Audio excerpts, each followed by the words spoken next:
PulpMX.com, Fly Racing, and Decal Works coming at you. It's Monday, April 29th, 5 p.m. Pacific. Thanks for watching and listening. Philly Supercross is done and dusted. We'll talk about that tonight on the show. Just 2 rounds left in the Monster Energy Supercross Series. Yamaha LCQ Challenge field has been set. We got the format, we got the riders, we got the prop bets coming in. Talk about that and more tonight. We got the Denver live show this Friday night with myself, JT, and Justin Brayton. Tickets available on PulpMX.com. Come join us, hang out. We'll have some special guests there as well. The Oriental Theater, the St. Jude auction. We'll tell you more about that. That thing's live. Lots to get into tonight. Great show. Malcolm Stewart will join us. Mitch Payton, Daxton Bennick, Justin Rodbell also on tonight. So looking forward to, talking some Philly and more with my in-studio guest here. Thanks again. 702-586-7857 is the number to call in and talk some Supercross. Motorsport.com, Fly Racing, Decal Works, Race Tech, X-Brand Goggles, Michelin Motorcycle Tires, Renthal at Cherbys, Firepower Batteries and Chains, Maxima USA, Pro Filter, ORW, OGO Power Sports, Renegade Race Fuels, Atlas Neck Brace, Guts Racing, FMF, Works Connection, MotorcycleIndustryJobs.com, Get Data, WUSA, Weisco Piston, Rocky Ridge Trucks, Factory Chassis Parts, Troll Training, Ethica, MTX Braking, all on board with us. Codes to save with those guys are under PulpMXShow.com. So go to the PulpMXShow.com, click on the sponsor logo. You'll see how to save with a lot of those guys. So, thank you again for listening. Jet Lawrence, dominating win again this past weekend. Opened up his points lead to 15 with 2 rounds to go. Denver and Salt Lake. Cooper Webb, Eli Tomac, not great races from those guys. But, we'll talk about that more and later. Motorsport.com, tweet at Tallon segment, Race Tech, Rant, X-Brand, Tear-Offs, all coming up as well. Been doing this show for a long time, almost 600 episodes. I don't know if a co-host has ever cut it as quick as this man did catching a flight from Southern California, from Vital MX's Michael Lindsay. What's up, man? How are you? I made it with 1 minute spare. About 1 minute. Yeah, you had some flight issues, and you had traffic issues. Traffic issues, then flight issues, but somebody else's flight issue became my lucky draw. Yeah, I got on a delayed flight, and literally the Uber pulled up in front of your house at 4:58, and the show starts at 5. Fantastic. So. I said, I don't know if I've ever had a guest cut it this close before, but thanks for coming in. Thank you. Appreciate it. Lots to talk about. I want to dive into Phoenix Honda with you. Dylan Ferrandis, you know those guys well. We'll talk about that team a little bit. Evan Ferry leaving Triumph. We had him on last week. We'll talk about that. And then, of course, Brandon Zimmerman, Chase's mechanic, let go from KTM. You and I can talk about that a little bit as well. But on the line from Fly Racing, flyracing.com, 25 years of Fly, by the way. You look at Max Anstey. He won the race in Fly. RJ Hampshire won the race in Fly last week. That's not a coincidence. No. If you get Fly Racing, you win. Jason Thomas, what's up, JT? How are you? I'm good, man. We got 2 more of these things to go, but it's I'm looking forward to it. We got some championships to decide, and racing's been really good. We've had some real snoozers this late in series before. This is not that year.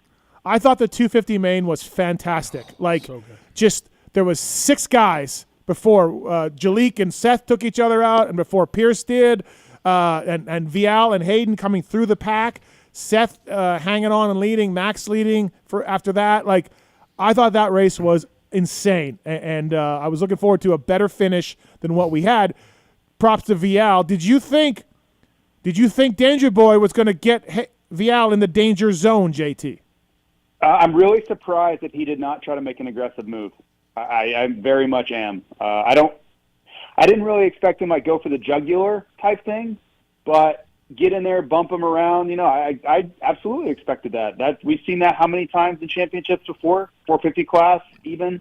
That was a little bit surprising. And I thought Hayden handled himself with class. He's taken a lot of heat by you and other people, and I think it's probably been fair criticism, podium interviews, and I thought he handled this one really well. I thought he was himself, which is really all you want him to be. Just be yourself. Michael, what do you think? The same. I mean, some people maybe mistook what he said on the podium the week before, but I was seeing people, comment if he gets near Tom, he's just going to obliterate him. And same thing, I was kind of waiting for it all race. I also felt like he kind of struggled to ever get close enough to do anything. I definitely didn't expect him to go for a kill shot, but same as you, I mean, you're battling for a championship. You got to ruffle some feathers. You got to try to put some pressure on the guy. But also, of everybody's racing in that championship, you look at Tom being, from outside the country, not really having a connection with riders here, not having raced with them much. He just seems cool, calm, and collected. It's probably the one person I was thinking about, hating. I was kind of wondering, can he even ruffle his feathers, or does he even care? Tough spot, because I don't know how much you can get in Tom's head, and of course he's done it twice in MX2 with titles. Yeah, I mean, he had an MX2 go down in the last race, right? Yeah, and he came into, correct me if I'm wrong, JT might know this off the top of his head, didn't he come into the final moto actually down on points, Tom did, in the one championship?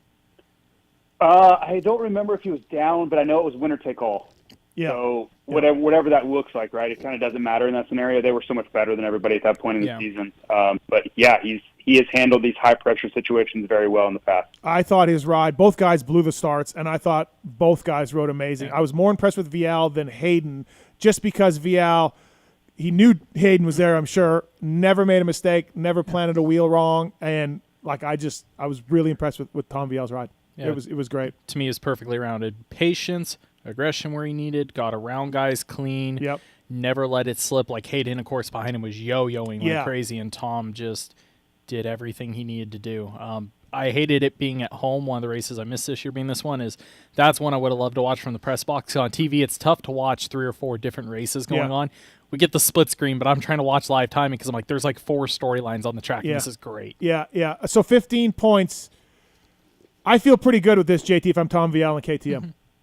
Oh, you got to love it. Yeah. Yeah. It's one of those situations where going into that main event, Tom will be able to, he's a great starter, which is a feather in his cap always, but especially in situations like this. And you go for the start, you make sure you're safe, and then all you do is look around and see where Hayden's at. And then as you assess the situation, which realistically, as long as you're not laying on the ground or have a broken motorcycle, you're not going to be too worried about it. And you just make, I expect a ride like we've seen from Justin Cooper at Salt Lake in 2021, like we saw from Cooper Webb in Las Vegas in 2017, 16, 17, whenever that was.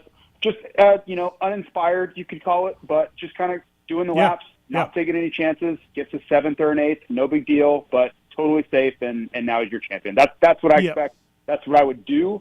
And if I was coaching, if I was Muscan, that's what I would coach him to do as well. Yeah, absolutely. All right, hey, JT, Adam Cianciarillo posted something on Twitter and then took it down, which I don't know why, but it was about your race call about the rut in front of the gate. Obviously, we went to the grates, and now you're supposed to line up in the center of the grate per AMA rules. You're supposed to put your back wheel only as far as the board there. You are supposed to start in your rut, but the move is to avoid that rut. And as Adam said on Twitter, did you see this, Michael? Okay. No, I knew he deleted Adam deleted it. Yeah. But as Adam said, sometimes you can get away with little scoot over. You can just move around a little bit, either before the gate. You can angle your bike. There's things you can do to stay out of this gnarly rut that's in front of the gate. And this is a real thing, isn't it, JT? This is because I'm in a group text where a couple guys are like, fuck this guy. I'm not going to tell you who it is, but he moves over on me every time. He doesn't start straight. And, guys are mad. It's a thing. You're on it. Yeah. And I don't think the fact that anybody's finding an advantage here or there is the thing. It's exactly what you're saying. The guy to the left, which in this situation, which I reported on with Malcolm Stewart, right? Yeah. And you can see Malcolm has to move left. And it's like a domino effect, or it can be a domino effect where Webb goes left because he's avoiding the rut, then Malcolm has to respond and go left, and then everybody left of that is just a little bit off. And, again, it's not breaking the rules. I've talked to people. I talked to Mike Muley. I've talked to AMA. They're doing everything they can to police it. Okay, so I was going to ask you, it's not against the rules, but the AMA will tell you to straighten your bike up. Yeah, I've seen the officials. They'll go down the road and tap the guys. Right, and be like, straighten your bike up. So it ain't against the rules, but it kind of is. Or ethically. It's that gray area, right? Yeah. It's hard to police, and there are little tricks of the trade. I've seen guys that, Webb did a great job of just kind of body Englishing himself to the left. You can weight that left peg so so the tire spins a little to the right and then goes left, which is what he's aiming for. I've seen a couple guys try to like spin up once everybody's clear and the car's about to turn sideways, they'll spin up the rear tire a little bit to the right. Oh, They'll wait the tag, spin to the right, which is going to steer them left before the gate drops. So there's all these little subtle moves that are impossible to police at the time, but I mean they have dramatic effects from the start. Like if you watch slow-mo of Webb's start, like he crushes everybody the first 20 feet out of the gate because of how good of a drive he gets there. So it's definitely one of those little subtle in the margin type things that can have big effects on the results. Speaking of the start, did you guys see the slow-mo of, I believe it was Tom Vial's main event start when he was on the right side of the doghouse? Like the bike sets in the rut sideways, how much commitment he had with his body forward while the bike, if it was any Joe Blow, no offense, if it was you or Jamie, you'd be shoot over 3 gates to the right. Right. Like the bike, the front tire is totally out, the rear is set in sideways, and you just look at his head and body position still straight and how he's able to drive and correct out of that. Yeah, he fucked that up himself. Yeah. Is there anything, Michael, should they enforce you have to hit your rut in front of the gate? Or can they? Should they? Well, this comes back to because like JT said, this fucks the guy up to you next to you, and you're like, hey, like what did I do? You know? I guess I kind of had a little rant about this last week. Is just in general enforcement with racing. Like I look at whether we're talking about MotoGP, F1. That my rant mostly came from qualifying, but just the lack of how little do we ever actually have anything where riders do technically get in trouble for something. And my point was with qualifying, if it's F1, MotoGP, it's really hard to police in our sport, of course. Well, they have if you stop on your lap and you rush on the mechanics area, I guess impede. You get it dropped. So many guys impede. Like if you watch a practice session, like impede. Yeah, but they don't do it on purpose. Yeah, but it's still also like if you're gently reminded of it, because same thing, F1 MotoGP guys don't do it. It's sort of like, hey, if after enough of them get fined, people start to pay attention and try not to do shit. Same with stars, like it comes to the counter of the start thing. Like, okay, even if you do lock down on it, are we actually gonna go through the effort of slow-mo cameraing all 22 out of the gate and actually start doing anything about it? Yeah. Because it comes down to it, like, hate to say it, we're terrible at officiating. Yeah, they're trying. They're getting better. J-Bone, Pelletier, Tooley, they're all trying, but it can be better. JT, do you think anything can be done, should be done, or no? Oh man, it's tough. I think they really need to take a hard look at it because again, you could if everybody's. I think in the end, everybody should be trying to stay in the rut, right? Like you should not be intentionally able to screw up someone else's race right out of the start like that. But I don't want to. Anytime you're trying to judge intent, I think it gets really dicey.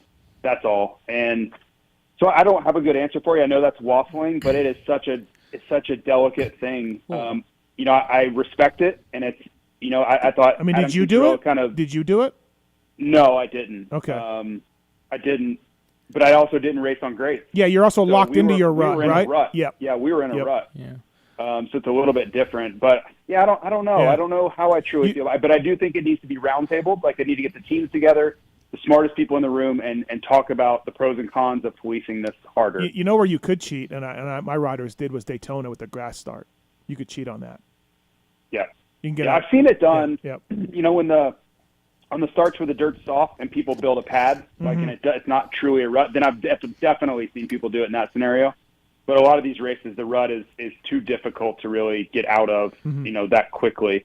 But it makes a huge difference. I mean, the amount of acceleration and the forward drive you can get, unimpeded drive, is crazy how different it can be. So are you just like simply saying, Steve, because again, you get into like a gray area of, okay, once you're a little bit out of the gate, the guy that's controlling like can move over, do whatever he wants. So you're just purely going off of basically the tire has to hit the rut directly over the gate. I think so. I think, if you just say you have to start in this rut, or I don't know. I don't know. I'm asking. Like, because, like JT said, like if the guys are unweighting their bike and spinning their rear tire real quickly on the 30-second board, I think that's a little jacked because you could mistake and go even further and really move over, right?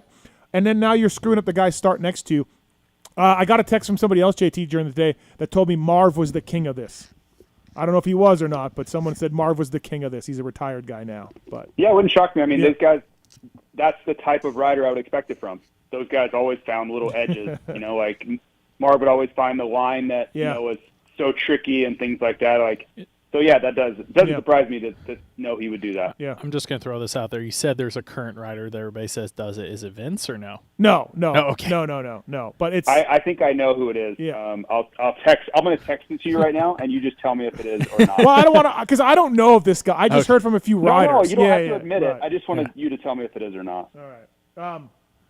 Yeah. So if you guys are like, hey man, I am not. Yeah, it is JT. Yeah. I like how quick that response. That's the Nailed guy. it. Yeah, that's the guy, and yeah, he's the biggest perpetrator I've heard about. And he's aggressive. He's aggressive. He is. So it's right up his alley. It is right up his alley. Oh. It's a bit of degaff, right? I don't know. I just know, like JT reported on this on TV show, and this is a thing. And when I talk to non-factory guys, they're like, yeah, it sucks, So also there's a little bit of, Michael just got it too. He just texted me. So there's a little bit of the privateers don't want to tap the factory guy on the shoulder and be like, hey man, what are you doing? Yeah, you're in my gate. Right. Like there's a little bit of that, just rider equity thing, like rider equality thing where they feel like, I don't know. I went and did a local race for the first time in years. Concrete start, Zacchia, and there was a guy doing that. He's like, his handlebar is basically touching mine over my deal, and I'm like, hey man, can you scoot? And he just like glares at me. I'm like, okay, scoot. This is awkward. Yeah, absolutely. By the way, taking your calls over there in the corner, holding things down, coming in with the quick one-liners to my wife, the Tallon Taylor. What's up, Tallon? What's up, Steve? Working out. Well, she asked why there were so many people at the gym. They're probably working out. I don't know. Unbelievable. Working the cameras over there. Working on my Nas. Yeah, I've heard it both ways. The Travis Marks. Hi, Marks. Hello. How are you? I'm doing pretty good. I think I got a little camera issue. I thought I focused it. Looks a little out of focus. Okay. But we're All right. We got to figure that out. I thought I wiped it. I don't know. It might be clean. Okay. All right. Might be out of focus. Not sure. All right. So, yeah, I feel like going to the 450 class, I feel like these last two rounds really aren't Webb specialty, Michael. These hard packed tracks, these two dirt. If this was Tomac 15 back. Well, if it was Tomac 15 back, is it 15? It's 12. 12. 12. I think it's 12. Sorry, 12. If it was Tomac 12 back, I'd be like, I'd still be like, Jets got this, but I'd be like, I don't know. Eli's good. But I really feel like Webb, especially he lost 2 extra points with Anderson in the last turn. Michael, what do you think? I thought his body language said it all at the end of the last race. Like, me and Lewis were talking about this. Like, okay, he gets beat in Nashville, gets beat again there. And Lewis questioned me, like, okay, why do you think his reaction was worse? My personal opinion, I could be way off base here. Tell me if you guys think this. He starts right behind Jet, tries to go with him. If you're Coop and, you've seen Jet falter, you've been hyped up the last couple weeks, you believe you can do this, and then you throw everything at it the first couple laps and just get tight and Jet runs away from you at the end of the race, like, I would have to think it's just like the most defeated feeling ever. Just like, I can't, what do I do? I got nothing. Yeah, I mean, look, his buddy, Phil's our buddy, and Phil's his buddy. And Phil, he said on a show a week or two ago, even Coop would probably admit Jet's been faster than him. Yeah. Right? Like, I mean, that's not a groundbreaking not a statement. shocker. No. But JT, like, Phil's right, and I'm sure Coop knows what's up. And, this is a point where he's like, I gave it all I could. It's just crazy. I was going to say, what I was saying is like how we kind of talked about the last couple weeks. He won in very un-Coop-like scenario, leading a race wire to wire instead of stalking late. Yeah. It's crazy thinking Coop's situation, he's been able to fall back on his skill set there to do that. With Jet, the only person he can't do that to. Yeah. I mean, there was JT in Dallas. We were like, oh, shit. Like, did Jet feel Coop coming? Because he was coming, and then Jet made that mistake. Back in Dallas, we were like, classic Cooper Webb, forcing Jet into an error late in the race, but, Jet sort of squashed that too. Yeah, it was a bit surprising. I really thought that Webb would stay where he was and get second. I didn't think, just watching the early laps, I didn't think that Webb had really anywhere he was going to be able to close down enough. So I'm kind of like analyzing it, trying to talk about it on TV, but also trying to figure out what's going to happen here. And I'm like, I think it's just going to stay like this. I think they're going to go 1-2. I think there's going to be a 3 or 4 second gap, and Coop just won't be able to close it. And then the arm pump thing got to Webb, and he was so pissed. You know, it was the first thing he pulled off his helmet, and he says, you know, effing arm pump. Not, he didn't say effing. He said the real word, arm pump. And he just, for anybody that's ever had arm pump in a race, it's the most frustrating thing ever because you just can't ride your best. Like you want to go faster. You know you can go faster, but your arms just won't let you. You don't have the dexterity to ride your best. And in that moment, with all of that on the line, you know, even if he gets second, it's only 8 points with 2 rounds, which is not a lot. No. You know, one mistake, just 12 feels a lot different. So it takes a lot of pressure off Jet. You know, he doesn't have to be perfect in the last 2, where I kind of felt like he did. You know, Webb was putting so much pressure on him. I think Jet felt like he had to be perfect. And to your point, I fully agree. These are not 2 spectacular tracks for Webb. You know, he's not going to be able to use his inside lines. It's going to be hard and baked, and it really feeds more into Jet's skill set than Webb's skill set for the last 2 anyway. Yeah, for sure. We got some phone calls here before we're coming up. Malcolm Stewart coming up first here on the show. By the way, Michael Lindsay brought to you by the folks at Decal Works. Big partners with Vital, right? I believe. Big. Ron and Sean, guys over there at Illinois, doing great jobs with Decal Works. Official graphics of the Red Bull KTM guys. PulpMX 24 is a code to save with decalmx.com. Great company and super fast ordering and all of that. So please check it out. Decal MX if you need some stickers, graphics, numbers, all of that stuff at Decal MX. Bringing you Michael Lindsay from Vital MX. Jason's on 3. What's up, Jason? Hey, man. I kind of I've been talking to my boss, the guy that I work with every day, about the PulpMX, the privateer race, and I got him to put up $100. We had a buddy that used to race. His number was 16, so we figured 16th place. We would do $100. Oh, I like it. That's cool. Can you just use the contact form at pulpmx.com to email me, and I'll give you how to pay me? Yeah, and then I also had a couple questions. I'll try to make them quick. The first one was I noticed that, like, pretty much back-to-back that Hunter and Jet, I thought, like, almost Hunter was putting chapstick on at first, but then I saw Jet do it, too. Do they use some sort of, like, smelling salts or something on the line? Yeah, they do. Yeah. They do. Yep. Okay. I don't know if you guys have talked about that. I might have missed it. No, I've seen him do it. And then there's something after the race that Jet takes right away. Maybe some sort of glucose or sugar thing or something right after the race, I noticed. So.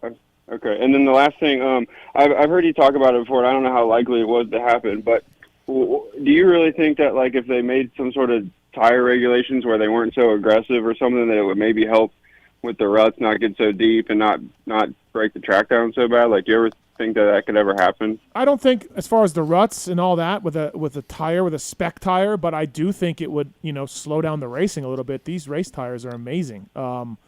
So if you had a spec tire, then, you know, it would make the guys be a little more cautious because, you know, these things only last 20 laps, right? They don't last long. But how are you going to do that with Pirelli and Maxxis and Dunlop and everybody else? You know, I don't know. Yeah, that's true. I just didn't know if, like, there was a way to kind of redo the tire to make it not so, you know, aggressive towards the dirt, so it wouldn't break the track down so bad throughout the night. I don't think so, man. But thanks for the call. Thank you. And okay, cool. email me. Email me, and we'll get that set up for the prop bet. By the way, LCQ Challenge. Get to it. Tickets available. We're gonna sell up until the Friday. I don't know, Mark's like noon or something or whatever, right? So. Oh.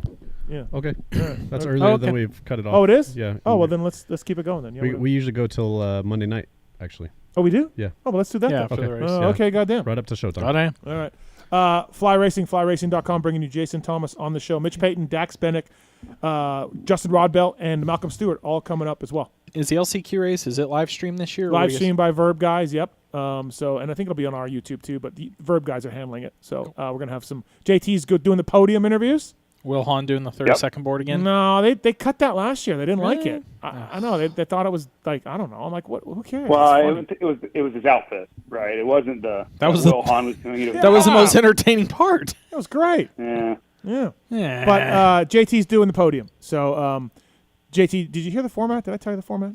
I saw. Well, I have a show rundown. Yeah. 2 5-minute plus 1 main event, staggered start for the second one. I love it. Fantastic. Can't wait. So, staggered start. We're not going to get Kyle Peters in on this double row start. No, staggered start. So, Okay, JT, before we let you go, I'm throwing you on the spot here a little bit, but give me a ride from Philly, either class that impressed you that maybe we're not talking about. Somebody who rode, not the obvious. Jet Lawrence is not eligible to answer. Neither is Max Anstey. Give us a ride that you thought was pretty impressive, either class.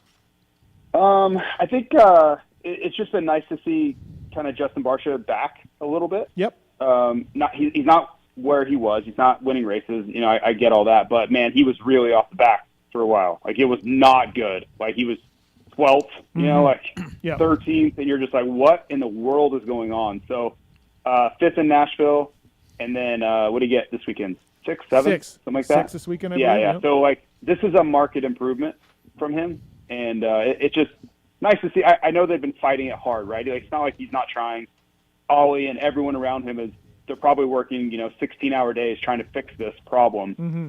So it's nice to see those guys rewarded a little bit. 250 class. I'm going to give a shout out. We talked about him a lot, but I'm going to give a shout out to Seth Hamaker. I thought he rode really well. The whole thing was swole. It's a racing thing, but you look at Hamaker's day. He was great all day. He wins his heat. He was in line to battle for the podium there. It was just a really nice bounce back ride. When the team really needed him, 2 red plates, they lose both red plates. Yeah. Really, Seth's the only guy left, and he really showed up for them. He won a heat race on NBC. That's a big deal for the team. So I thought he had a really strong day, even though it didn't end that way. He kind of came through for the team when they needed it. I'm a fan of Hamaker. I think indoors and out, he's great. He's just, even this weekend, not his fault, but there he is. Laying in the dirt. He's laid in the dirt a lot. He's got to figure that out. His risk ratio was very high, mm-hmm. right? Where I felt like myself as a racer was very low. I didn't like to take chances. I didn't like to put myself in precarious spots. And I probably could have done better if I did, but maybe I would have gotten hurt more if I did also. Yeah. I feel like he is in a place where I would not have been comfortable. He's always on the edge, always pushing. He'll never back out of a situation, which I'm sure helps him. But at times you're just like, oh my gosh, mm-hmm. you are so close to peril right now. And I think it bites him a lot more than it probably could. His 23 outdoor season, when he came back with barely 2 weeks on the bike, I was so impressed because he kept doing that. He just kind of reminded me when Kennard would come back from injury, just immediately up front, put himself out there. Even if he's only got 20 minutes in him, he would still try. And even if it would end in a massacre, he would go for it. Yeah. Every race, I felt like I was talking about that. Like, hey, great ride. Went to crap with 5 minutes to go. Yeah. Do you think it's like a perspective thing? Like, does he not think that he's taking big chances? Where we all watch it and we're like, oh my gosh, I am nervous for this guy right now. Do you think he sees it the same way? Like, he feels like he's always on the edge, or is there like a... I don't think so, because his riding style isn't that way. And he's got such a calm demeanor. When you talk to him about it, he's never like, oh my God, I died. Yeah. He's like, but the results don't bear that out, right? Like, you're constantly looking like, oh my God, it's Hamaker. Like, his bike is stuck in the mud in Foxborough. He's doing this Russian gymnastics dismount. He's endoing at Unadilla hard. Yeah, right.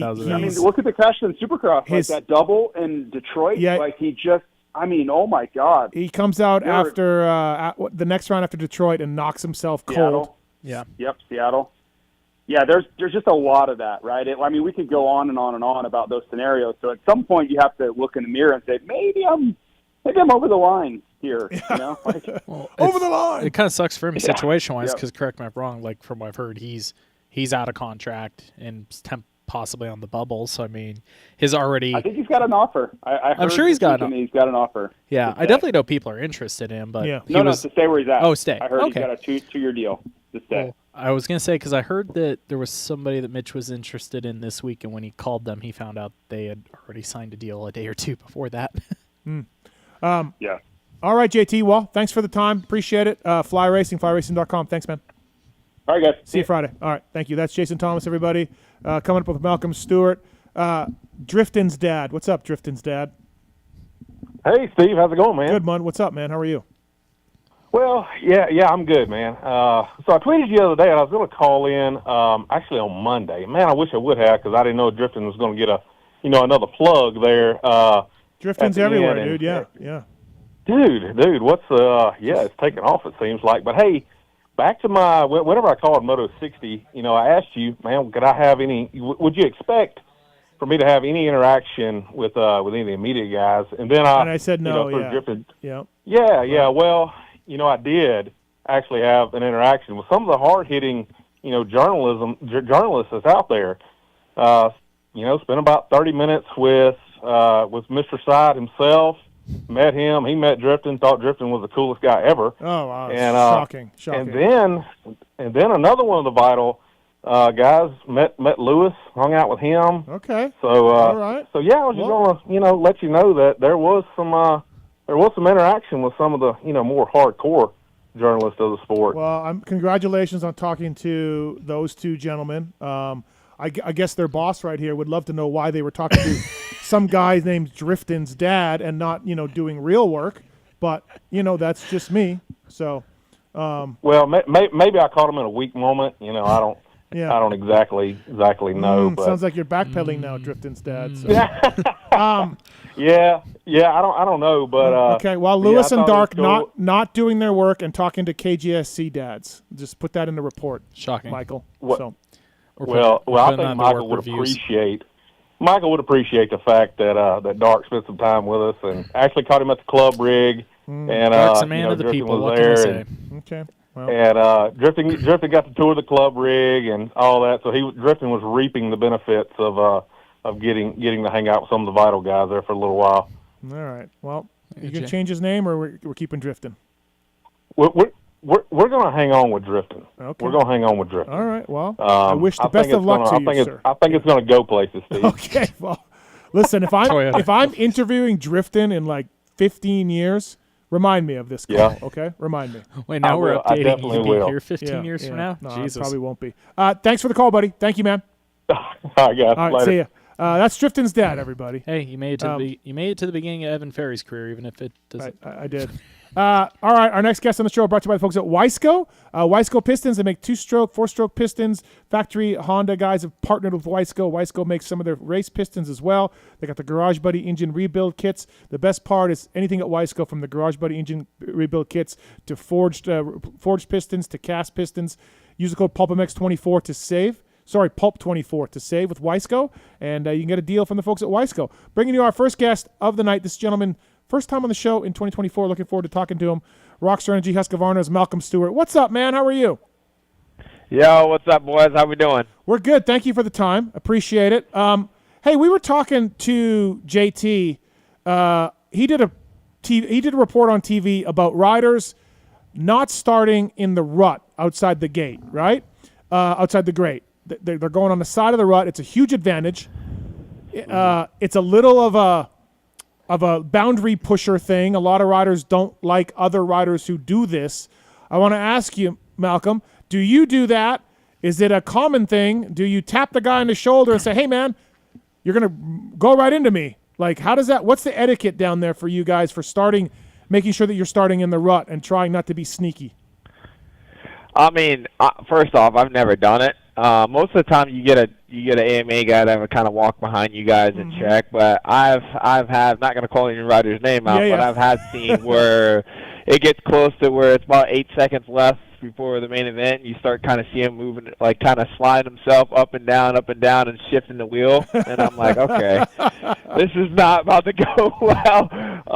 But yeah, I mean, I've definitely come across a couple of encounters of that. No, I don't agree with it. I mean, because technically, I mean, there's a reason why, some of the gates are the way they are. I mean, you gotta pick and choose your gate, and that's the rut. And if everybody was able to do it, I mean, dude, it'd be. Yeah. I mean, if that's the case, then I'll just pick any gate. Yeah. Right? No. Exactly. Right. Yeah. Sure. So, but yeah, no. I mean, definitely, it's not cool, but. I mean, you're sneaky and you get away with it. Yeah. I mean, good on you. Right. So, but it's not something that you normally do or try to do. No, I mean, to be quite fair, it's a big risk because at the end of the day, like if your rear wheel falls in that rut, it's over with. So, it's definitely a risk factor, but not all ruts are the same. Some have a little bit more shallow than others, and I think if you pick that and you're the guy that's gonna do it, then that's the rut you choose for sure. Okay, all right, fair enough. Hey, I thought Philly track looked really fun. Big rhythms, a cool sand section. The whoops were big, and they held together a little bit. I thought it looked like a fun track to ride and race. What'd you think?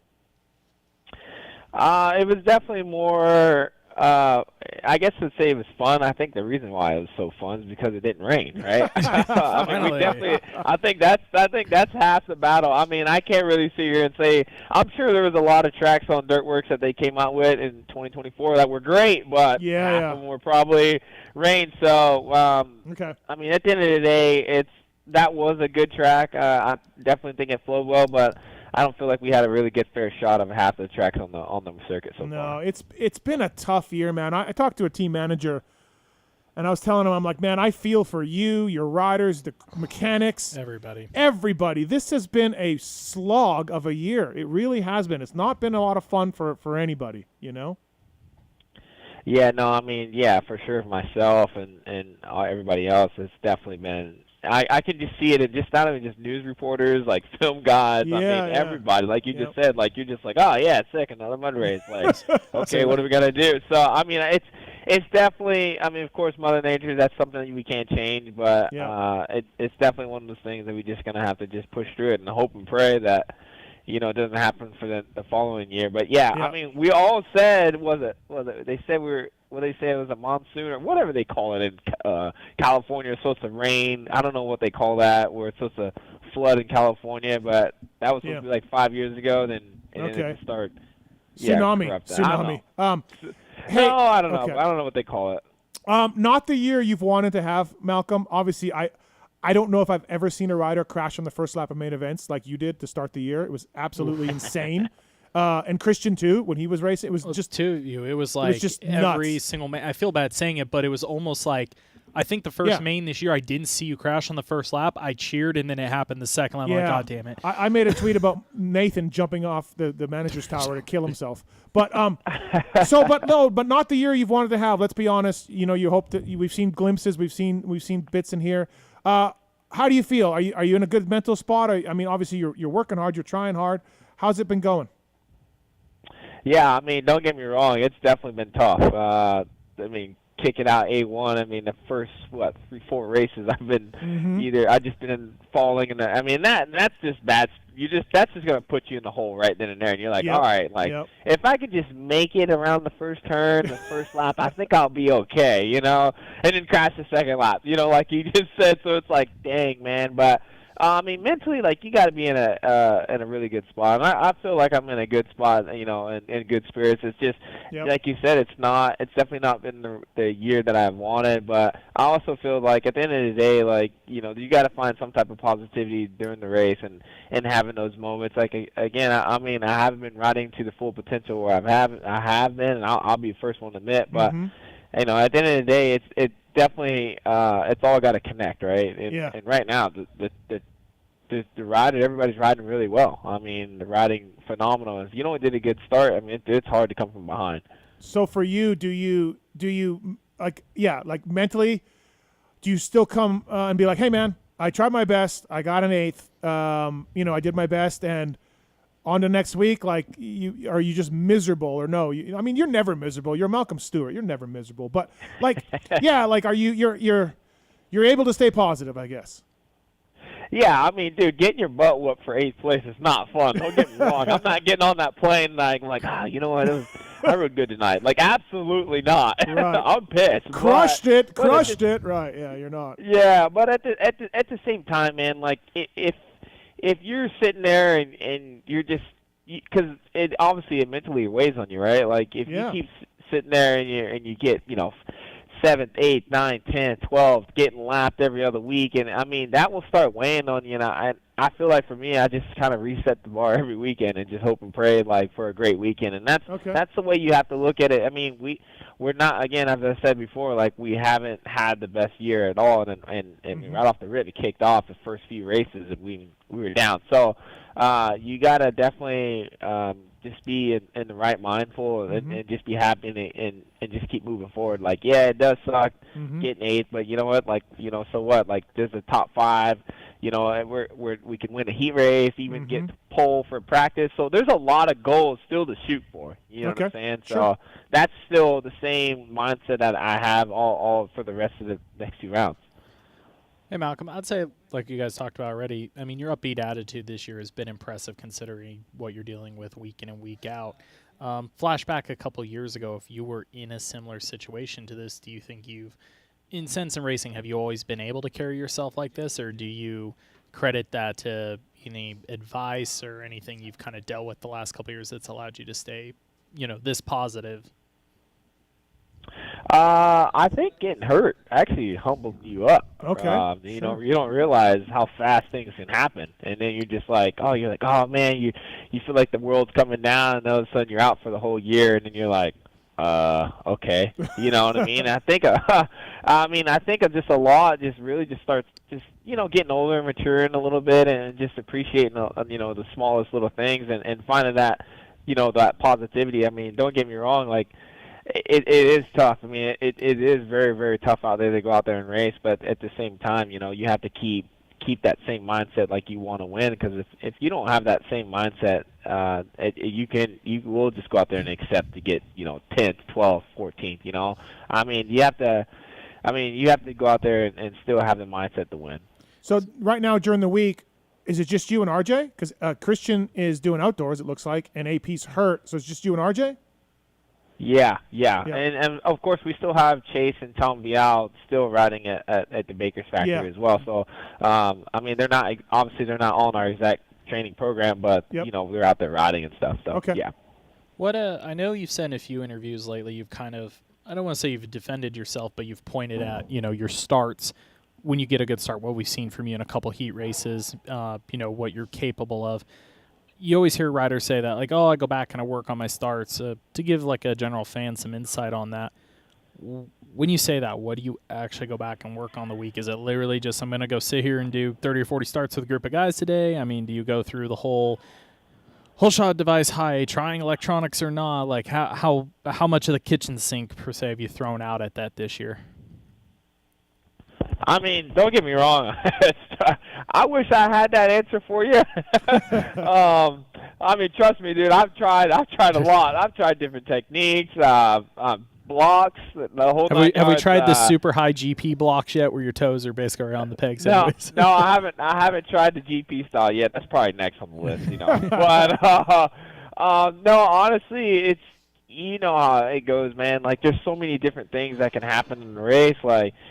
Just one rut over, it could be a lot more harder or anything like that. So the dirt's a little bit different than the next few ruts. So you have a good heat race one. You're like, oh, that was good, okay. And then obviously everybody knows the main event, the track's gonna be a little bit worse or whatever. So the same throttle technique doesn't always pan out the way you want. So I just try to of course I try to mimic. To try to be the best I can possibly be, but I mean, I ain't gonna lie, dude. Right now, I mean, I'm like a half a bike length to a whole bike behind to the first third. So I'm definitely sitting there trying to scratch my head. I'm like, all right, well, how can I make this work in the next couple corners to get back up there?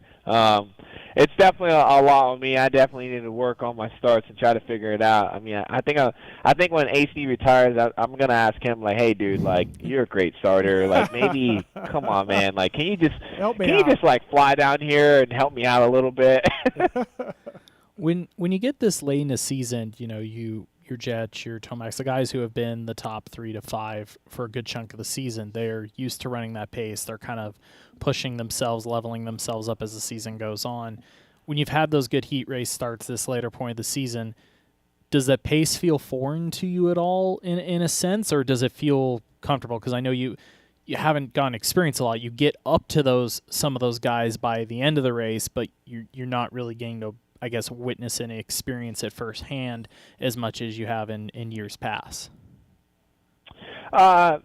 No, that's a good question. As a rider, like, sometimes, like, when you have a good start with some guys, and these guys have been a little bit faster with you, and you kind of have that guy that's like, you have your top 3 guys, and then you got like a 5th to 7th place guy, and he gets up there and runs with a top 3 guy, and he can figure out a way to latch on with them.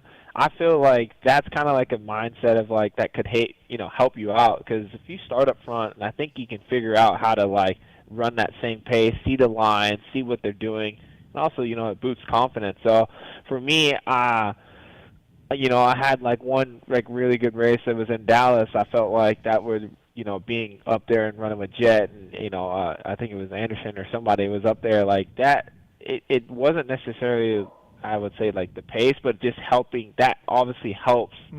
Being around and surrounded with those guys, and it boosts your confidence up as well. So you're kind of just learning and fine lining of like who's how each rider rides. But yes, again, like everybody knows, like top 5 guys ride completely different than guys that are 10th and back. It's just a different pace, and everything rides different. So everybody knows clean air is like it's just way better racing, of course. Yeah, if you get that start, like you said, struggle at the start, before you know it, you're 8 seconds back, 10 seconds back, and good luck with that, right?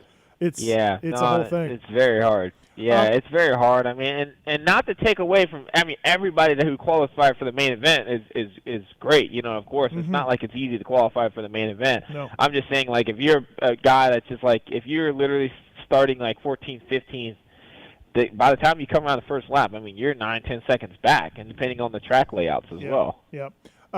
By the way, Malcolm, I'd love to get your opinion on this, and we had Eli on here talking about it. We had a lot of riders on the show talking about it, but 9 whoops, no dragon backs. Things that have always helped you.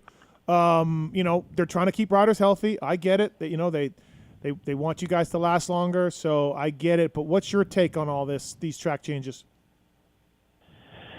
They need to bring them back, that's for sure.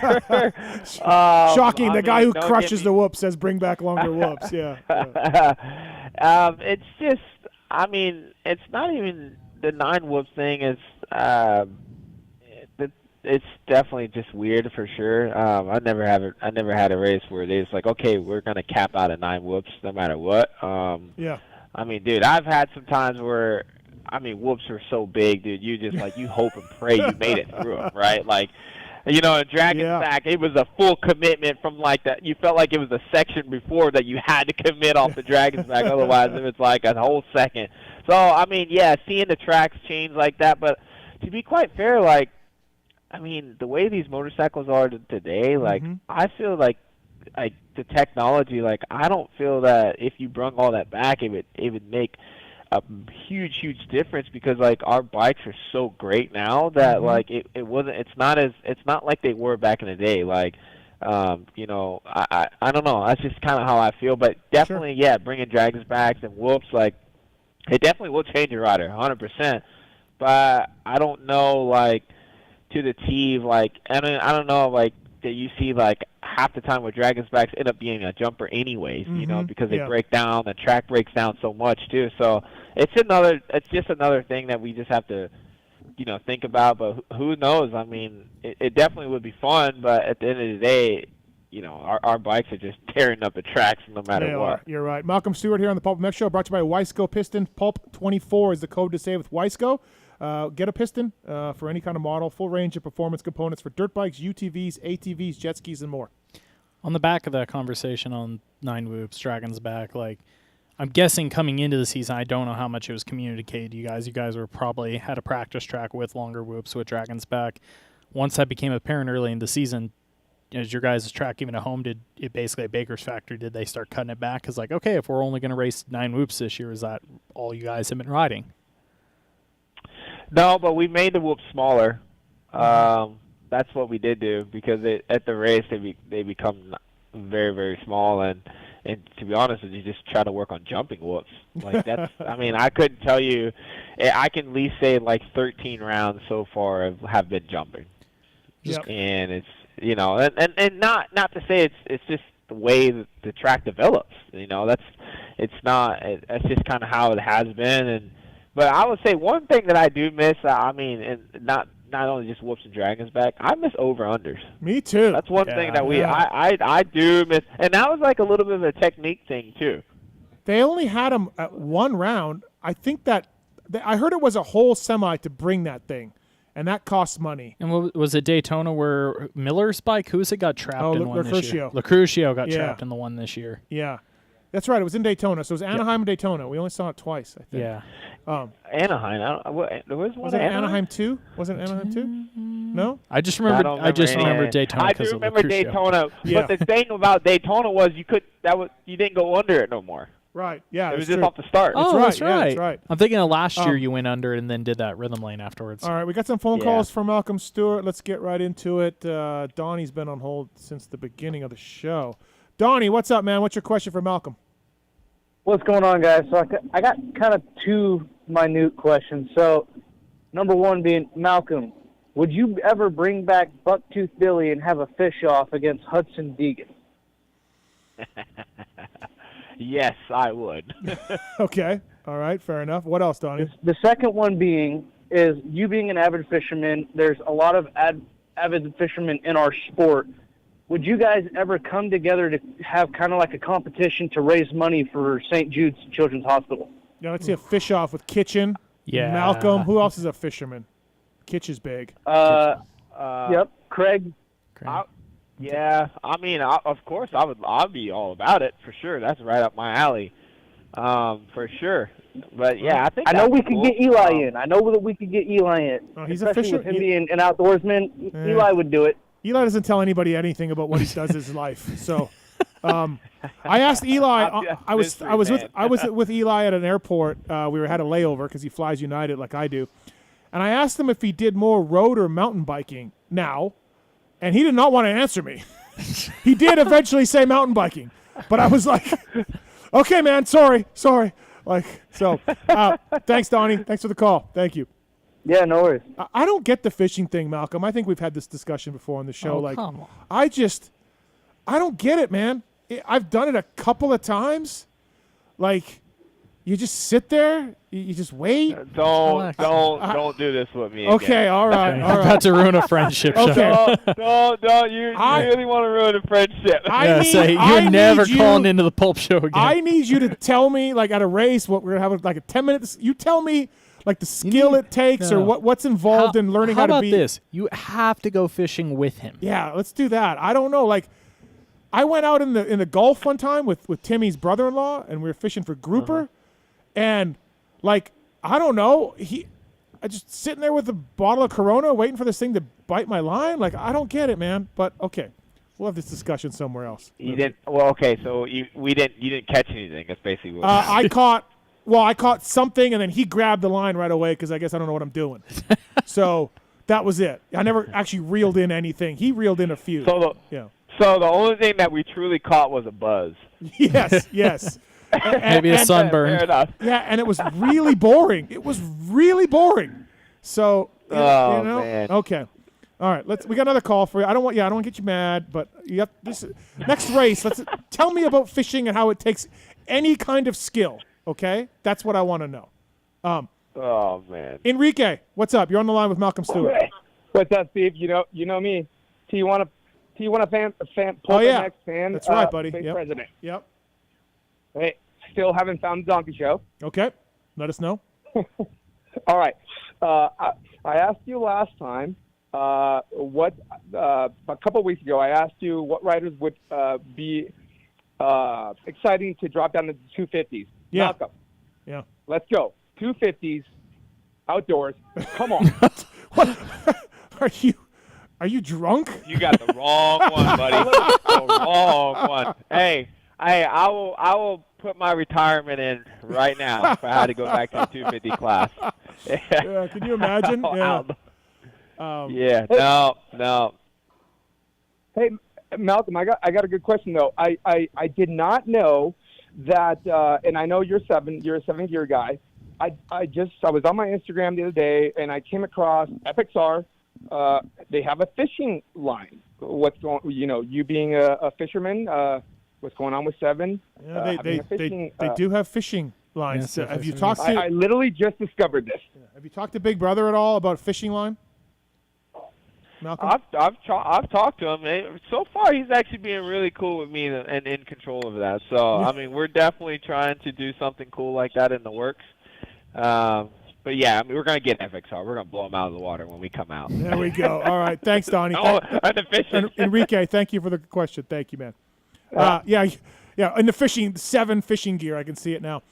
Speaking of MX, Malcolm, how's it going? How's like you have not ridden MX for a little while? How's it been going? Oh, it's been going pretty good so far. I mean, we've still been obviously riding a lot of Supercross. Been helping out, of course, been really just being a team player for RJ Hampshire, keeping him pushing because he's getting ready for the champion, trying to battle for the championship. So need somebody to try to help keep him motivated and push him around. But so far, the times that I have rode outdoors, it's been going good. Are we doing outdoors? We're doing outdoors, bro. You will see me at Paula. That's what it's just. Yeah, we know you. You haven't done a lot of outdoors, so I was just checking. Yeah. So I was just checking. Just trying to extend the career, man. Well, he was wondering if he was going to see you at Paula to go ride, or if this was when you were going to start fishing. Yeah, because the fish probably bite really good in Florida in the summer. Yeah, the summer bite's been really good. I'll tell you that. I've had some years of experience. It's great. Wisco Pistons bringing you Malcolm Stewart on the show. Pulp 24 is code to save. I have a really off-topic question. Just kind of you listen to him talk about the 7 gear, doing the fishing thing. Kind of made me think about this, Malcolm, because of the gear brand with your brother, having some control, kind of maybe sharing your interests with people. If you had your choice to do a collab with any brand, an other athlete from a different sport, a podcast, anything, name it right now. Like, what's the first thing that pops in your mind you would love to do, like a full kit for a race for? Nike. I think Nike be sick, like a full Nike setup. Mm-hmm. Yeah. I don't know. I mean, of course, Bass Pro Shop would be dope too. I mean, you must have one of those frequent Bass Pro Shop shopping cards, and just like every 5 lures, you get a free one, or no? I mean, if you ask me when I walk in there, they know me by my first name. Oh, I'm sure. I'm sure they do. The local Bass Pro Shop, they know me for sure. They don't even need to ask me about rewards or anything. I'm signed up for everything. That's funny. Hey, what's going on? I saw that you're promoting. Your dad is doing boot camp, like boot camps or something. Boot camp. What's for that all about? Yeah, Big J. Yeah, I Big mean, J camps. I know. He's been helping like a few kids out anyways, starting from like last year and a little bit going on to this year. He's helping that Braden Comforter kid, and he enjoys it. He definitely, it's just something that he just likes to do, and I just kind of just wanted to help him out, and just because I'm like, well, if you're doing a few kids, let's try to let's see what a few more kids can do for you and help him. I mean, because he's going to put the same effort in, or if it's 1 or 10, it doesn't really matter. So, but it's something that he enjoys, and I felt like for him it's just another, he loves racing, right? He goes to races with me every race like that as well. So it's definitely something cool for him, and he's enjoying it. That's cool. Yeah, that'd be a pretty neat opportunity for sure. We got to tame those jumps down, bro. We got to make those. No, jump track. We already got track guys already been down here, so the jumps are way. I know you told me when I first built the track back in 4 years ago. You said first thing you come out said jumps too big.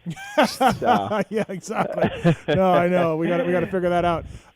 Hey man, thank you for the time. Thanks for calling in. Like I said, I know this year hasn't gone the way you wanted to, but you still you have a smile on your face. You're friendly to fans, and that's pretty cool, man. Appreciate the time, and good luck with everything. Yeah, we'll see you at the races. I appreciate it. Yeah, appreciate it, boys. You guys have a good week, and I'll see you guys in Denver. Denver. Sounds good, Malcolm. Thank you, man. All right. Appreciate it. That's Malcolm Stewart, everybody.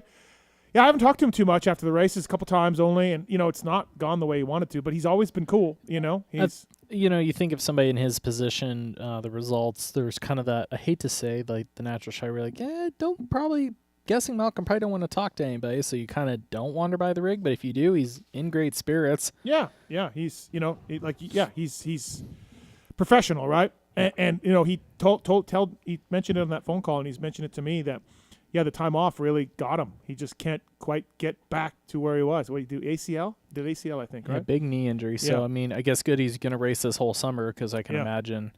even similar to the Tomac conversations, like, okay, do you really want to take a summer off or a full one, or at least do some rounds? No, for sure. Michelin, by the way, thanks to the folks at Michelin. I wish I had a sand tire for Michelin on the StarCross 6 tire range, but I can't quite get one right now. But I do have the medium to soft on the back of the YZ450 that I'll have to race Chris Kiefer with. You need that sand tire. I saw Chris's note on his fender, something about if he gets beat by you, he should just quit and walk away. I'm guessing that was a Travis Preston note. I'm not sure, but thanks to the folks at Michelin, michelinman.com/motorcycle. The new E-Wild mountain bike tires are out. I haven't put one on my bike yet, but I got a tire change coming, and I will report on these new tires from the folks at Michelin. So mountain bike tires, dirt bike tires, street bike tires, they've got it all. Michelin, the StarCross 6s are great. 6 different versions. Thank you to the folks at Michelin. Not thank you to the guy that works there that ships me my tires, so I don't have a sand tire, but thank you to everybody else at Michelin. Is there actually? I heard a little bit about this race. I know you're racing at 450. I know Chris is we'll racing. Get into this. We don't have time. With other guests on. No, I want to talk to you about it, but we have our guest on the line or coming up. So, but yes, I want to get your opinion on this and what you think is going to happen. It's going down Wednesday. Firepower batteries and chains. Thank you to firepowerparts.com. You talk about this LCQ race, and Firepower guys help out a lot of privateers. So thank you to those guys. Firepowerparts.com. Loading ramps are great, tie downs, all that, hard parts. They've got it all. Thanks to the folks at Firepower Parts. Our next guest brought to you by the folks at Renegade. Renegade is excited to be the race gas company to ship directly to your door. PulpMX 24 is the code to save. RenegadeRacefuel.com. Select the products you want, SX4, MX4. A couple of recommendations from Kiefer. PulpMX 24 for the cleanest, coolest, and most consistent race fuel on the market. Grab a can of Renegade and see you on the podium. PulpMX 24 code saves. Bring you our next guest from Star Racing, Yamaha rookie in Supercross, having some good rides this year, Daxton Bennick. What's up, Daxton? How are you, man? I'm pretty good. How's it going, guys? Thank you for calling in. Can we just do Dax or Daxton? What do we do? Do we do either one? Does it matter? Yeah, I'm not really picky. Either one works for me. Okay, sounds good. Well, thank you for the time. Appreciate it on the PulpMX show. Hey, man, this weekend in Philly, you're cruising along. You're having a good race, and then I don't know how far back you were. If you could see Pierce send it to the moon, if you could see Jalik and Hammaker just come together. Just chaos. Just like, could you see any of that? And you're like, yes, thank you, guys. Thank you. Yeah, well, actually, I was hitting the wall jump, and I heard – I was hitting the wall jump right before the whoops, and I heard the crowd, freak out. Mm-hmm. And I obviously hit the double in, and then I seen Pierce's bike laying in the whoops, and I was like, I don't feel like I was this close to him. I was like, I'm pretty sure this guy crashed in the whoops. Yeah. And then after the race, my buddy, actually, Corey, he drives a KTM semi. He went over to me and he was like, dude, did you see Pierce's crash? I was like, oh, it was probably pretty bad. I was in the middle of the whoops. He was like, no, dude, it was over the finish line. I was like, no shot. Yeah. And then you came by and Jalik and Seth were laying there too, I'm sure. Yeah, I mean, at the time I wasn't too mad about it. You'll take it, right? Yep. Dude, that sand section was so interesting this weekend because the dirt jerks guys went out there and they fixed the inside and the outside. They made some humps on the inside. Then it would change and they would go back and fix it again. And it seemed like, oh, hey, look, outside, rail outside. That's the best way. Oh, hey, look, double, triple, double into the sand to the outside and cut across. Like, Dax, I guess, like, how many times did the fast line seem to change in that section? Dude, a lot. Because I would say going out for qualifying too, I was like inside all day. But, dude, I went behind Jalik and he ripped the outside, so I was like, wow, the outside's pretty good, honestly. Yep. And it was pretty weird, actually, because if I hit the outside, it was really tough for me. I already have a big issue with, opening the track up, and it was really hard for me to get all the way back to the right side of that wall jump. So it was like you could gain a little time hitting the outside, but you would lose it over that wall because you would tighten that next corner up a lot. So it was – I mean, the fast line was – in qualifying was going 3 to the outside. That was or 3 then stay to the outside. That was the line. And I think that was really cool, but that section was tricky. I struggle in the sand a lot with Supercross suspension. It ain't easy. Yeah, I don't think anybody likes the sand. I mean, I don't mind – as a guy in the press box that doesn't have to ride it, I like it sometimes. It turns out to be really cool. But, yeah, goggle guys, riders, teams, they hate it. Did you during the main ever have a situation like basically what happened between Swole and Seth? Like during the main, it almost happened between Max and Seth one time. Did you ever have anybody jump to the inside of you or you jump in almost game by? Because it definitely seemed like those lines come together that had to be a little, did it ever have to stick in the back of your mind if you were near somebody, or were you kind of always in a gap in the main where you didn't have to worry about it? So yeah, I think I was in 7th or 6th before, or no, and I actually got into 5th. I passed Shock, and then that was before Vial and Hayden were behind me, and they were kind of coming. So I knew those guys were going pretty fast, and I was behind Pierce for probably 10 minutes of the main, and I couldn't seem to like find where I was better than him to catch up to him. Honestly, I was kind of stuck in like that pace. But yeah, I knew like if you had like what Jalek did, I think. I mean, the whole track was pretty hard to pass on, you know, so you kind of had to send it to pass someone for sure. Yeah, Vial and Deegs were on it, dude. That was really impressive by both of them. They ripped through a bunch of dudes, including yourself. Like, they were on it, man. Yeah, I guess there's not much you can do, right? You're just like, cool. Well, yeah, I knew they were coming for sure, and I was also, you know, didn't really want to get in the way of that because they're obviously not completely different points to me. So yeah. Hey, your rookie season, you got a podium. You got this result in Philly. There's also been a couple of rough ones. Overall, though, how you feel? I feel like I've learned a lot, honestly. Emotions have been high, been low. I'm still trying to learn to keep those, like, you know, level. Coop got onto me a little bit about getting too high or too low. So, yeah, I'm the roller coaster. I'm just trying to learn that because, all honesty, maybe the first round podium wasn't a good thing for me, you know, because that was set the standard super high for myself, and I wasn't really satisfied if I wasn't around that number. But realistically, when everyone's on it, like, it is hard. They are going fast, and the top guys don't fade. So, yeah, it's just I've been learning a lot this whole year with my bike, my team, and I think I'm going to be in a really good spot for next year, though. Do you mean high and low, like in the course of a day, or like during the week? You know, during the week stuff. What do you mean by that? Yeah, just during the week, or like how your week is, or weekend. Yeah. And then, you know, you can't necessarily let that play. Like, you kind of need to get over it that next day, and then you go back to work on the level-headed, and you always got work to do. So you don't really want to go into that week, you know, too cocky or too down, really. You know, so same thing. If you do good or you do bad, you still have to do the same thing on Monday. Yeah, it's funny. Like, I've talked to guys that rode there, and I want to talk to you later about riding with the Go Farm with all of your fast-ass teammates. But, like, yeah, I think one of the things Jeremy Martin, older guy, champion, didn't like was having to go balls out every day to prove that you're the best guy. It wasn't like mandatory. Nobody's asking you to do it, but like you got to like, hey, I got my ass kicked. It's Wednesday. I got my ass kicked today. It doesn't mean anything for Saturday, but he had to work on that, and he's an older guy. So is that kind of what you're talking about? Yeah, for sure. Also, like, emotions, even during the week, because you can get upset about a practice day. Like, if someone's faster than me that shouldn't be, then that pisses me off, you know? But yeah, for sure. I'm learning to understand, like I said, Coop's been a lot of help, and he's a big role model to me. And he does his thing during the week, and, you know, he's kind of the same every week. And then on the weekends, he really makes it happen. So I'm trying to just, like, work on that a little bit. But I feel like during the week for me, I had that high emotion, like, when I first came to Star, but now, like, I get it. Like, people, you know, every dog has their day. You know, that it's true for sure, and I've learned that. And, you know, you just gotta realistically, you just gotta go do your laps. So, I think you know, this has been brought up multiple times in our sport, but the transition from amateur to pro racing, the getting amateur racing, you have a bad race weekend.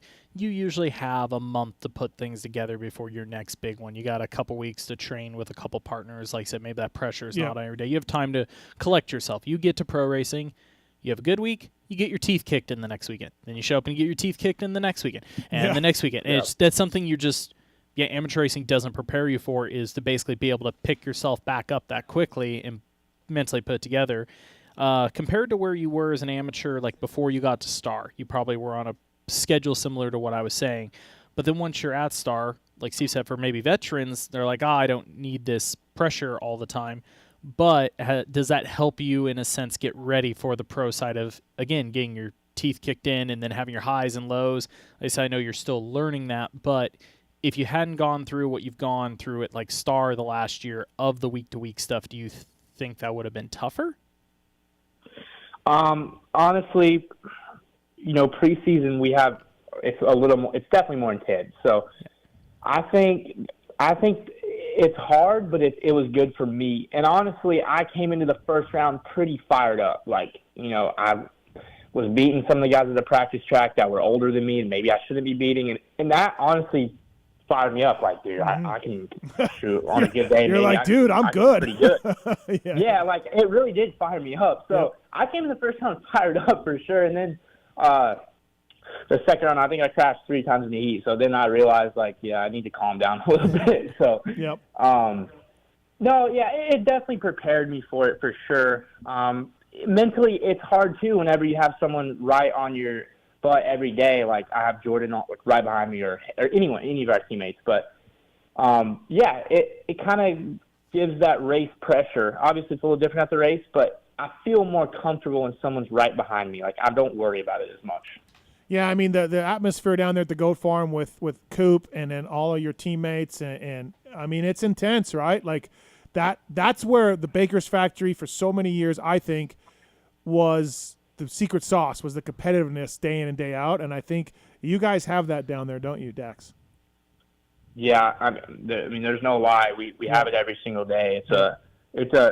Realistically, it's a race every single day. I mean, because who qualifies better and who's faster in the moto, and that's just how it is. It's gnarly. It's for sure gnarly, but I mean, yeah, I like it right now. Your dad raced back in the day. He made some main events. He was a good privateer dude. How much does he help you? I mean, obviously when you were little and all that, but now that you're the last year of amateurs and now you're with Star, and does he still help you? Does he still weigh in like Brian Deegan would, or is he more hands off?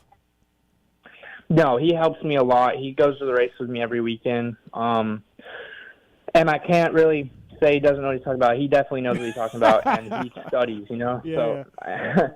And I would say with amateurs, his emotions were kind of like, he'd be pretty pissed if I didn't do good. Sure. But now in the pros, at least he's a little more chilled out. He's definitely a little more chilled out now. But he's more just about trying to help me and like watching lines. Like he'll video the 450 guys and show me. So he's there. He's honestly a big help and a good part.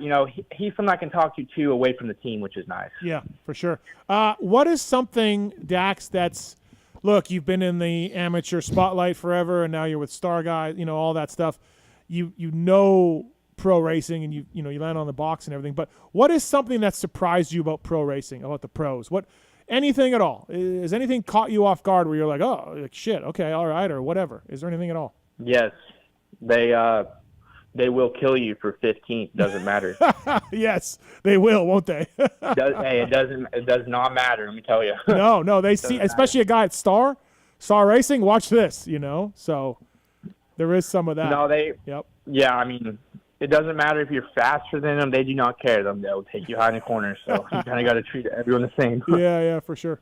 One I wanted to ask you to touch on was Mean Gene's still down there helping out with a bunch of the riders on the team I've heard and helps out during the week, but particularly from Beeks and certain people that are around you. I've heard that, in a sense, she's really been in your corner and worked with you a lot directly. Of course, I use the term Mean Gene. Like, she has a reputation, but from the times I met her, she's one of the nicest people I've ever met. Can you talk about a little bit of, like, what she's, done for you and kind of what it's like working with her at all during the week?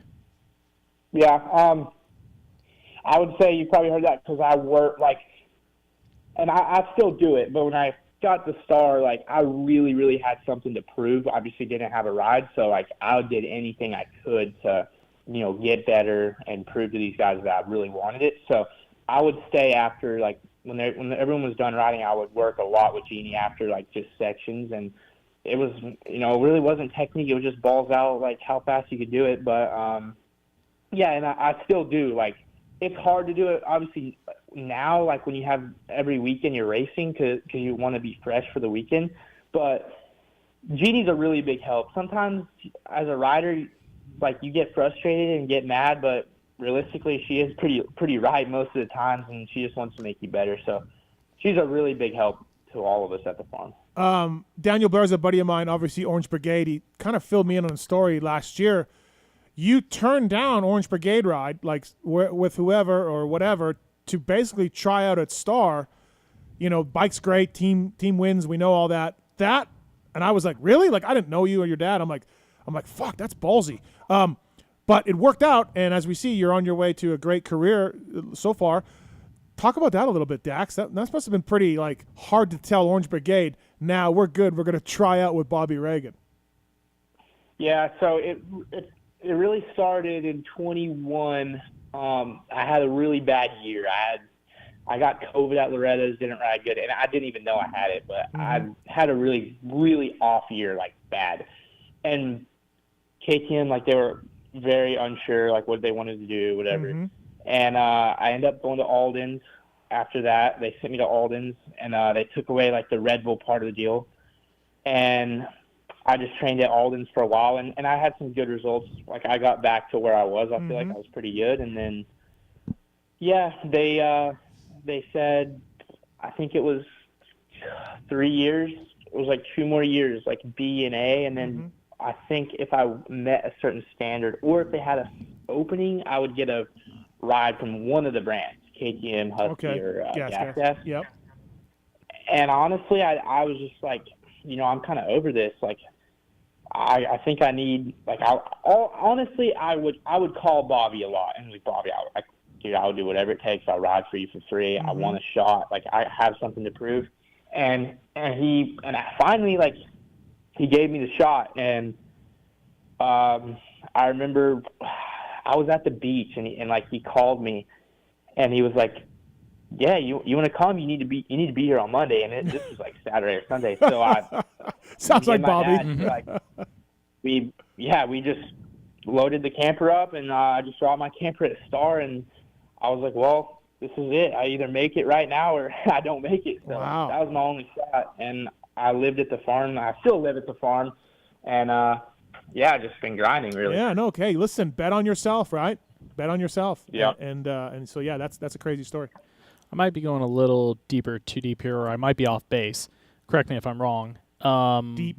No. Well, I'm trying to go back a little bit farther. I think when you were 14, I'm thinking your Loretta's year against Kitchen. Was it that year or the year before? Didn't you have interest from Star or an offer of some sort or something? And in a sense, you turned them down to stay loyal. So I remember when the deal came around, it was gnarly when I heard that, okay, Dax is going to Star. It's a handshake deal, nothing guaranteed. But in your case, I remembered hearing that before. I'm like, well, he's already had the opportunity once and turned it down, so I get it. When it comes back around, you don't say no twice, I would feel like, because, unless I'm wrong, you had that opportunity once, and whether it was staying loyal or whatever, I could see calling Bobby okay, if he says yes again, I'm not saying no. Well, it was that, and two, they were out of California at the time, and that was me and my family thought, not necessarily me, but my family thought it was a good idea, not to send me to California at a young age like that on my own, because my dad. Yeah, I remember hearing your dad didn't want you to go, right? Yeah, so my dad works a full-time job. My mom has to take care of my 2 sisters that are younger than me. So, my family couldn't just move to California. So I wanted to be on Star for sure, but it just wasn't. I just couldn't do it at the time. So really, it comes down to Dax Bennick hates Daniel Blair. Can we put that on? Can we put that on Vital MX? Can we do that on Vital? I'll start typing the forum topic right now. I'm kidding. I'm joking. I would love to say that though. If it gets clicks, dude. Yeah, it gets clicks. Yeah. Hey, clicks. Dax. Look, we saw you ride motocross and put in some good rides, and then we saw you ride supercross, put in some good rides. A, what do you like better? B, what do you feel you're better at? Everyone thinks I'm better. Everyone thinks that I'm a supercross guy. Okay. Which I think I am. I'm good at supercross. Well, dude, you got a podium. You're good at supercross. Yes. Yeah. But I honestly like outdoors a lot, and it makes me like it whenever I've been riding supercross for so long. I forgot how to go fast, just twist the throttle for once and just leave it wide open. But no, I think I'm pretty good at both. I really like outdoors. I had a taste of it last year, and this year I'm going to be a lot more prepared. And we rode a little bit of outdoors, not much, but I felt really good. So yeah, I'm excited. Okay, cool, awesome. Renegade Race Fuels bringing you Dax Bennick on the show. PulpMX 24 is a code to save. They'll deliver it right to your door. They engineer the best products for racers because they are racers also. All right, here, pop quiz, Dax. Here we go. Ready? Oh no. Funniest teammate. Gavin Towers. Okay. Oh, I've heard that a few times. Messiest teammate. Styles.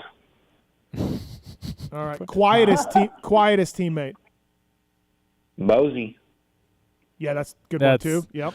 Which is so funny because Mosey, like, I've had some of the weirdest, longest conversations with him, but I can Yeah. imagine around a group, I don't think he's the most talkative. All right. Teammate you most wanted to punch in the face at one time or another. Definitely Gavin Towers. Okay. All right. All right. Huh, I'm seeing a trend here. All right. Teammate you'd most want to be stuck on a deserted island with. Oh that ain't great. I'm gonna go with Jordan Smith because he probably knows how to keep us alive. Yeah, he's an older veteran guy, right? He's he could older, probably he could make a You can depend on him. he could make a fire. He could make a fire. He could kill an animal or whatever. Get an right? SOS signal going. The rest of you are just sitting around going, I got no phone charger. I'm fucked. Yeah. Exactly. If you put me and Hayden out there, me and Gavin, it's gonna be we're done. All right, and then finally, teammate who's on his phone the most. Nick. Who? Yeah, Nick. Oh, Nick Romano. Yeah, Yeah, Romano. okay. Romano, All right. yeah, Romano. Yeah. Okay. All right. Yeah. Fair enough. Congratulations, you passed the pop quiz. So. All right, sweet. All right. Are you looking forward to the showdown, man? Looking forward to that? Yeah, I am for sure. We last one wasn't great. You all right? but, Yeah. No, I'm excited for this one for sure. Dude, they're gnarly. They're just gnarly. Showdowns. Yeah, Yeah. and it's important to get a start. If you don't get a start, it's really, really tough. So. When's the last time Bobby yelled at you? Well, Nashville, he didn't talk to me, so that's really bad. He yelled at me, that's good. So there's degrees of like he's If you yelled at, you exist. If he doesn't, you start to wonder. right. Yeah, you get scared. So probably the round before that, I'm sure. Yeah, probably free practice. I was getting yelled at. Yeah. Okay. All right. I got two for the pop quiz. Okay, go ahead. Teammate that you are most comfortable having behind you in a sprint during the week. Teammate that scares the crap out of you the most to have you behind you during a sprint. I'm really comfortable with all of them. None of them feel like they're gonna tee me up. Okay, Except, no midweek tee ups. No, okay. Actually, I take that back. Webb. I wouldn't want Webb behind me. Coop show you the business. That's. Oh wait, did you answer the other one? He just said Coop. He just said he's comfortable with all of them, but Coop is the least okay, one. So least- I joked yeah, that all Coop right. would give him the business. Has Tomac said more than 10 words to you? No. Okay. Yep. Fair enough. Hey, we're gonna get there though. Oh, we will By the end of the yeah. year. Well, listen, man. I've been around the guy for 15 years. I don't know if he said 10 words to me. No, he has. But yeah, Listen, he's all business, man. I respect it for sure. Yeah. No, when was the last time he was out there? On the off week, right? You went out. Yeah. I think we had we had like a break when he was here. Yeah. And then you're just like, fuck. There's Tomac. Look at him. Look at him. Yep. I could see that for sure. Well, hey man, thank you for calling in. I appreciate it. It's your first time on the show, I think. Yeah, we haven't had you on, so I really appreciate the time. Solid season. Solid season. Keep it up, man. Thank you very much for having me. No worries. All right, see you at the races, buddy. Yes, sir. See ya. Thank you. Daxton Bennick, everybody. Nice guy. Very nice. Yeah. Brought to you by Renegade Race Fuels. All right, Michael Lindsay here from Vital MX. Let's take some phone calls. We'll go to commercial break after this. Ray has an idea for a show segment. What's up, man? What's your idea? Hey, Mr. Pulp. First time, long time. I was thinking here, I was just listening to the race review. Yep. And I think we need to do a new segment. Okay. We need to do a fly racing Formula S Slam of the Week. Okay. All right. Formula S Slam of the Week. I like it. Yeah, the S stands for Slam. I mean, the S doesn't stand for Slam, I don't think, or does it? Because, it's all about impact, awareness. Yeah. And yeah. So are making we sure that everybody is safe. Are we right? talking about aggressive passing or crashes? up to your interpretation. I'd prefer crashes because that's, unless you think the slam is hard enough in a pass to set off a Formula S. I don't know. Yeah, well, I mean, listen, Barsha could qualify for a lot of those. So a couple from Anderson, I'll run it. a couple I'll from run it Barsha. by the Jasons, and we'll see. Yeah. Yeah, I mean, that would be awesome. Thank you. All right. Thanks, Ray. Thanks for listening, man. Appreciate it. Jeff's on 3 e-bike questions, so we got to get right to him. What's up, Jeff? Fuck Joe Biden. Okay. Cool, man. Great talk. Abraham's on 4. Great e-bike question. What's up, Abraham? What's up? Jets stats. Hey, how you doing? I was wondering, so I was thinking those guys up at the line, they're sniffing something. What do you guys make of that? We just talked about that. Yeah, it's like smelling salts. Okay. Yeah. Oh, is it dilates? I'm trying to think of the theory. Yeah. All right. I mean, have you ever done them? They wake. Yeah. You up. No, literally. I never have. I've they're definitely nuts. been You should. knocked You'll win a out a few Supercross, times. man. I should have. Hockey players do it all the time. It's like a big thing in hockey. Yeah. A lot of them do it. Yeah, Labatt Blue. Go Labatt Blue. That's Okay, beer. that's Up also there. that's got nothing to do with Beer, it. But, yeah. all right. And the other one was, I think, look at the stats. All these guys from Europe are always just jumping down their necks. Jet Lawrence is just the best thing ever. But come on, guys, let's just tone it down. Just tone it down a little dude, bit. he's having the best rookie season since Jeremy McGrath in '93. I know. Well, I mean, most wins like another James Stewart or a Ricky Carmichael. yeah, but dude, he's a rookie and he's almost as good as McGrath. I mean, what do you want us to do? He's got more wins in his first 15 premier classes than anybody in history, right? I got it. You guys. First you 15 guys, races, more than Jeremy. You could cut. That's stupid. I'm do the just season. telling you. I'm not going to say anything about USA or anything, but I just did. So, All right, Abraham. Listen. You got Chase Sexton, USA, Eli Tomac, USA, Cooper Webb, USA. I love my Tomac and Webb. Those are There my you guys. go. Those are your guys. But I mean, you can't. Like, I got a DM about like this broadcast is forcing Jet down my throat. It's like, bro, he's crushing it. I feel bad. I watched it this weekend. I didn't think they were bad on the 450. He rides good. I'm not going to hate on too much. You can't. I just love my guys. All right, Abraham. Well, thanks for listening, buddy. Thank you. Yeah, man. Appreciate it. Thank you. Hey, the Verb Moto assholes, they're doing this contest. They're giving away a Yamaha Wolverine side-by-side, 2 TTR 110s, giving away $20,000. How are they giving away $20K in cash? All the money they made doing the Star Racing shoot. Okay, all you got to do is shopverb.com, buy some merch. You're entered for a chance to win it all. And if you want to save on the merch, PulpMX, all caps, to save 10%. So I don't know how the Verb guys are doing this, but check it out. Verb Racing as well. Verb Moto bringing you the LCQ race this Friday. I think 3:30 Denver time-ish, but we're going to go on early. So maybe check around 3 o'clock. I'll tweet out and Instagram out the exact times. But, thanks to the guys at Verb for making this happen. Motorcycle Industry Jobs, motorcycleindustryjobs.com. Job of the week. Upload your resume for free today on that. It's a first and only job board built specifically for the motorcycle industry. WPS, I've heard of those guys. Sales, core brand specialist, Midwest region. Midwest. Candidates must reside within Minnesota, Iowa, Wisconsin, Illinois, Indiana, Michigan. And this position is directly responsible for developing regional brand sales and strategies, training, and enabling inside and outside sales team members to further advance brand, product, sales, and campaign knowledge. So this is like a regional manager for that area of Western Power Sports. So good job, Western Power Sports, huge company, fly racing and all of that. Check it out, motorcycleindustryjobs.com, job of the week. Check it out on there. Thank you to those guys. By the way, later on for the tweets at Tallon, I'm going to give you a heads up. I won't put you on the spot, but we do have a question. You need to grade Lewis and Dark's work record. On a scale of 1 to 10? A to B, A, B, Okay. C, that kind of stuff. So Okay, we're gonna prepare you for that. How's your phone? Everything good over there? Good. Just checking.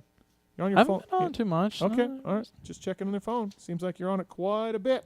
Race Tech Rant coming up. I asked for questions on Instagram as well for us. So, hey, let's talk about this real quick, Michael, before we go to commercial. Brandon Zimmerman, let go at KTM. Mm-hmm. Obviously, not Chase's decision.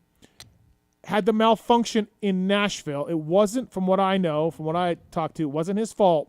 It doesn't look good, though. It doesn't look good that bike has an issue, they fire Zim, and, and then they don't really tell you anything else. They don't put out a press release or anything. Yeah. And so people are actually jumping to when Chase talked to him in Nashville, oh, you're fired, or like who, like, yeah, it just, what do you know from your side of things?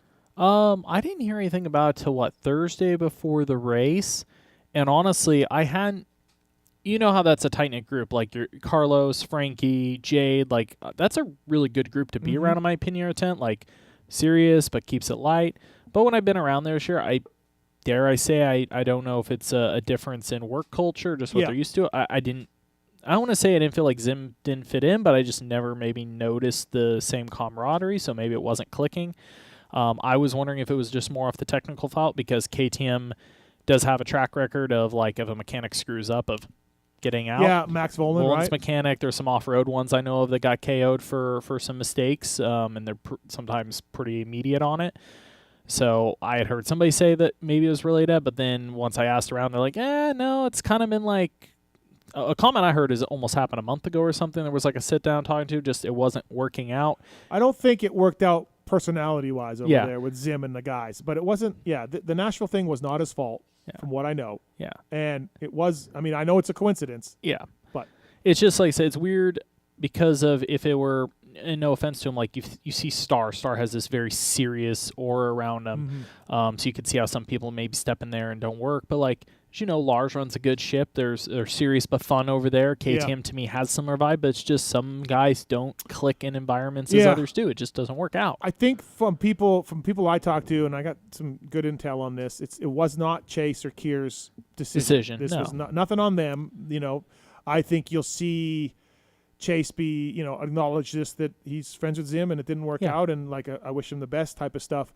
And I think Zim will land somewhere soon as well with this. But I had a feeling. I mean, Cowie needs a guy. He has a good track record there. That was like my first obvious. Yeah, he worked for Adam Cianciarillo for a long time. So. Adam at PC, but then he was in house at Cowie before he went to Honda. He was. Yeah, he left AC still on 250s. Yeah, I believe right towards the end of his 250 career. I think he went in house at Cowie for 2 years before he got pulled back into race duty with Chase. He wasn't in race duty at that time. Okay. So also, good track record. Yeah, and so it didn't work out, but it was KTM who made this decision. And I know people want the drama and everything else. I just don't think he was fitting in at the workplace. I mean, and I feel bad because I feel like the weekend before, by example, KTM came out was pretty. Whether you want to say aggressive or very forefront they with were that PR. Very aggressive, yes. Yeah, here's what happened with the bike. Like, it's a rocket, it's a rock issue. So it is kind of weird then to follow it up that the Zim thing's quiet because it leads to too much speculation. And I feel bad because, like, we all had to post about it. It's like, hey, he's out. It's kind of odd. And I got a few messages from people that were like, oh, nice way to speculate. There's nothing to speculate. We're sitting, and I emailed KTM PR like, hey, can I get a comment? Why? Like, do you have a reason? Nothing. Crickets. Someone I talked to close to the Sexton side of things was like, it makes Chase look bad because it's like, fuck you, my bike screwed up, you're fired. Yeah. If they were gonna let him go, they should have maybe waited until the end of Supercross and just said, hey, we're making a change for the outdoors. It didn't work out. That did strike me as weird, even if it is a personality thing and if Chase is really pro him. I mean, it definitely shows. Not the battle's going. It definitely must have been boiling up for a while. If you wouldn't do three more races. But exactly, and I think KTM, like they're hanging Chase out to dry a bit because bike malfunctioned, mechanic got fired. Well, who Chase is the one who said, this guy's got to go. That's not the truth. But then when KTM refuses to say anything, everyone's left to speculate. So. Who was the last rider that was championship caliber that brought a mechanic to a team with him that the mechanic got KO'd? The last one I can think of is Villa when he brought Throttle to Cowie. That didn't last. That didn't last the first full year, did it? No, it didn't go through Supercross. Didn't even finish Supercross before they signed Williams into him. That's and maybe my track record isn't far enough back knowing mechanics. That's kind of the only other one I can reference where, because usually it's like, okay, big name rider that has the power brings the guy with him. Yeah, people don't always get along, but it sort of works out. It's I guess you just don't think about it happening. Yeah. No, exactly. I think you're right. Throttle was the last guy, and it's funny. I had a big name rider that's retired now bring that up to me this weekend and say, "Yeah, Williamson and Throttle, same thing." And I was like, "Yep." Like, kind of funny how that works.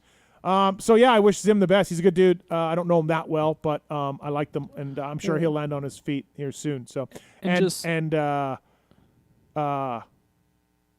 Kyle Defoe is a good dude. Kyle's also super good. Now, I was going to say, was he at Moto Concepts ever or no? No, he was. Dude, I've known him for a long time. So he was long back. I can remember is he got kind of his main start with Michael Leap. Oh, okay. When Rocket Exhaust had engines in house, he was building Michael's bikes. They were trying to do engine packages. Okay. Then he went to Rock River and he was mechanic for Tommy Hahn, but he was also servicing maybe all Rock the engines River's for the when I team. remember him then too, Dude, yeah. he's a gnarly hard worker. Kyle at Rock River was the mechanic for Tommy and servicing all the engines for the team on the rig. Yeah. He got pulled into PC when they brought on Cameron, and we all know Cameron rides a lot and is hard on stuff. Yeah. Like Kyle's Yeah. a grinder. Now, one other thing I wanted to say, just from my knowledge of this, because I also saw some people label, KTM's in, because Chase, whether you want to label suspension stuff or stuff, I've seen people speculate, KTM wanted one of their guys in there. They probably some politics, blah, blah, blah, because Kyle's been there a little bit longer. Yeah. As far as I'm aware, and this is Kyle telling me also, Kyle doesn't want to be on race duty right now. He just had a kid. I know he was very happy to just do the opening rounds with Jorge and be on kind of testing / relief duty for the rest of the year. He wasn't clawing for a race spot from when I talked to him. He was very much like, hey, I'm good with my schedule this year. Yeah, someone told me he didn't know he was working for Chase until he got the plane ticket. The plane ticket showed up in his email. Hey, by the way, you're working for Chase. He's like, oh, okay. So, yeah, interesting. But, all right, well, yeah, again, I think I want to just – Chase and Kier are fine with Zim.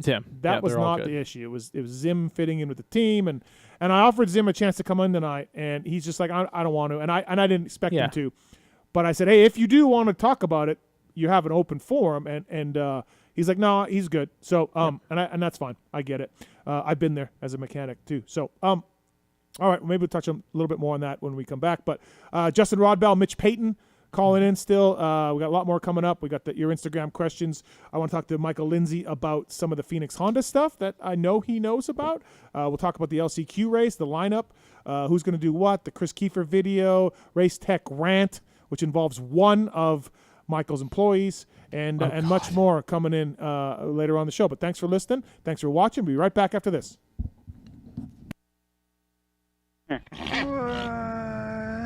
Oh, shit, that's David Bradshaw's bike. I just fucked up.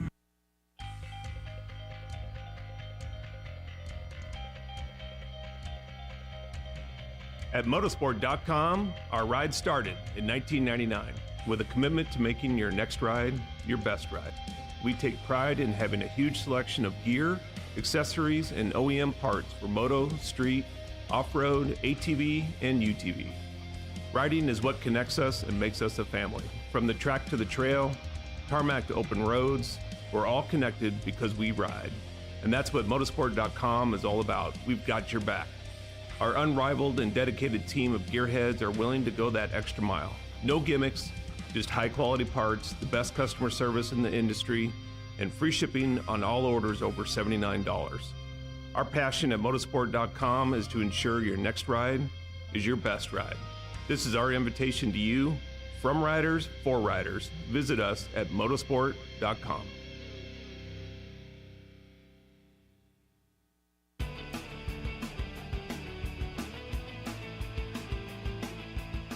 You likely know Racetech as the suspension and engine tuner of choice for the world's fastest privateers. But what you may not know is behind the scenes, Racetech is the trusted source for many OEMs and factory teams throughout the motorcycle industry. For nearly 40 years, Racetech has been producing high-performance suspension and engine components and services right here in the USA. Racetech doesn't just specialize in motocross. In fact, they have many off-road, hill climb, flat track, road racing, and supermoto championships on the mantle as well. Not a racer but want to smooth out the ride on the street or add some performance to your Harley? Racetech offers a full line of suspension solutions including industry-leading built-to-order G3S custom shocks. All Racetech products are 100% guaranteed to exceed your highest expectations. Don't wait. Experience the Gold Valve advantage today by logging on to racetech.com. Don't forget to mention PulpMX when ordering for a discount.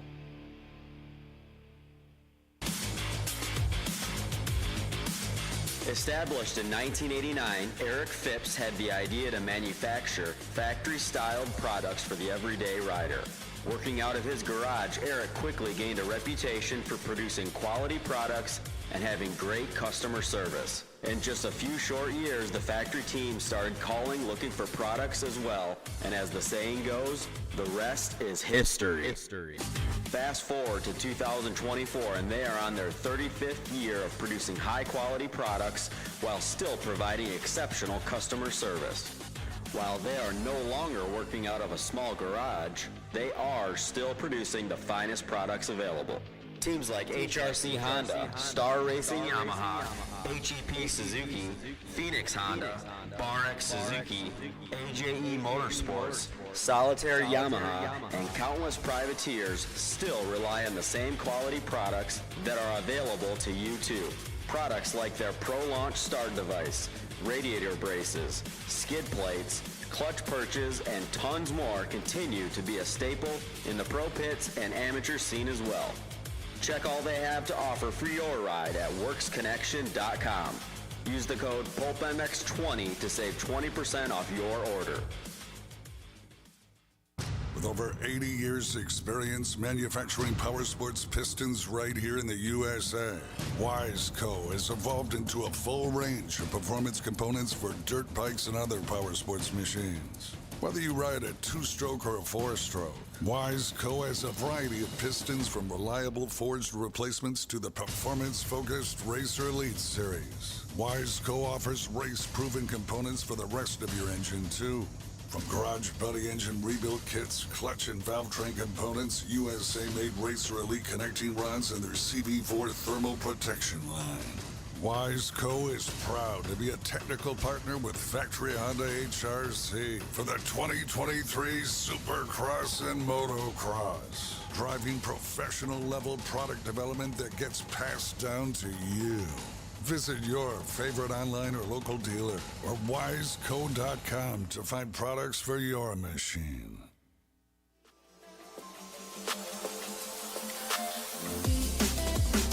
Rocky Ridge Trucks, your ultimate off-road vehicle capable of getting down and dirty. Rocky Ridge has a rich history and has been building custom vehicles since 1983. Proudly partnering with the finest OEMs including Chevrolet, GMC, Ford, Jeep, Nissan, and Ram, we bring you the ultimate turnkey custom truck on the market. Each vehicle is easily financed through your local dealership and, best of all, retains the factory warranty. Say goodbye to the hassles of DIY customization. No more waiting for parts, compromising ride quality, or risking voiding your warranty. Drive the vehicle you've always dreamed of today. Join the Built for the Bold family at RockyRidgeTrucks.com.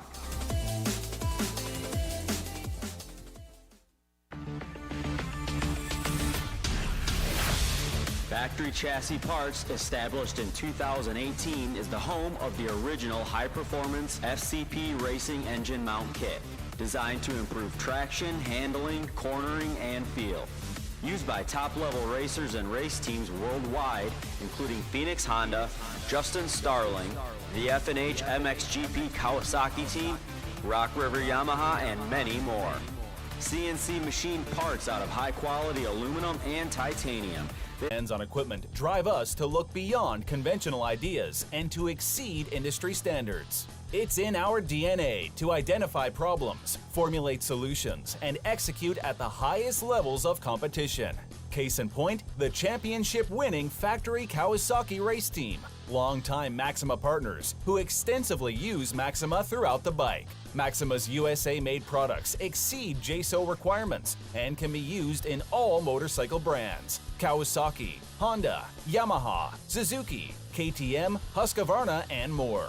Maxima Racing Oils. Experience the difference. Visit MaximaUSA.com for more information.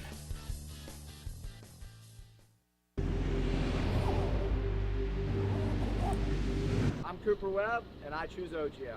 I'm Christian Craig. I'm Dean Wilson. I'm Aaron Plessinger. I'm Jerry Martin. I'm Nate Thrasher. I'm Shane McElrath. I'm Hunter Lawrence. My name's Jett Lawrence. I'm Jordan Smith. I'm Tal Hawkins. Stargate Hampshire. I'm Hayden Deegan.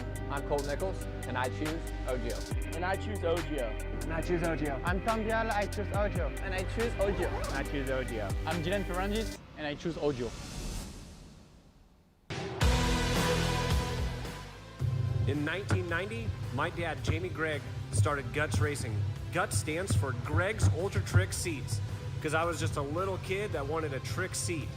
And if you're out there looking for a trick seat, go to gutsracing.com, your local dealer, or Motosport and place your order.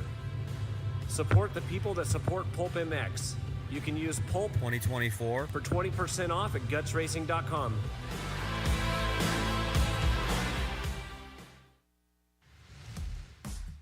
FMF Racing is proud to celebrate over 45 years of fun, building every FMF exhaust right here in the USA.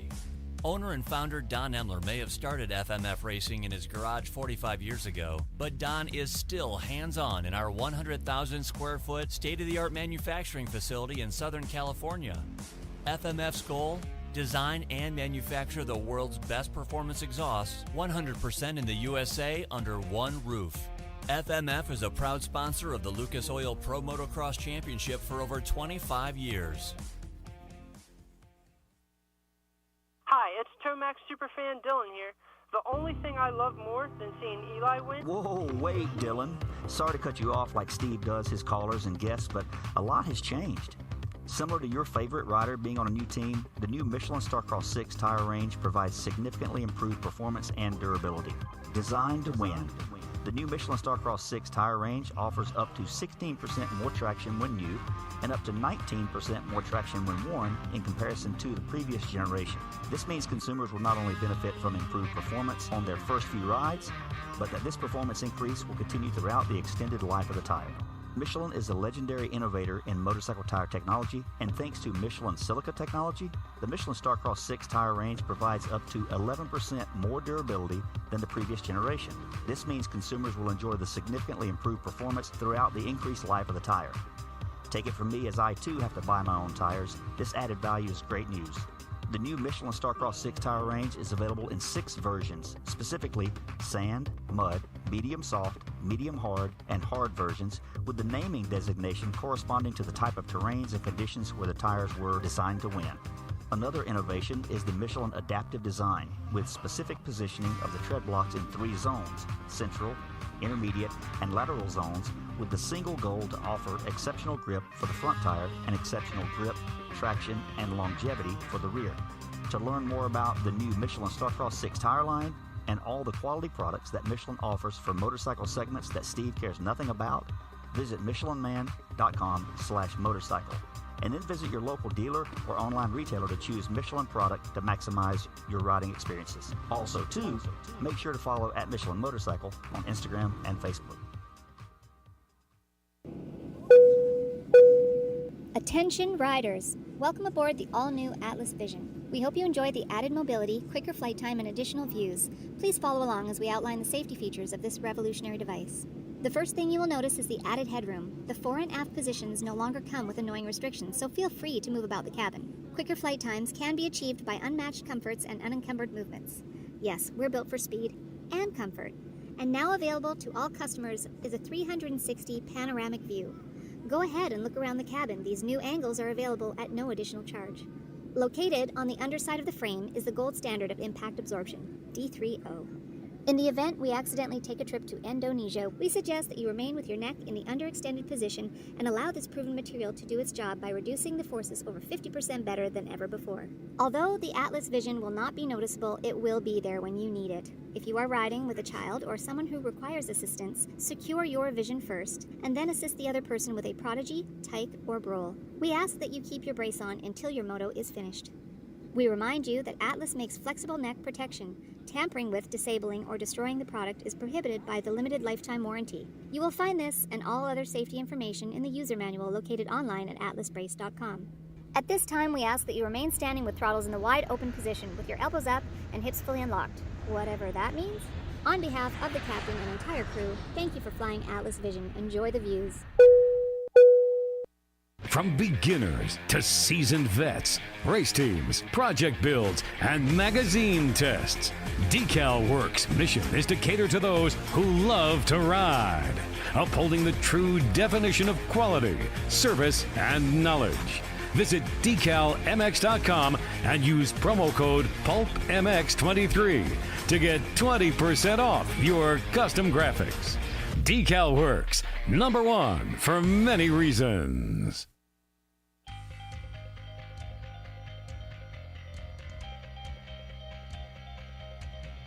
At motorsport.com, our ride started in 1999 with a commitment to making your next ride your best ride. We take pride in having a huge selection of gear, accessories, and OEM parts for moto, street, off-road, ATV, and UTV. Riding is what connects us and makes us a family. From the track to the trail, tarmac to open roads, we're all connected because we ride. And that's what motorsport.com is all about. We've got your back. Our unrivaled and dedicated team of gearheads are willing to go that extra mile. No gimmicks, just high-quality parts, the best customer service in the industry, and free shipping on all orders over $79. Our passion at motorsport.com is to ensure your next ride is your best ride. This is our invitation to you, from riders for riders. Visit us at motorsport.com. Maxima Racing Oils was created for world-class racers who challenge the limits of possibility. Their demands on equipment drive us to look beyond conventional ideas and to exceed industry standards. It's in our DNA to identify problems, formulate solutions, and execute at the highest levels of competition. Case in point, the championship-winning factory Kawasaki race team, longtime Maxima partners who extensively use Maxima throughout the bike. Maxima's USA-made products exceed JSO requirements and can be used in all motorcycle brands: Kawasaki, Honda, Yamaha, Suzuki, KTM, Husqvarna, and more. Maxima Racing Oils. Experience the difference. Visit MaximaUSA.com for more information.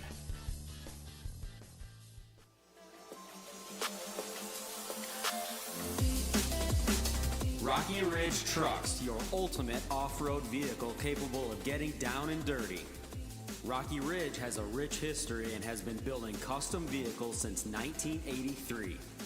Proudly partnering with the finest OEMs including Chevrolet, GMC, Ford, Jeep, Nissan, and Ram, we bring you the ultimate turnkey custom truck on the market.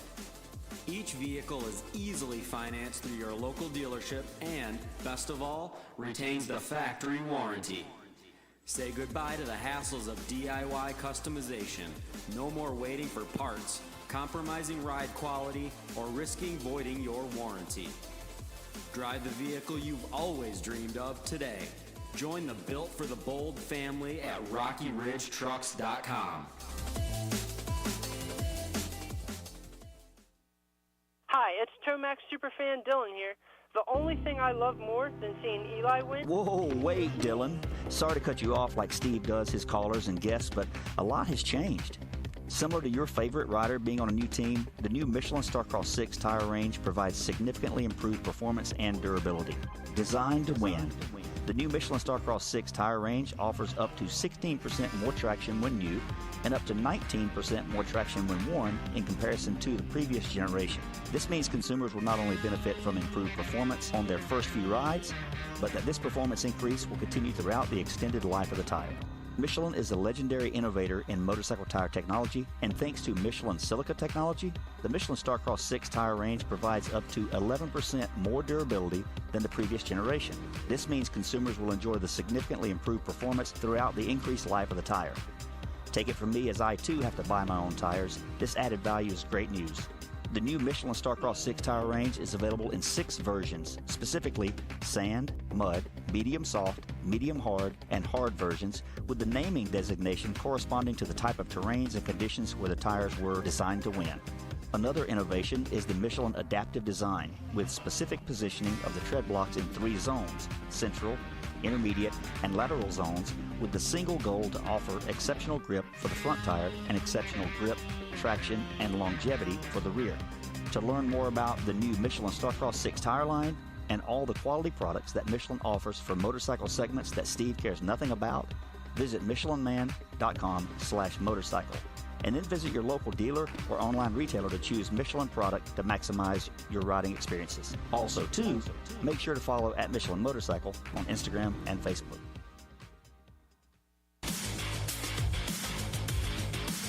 Established in 1989, Eric Phipps had the idea to manufacture factory-styled products for the everyday rider.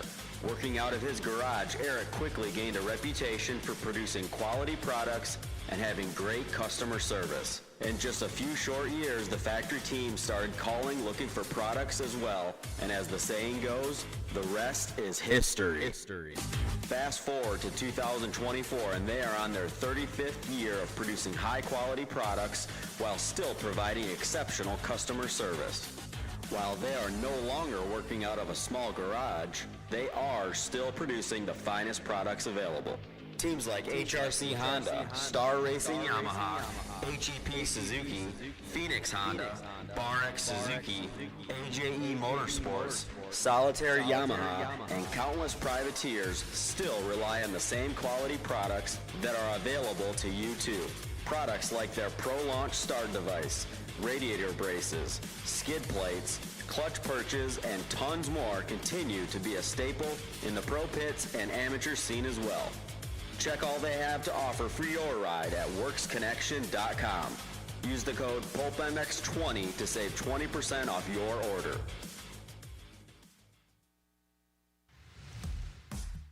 FMF Racing is proud to celebrate over 45 years of fun, building every FMF exhaust right here in the USA.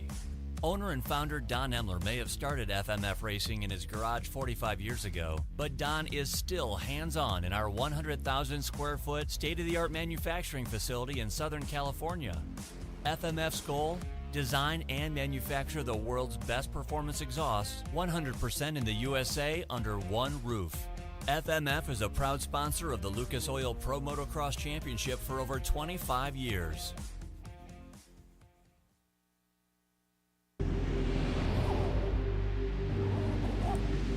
I'm Cooper Webb, and I choose OGO.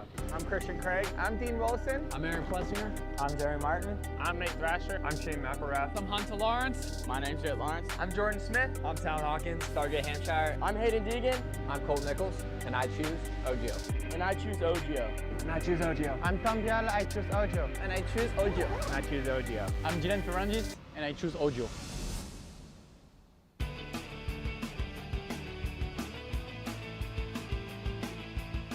You likely know Racetech as the suspension and engine tuner of choice for the world's fastest privateers. But what you may not know is behind the scenes, Racetech is the trusted source for many OEMs and factory teams throughout the motorcycle industry.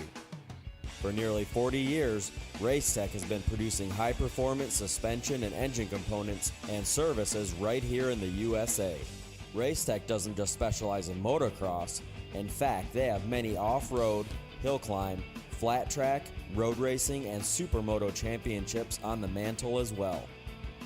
Not a racer but want to smooth out the ride on the street or add some performance to your Harley? Racetech offers a full line of suspension solutions including industry-leading built-to-order G3S custom shocks. All Racetech products are 100% guaranteed to exceed your highest expectations. Don't wait. Experience the Gold Valve Advantage today by logging on to racetech.com. Don't forget to mention PulpMX when ordering for a discount.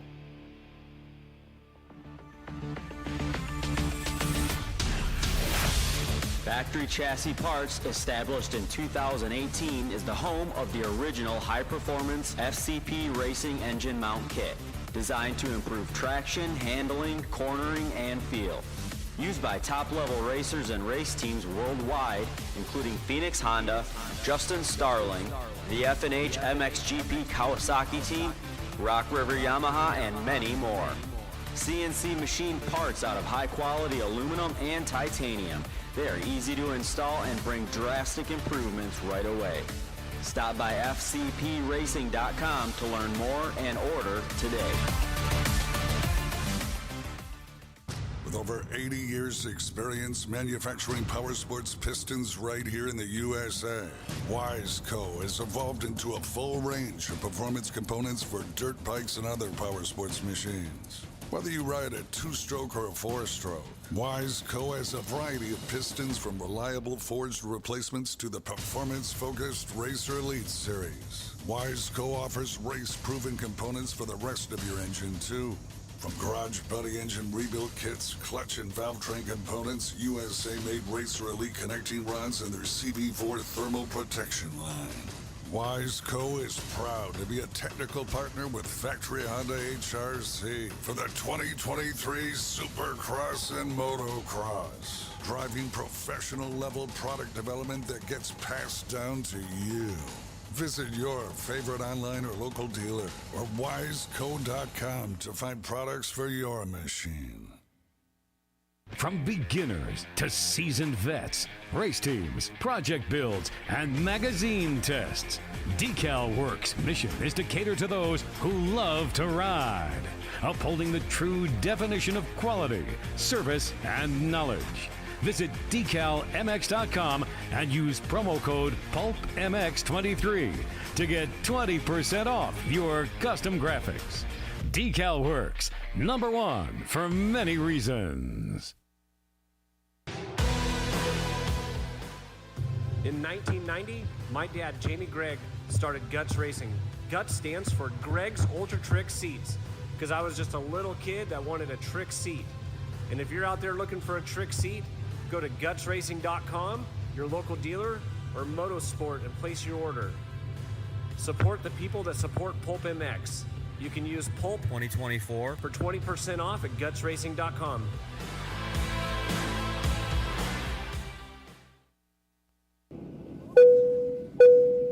Attention riders! Welcome aboard the all-new Atlas Vision. We hope you enjoy the added mobility, quicker flight time, and additional views. Please follow along as we outline the safety features of this revolutionary device. The first thing you will notice is the added headroom. The fore and aft positions no longer come with annoying restrictions, so feel free to move about the cabin. Quicker flight times can be achieved by unmatched comforts and unencumbered movements. Yes, we're built for speed and comfort. And now available to all customers is a 360 panoramic view. Go ahead and look around the cabin. These new angles are available at no additional charge. Located on the underside of the frame is the gold standard of impact absorption, D3O. In the event we accidentally take a trip to Indonesia, we suggest that you remain with your neck in the underextended position and allow this proven material to do its job by reducing the forces over 50% better than ever before. Although the Atlas Vision will not be noticeable, it will be there when you need it. If you are riding with a child or someone who requires assistance, secure your vision first, and then assist the other person with a Prodigy, Tyke, or Brole. We ask that you keep your brace on until your moto is finished. We remind you that Atlas makes flexible neck protection. Tampering with, disabling, or destroying the product is prohibited by the limited lifetime warranty. You will find this and all other safety information in the user manual located online at atlasbrace.com.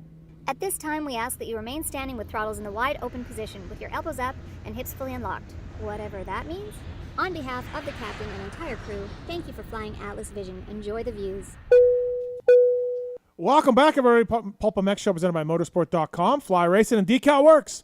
702-586-7857. You got something on your mind? You want to talk some Supercross in Philly or anything else? Upcoming outdoors, whatever it is. Michael Lindsay from Vital MX here. I want to thank the folks at ORW for bringing you the 7 o'clock hour. Offroadwarehouse.com. This is that ORW butt patch that you see on the back of Phil and Cody Schock and Jay Mart and everybody over there. They sell everything from suspension kits, tires, and wheels to steps, bed accessories, and more. And they install it as well. They're staffed by a knowledgeable group of people there. PulpMX code to save it. Offroadwarehouse.com. Thank you to the ORW guys for bringing you the 7 o'clock hour. Michael Lindsay, brought to you by the folks at Decal Works, by the way. DecalMX.com. PulpMX24. Code to save. Our next guest, Privateer Hero, brought to you by the folks at Acherbys. Acherbys, the world leader in accessory dirt bike plastics. Check out the latest styles and colors at AcherbysUSA.com. And whether you're simply needing a new fender or you want to personalize your bike, Acherbys is there for you. Super cool 3D website thing that can pick your color of the bike that you have and show you what it's going to look like with plastic on it. Super cool. So check it out at AcherbysUSA.com for more information on that. And bringing you our next guest. This man has made a bunch of main events this year. He's going to be in the Privateer LCQ Challenge this Friday. It's Justin Rodbell. What's up, buddy? How are you? What's up, dude? I don't know about a bunch of mains, but at least 3. 3. Hey, listen, it's not a coincidence, bro. They're all the muddy ones. and you're just crushing it in those. What's going on with that? I didn't know you were like a mud master.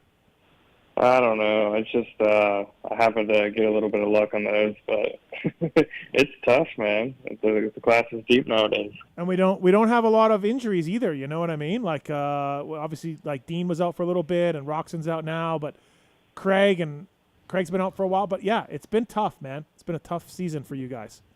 Yeah, it's been tough. I mean, kind of like last year. I didn't race last year. I was hurt, but. Right. I'm pretty sure Justin Hill got a podium at the last round, and he didn't make the main. Yeah, he was like right in front of me, battling with me. Well, dude, I look at my LCQ lineup. Like, it's stacked, man. Like, there's a lot of good dudes in there. It's deep. Yeah, it's deep. Hey, man. By the way, too, you listen to the Pulp Show, don't you? You're a listener. Yeah, dude, I've listened every weekend. That's as I awesome. or not every week as I drive to the track. It takes me about 2 days to listen to. Yeah. No, I appreciate it. Yeah, I enjoy it. Have you been happy? Have you been happy with your season? Like we said, 3 mains. You're coming off Achilles tear, right? Like that ain't easy. I mean, what do you think? I mean, yes and no. Yes, no. I don't know. Not really. I mean, but it's tough. I think next year I'll probably just ride 250 and 450, just because I'm not really competitive. Okay. If I do make the main, just to be, just honest. Yeah. So I want to be in the race a little. I want to race. But yeah, no, it's fun, man. I just enjoy being out there, being at the races. Yeah. Racing my dirt bike. I'm not the best, but I can be competitive. Yeah. And I am only 23. I'm not friggin'.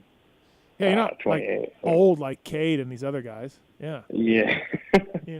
I got a bit of time. Hey, tell us a little bit about your team and the situation behind it and everything else. It's kind of interesting. Yeah, so I got kind of met Chris. It's Chris Fagella and his wife Rhonda. They run the team. Yeah. I met Chris probably 2 years ago in 22 when he was working with Kevin. It was just him and Kevin. And then I guess he did a little bit more guys in 23. I was hurt. We actually were going to work together in 23, but I got hurt and didn't happen. And then this year we started with 5 guys, then we ended up with 4 guys. It's me, Hunter Salser, Tristan Lane, and Colby Kopp. Yeah. So we got a pretty big group. We're all in KTMs, and it's crazy to say, but they don't really care about results. They really care about progression. And, it's a little different, but I really enjoy it. Different kind of pace on everything, but yeah, it's cool. Yeah, it's really neat. It's next level KTM. And, like you said, it's Chris just really helping guys out like you, and like all you guys are really good riders too. So, yeah, it's kind of a neat program. Yeah, it's a different program. It's cool. I enjoy it. And, I wouldn't be out there if it wasn't, honestly, for them. So, and you help team out. You help the team out with sponsors and stuff too, once in a while, and you kind of like do what you can. Yeah, it's all kind of. So basically, I'm not going to just throw my deal out there, but I do provide a bit of parts and et cetera for the bike. So if I want to make the bike faster, it's kind of on me. When I want to make it better, it's on me. Yep.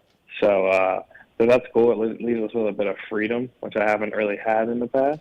Right. If I want to try a different suspension, if I want to try a different motor part, I can do. But it's all out of my own budget. So. It's one of those things, Michael, with these privateer teams, like you get locked into using this suspension guy or this motor guy, and you don't quite have the budget, and the motor guy's like, well, I could give you more compression, but then I gotta rebuild it, and you don't have the money to rebuild it, so I can't give you more compression or whatever. Michael, right? These are the problems with these teams. Yeah. Yeah, and again, what you said, like what Chris is doing, it's not the bare minimum, but he just does what he feels like, I guess, in the sense is what can help these guys and lets them take care of what they need to take care of, but does what he can to basically be as helpful. And he really is. When you talk to him, there's no big motives of I'm building a race. He's just he enjoy Chris. He doesn't need to do this by any means. Mm-hmm. He surely does it as a passion project. Like I said, started with Kevin, kind of started around the privateer journey group and just learned a lot from like seeing what programs have tried to do for guys and non. I think this is kind of the balance he's come up with. So Chris pays for gas at the rig and gives you a place to pit, and you bring your stuff with you. Is that kind of how I'm getting it? I think he. Rodbell? Correct me if I'm wrong, Rodbell. He provides what, one of your bike. You guys have to buy your practice bikes, but he provides the race bike or something. Yeah, so the race bike is provided, but I actually have I still have my deal with Ellicott City Motorsports in Maryland. Yep. So they gave me 2 demo bikes a year, and I'm kind of locked in with that. So I have a pretty sick deal for myself, honestly. It's not bad. Right. I mean, it's better than I've had in the past. I have more bikes to ride. Sure. And it's going. I really like the KTM, but obviously it's not the fastest. I need a little bit more grunt. But. Well, get a high compression piston in there, dude. Get some. I have one in there. Okay, well, I mean, get a cam, get ignition, get some race fuel. I have the ignition. I have the race fuel. I guess I need a head next. I guess. Is Truman getting you? Is Truman work with you with the get stuff? No, I'm twisted. Okay, all right. Yeah. Hey, what Achilles tear? I don't know if you're aware of this. Rupture. Yeah. How do you feel 100%? Are you 100% from this? No. No. Okay. It's I think it takes a lot longer time than we realize because it connects to your whole leg. It's not just your one little thing. It's a big muscle that is igniting, and it's gnarly. It's not really the same. I've had issues with mine getting super tight, way tighter than it has been in the past. Do you have to stretch it before the motos, before you ride? Like, is it a procedure you do? Yeah, I've spent a lot of time stretching lately, just because Supercross is so gnarly. Yeah. I'm sure Eli's probably dealing with that, but he won't say it. No, I'm sure he had way better surgery than me, But did you do it on you did an overjump, didn't you? No, I just did it in the rhythm. I didn't crash. You didn't crash. I was on my toes. Damn. I was just on my toes and I just popped. Have you gone the like? Does it bother you if you've gone like the ankle saver route or anything different with your boots? Yeah, I got the freaking ankle saver bags. I honestly like them though, because like I lost my there's been rounds lately. I lose my feet on the peg and then I'll catch the back of that. And honestly, if I didn't have that, I would have got whiskey probably multiple times. I'm picturing Hunter Lawrence in the whoops this week where you see his foot slip off and drop all the way back. You got that little bit. It's not just ankle saver. You could call it oh shit saver. Yeah. Save your guys from falling off. What's the outdoor plans, Rodbell? What are we doing? Oh my gosh. What? I have some I'm probably going to ride my KTM. I'm talking to like 2 other people. But, dude, everyone wants you to pay, and I'm not paying money to ride for someone. I'm not. So I think I'm just going to run it up on my KTMs. But the thing with that is I probably won't have a mechanic. So, Thomas Welch, he's going to he's a good friend of mine, and he's going to drive out to the first 3. So he's going to take my bike's already going to be out there. I'm going to race the Team Next Level race bike. Okay. So at the first 3. Something out. Yeah. Yeah, so I'm going to ride that bike. But I think I'm going to so in practice, I'm not going to have a mechanic in the race. But in practice, so we know who how our time was. He'll do pit board me, and then after he pit boards me, I'll pit board him. Privateer life, dude. Yeah. And then in the races, you're just on your own. So when you say these teams want you to pay, you mean like besides your expenses and stuff? Yeah, on top of your expenses. Yeah, you're like, wait, what? What kind of team are you? That's just called I could drive my van out and be on a team, right? Yeah, I'll just put my name on the bike, dude. Right. What am I doing? what? It's. I understand. Okay. I totally understand, right? Yeah. Yeah. Everything. It takes money, but. Did you get all your money from SGB? Is that all? Is that all good? You got all your money there? So, I mean, if I'm honest, I read there was a clause in the contract of a little funky. And I told those, I did tell A-Ray about it. I said, read XYZ, and yeah, that's why I didn't sign it. But yeah, those guys got screwed because they didn't read it correctly. They did. Yeah, yeah. You mean A-Ray didn't get a lawyer and study the contract? That's shocking. It literally said in it, basically, if you take him to court, he owes you nothing. It's a fantastic contract. Jeez. Yeah. I need to do that in my contract. Is that a Butler Brothers contract? I had someone offer me a contract one time. It said, either side can terminate this agreement at any date for any reason. Was that your MCR interview contract? No. and I was like, why am I signing this? It's pointless. This is absolutely pointless. Because you could just let me go with nothing, and I can fire. Yeah, like, stop it. You know, either side can terminate his agreement at any time for any reason. Motocross. Hashtag motocross, dude. Yeah. Yeah. Well, when you're paying for everything the year before, then the next year you get offered like $25K, all expenses paid. You're like, wait, where's this money coming from? And they're like, don't worry about it. A title sponsor. You're like, okay, well, who is that? Yeah. Santa Claus? Yeah. Okay, so LCQ race this Friday. You're in. Are you aware of the format? I'm like I said, I listened. So last time I listened, you have said a 5-minute race. 5 minute plus a lap race, yep. And then we line up like staggered 22nd to first backwards. Yes. And then another 5 minute plus one race. Yeah. That's it, right? Yeah. So, I mean, Michael, right, I kind of feel like with that format, another question. A 5.5 might get the overall. Good. Or a 5.8, right? Yeah. I feel. What you're 20? Is it a full 22 gate? Yeah, 22 riders. Yeah, that's a lot. Yeah. Go ahead, Rodbell. Are your wild cards riding 250s? They are. They're on 250s, and they are not happy about that. I was say they're not allowed to. They can't pick a 450. No. What'd you say, Rodbell? Marshall is pissed. Oh, he's so pissed. At altitude, especially. If it was any other round, it wouldn't be that big of a deal. But Denver? Just beat it then. Like, Marsh is awesome. Marsh is a good dude. But I was like telling him, like, look, I picked all the 250 guys because they're 250 riders. They've been doing a good job. They got to ride 250s. That's where I told Marsh to be a worse 450 guy, I guess. Yeah, I mean, I don't know. Yeah, they're not happy, Rodbell. But we're also, by the way, Rodbell, we're going to do the same gate pick format that we did last year, which is... How's that work? I'm going to have 3 ping pong balls in a hat, and they're going to be 1, 2, 3. Josh Cartwright's going to do the draw because he won the point standings for the year. He did the draw last year also, I believe. And what we're going to do is if you draw ping pong number 1, it's just 1 to 22 gate picks with the wild cards getting the last 5. If he draws ping pong number 2, then it's 22 to 1 gate picks.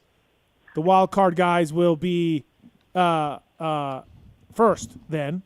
And then I want to see where you are in the points. I forget where you are in the points. I'm 6th.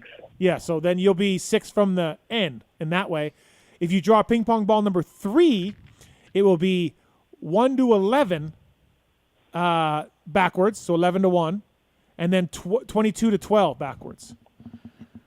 Okay. Yeah. Didn't they have this in Arena Cross where it was like the 3 I don't know. I think the 3 briefcases was like that. This is literally just like Arena Cross bullshit. Yeah, it's not bullshit. It's amazing. Yeah. No, as a racer, you literally actually hate it. Let's put it honestly. Steve sounds like a good guy putting up all this money, and he just wants chaos. Yeah. He just wants all you guys on this Privateer Island group text. He makes you feel wanted and I'm not needed. even in it. You're just there for his personal entertainment. Yep. I'm not wow, one of those Diamond Brashes. I'm in the manager's tower just rubbing my hands together. The RV run. Yes, I can't wait. I don't know, man. Like you win the first one. Now you're 22nd, staggered start, 5-minute race, hard pack track. Like, could the first place guy get up to 10th? I don't think so. I don't know. Well, what's funny is that the Arena Cross, I feel like you're getting the idea from Arena Cross just a little bit. But you know how they do this. Yeah. Yeah, so I remember yeah. the briefcases. You'd pick one. Well, no, but even this year this year. Even Oh, this did year, they do yeah. that? Yeah. Oh. So Yeah, you do. 1 to You 6 race. in the first main go. Yeah, it go in goes the to back the row. second row, Right. yep. Right. And at Daytona this year, I got a last place start in the first one. And you pulled off. to get the first game. The guy, he pulls off. I was like, I asked him after the race, did you do that on purpose or you told me? And I was like, oh, that's smart. Oh, that's smart. Yeah. I was like, I'm going to just get first gate pick. There's no way I'm going to win this. Who's been on you most to get in the race that isn't, and like is maybe like on the verge of being eligible but isn't, but has just been hounding you? I've Joel Whiteman from Australia really wanted in. Nice guy. I meant somebody like a Chiz who would probably win. Oh, Chiz and Benny are on me nonstop. They Hey, can, you they know can what you fuck should have off. told them? They can both fuck off. Hey, you should have told them they could race, but they get last gate choice and they have to put money Listen, in the pot. I already started this. I tried to They have start. to put 20 or 30 I grand tried in. to start Chiz back row. That fucking guy cheated. Rodbell, can you believe Benny? He's like, I want in. Dude, leave one, Benny is rich. Two, yeah. You see how fast he is going right now? Yeah. Fucking Beat it. Beat it. Beat gonna get Colby, a win. Colby Kopp asked to get in. Lane Shaw. These guys are awesome. Yeah, They're poor good dudes. Colby. They're Colby, dude. Yeah, they're good guys. I mean, every year I can't get everybody in, so I feel bad. But I don't know. Like I got to make a choice somewhere along the line. And this year I was like, you know what? Let's put 250 guys in. Henry and Marsh has been doing really well. TJ Albright's been doing well on the West. Like, you know. I wish you would have picked Colby Cobb, Joe Whiteman over Henry Miller, and yeah, because TJ you want to Albright, beat them, Rodbell. That's why. Well, obviously, I want less competition. They're on 250s at altitude. Who's the guy, Rodbell? So we got Henry Miller rips. He does. We got 2 rounds to go, Rodbell. Who's the fucking guy that you're just like every week you're like this fucking guy again?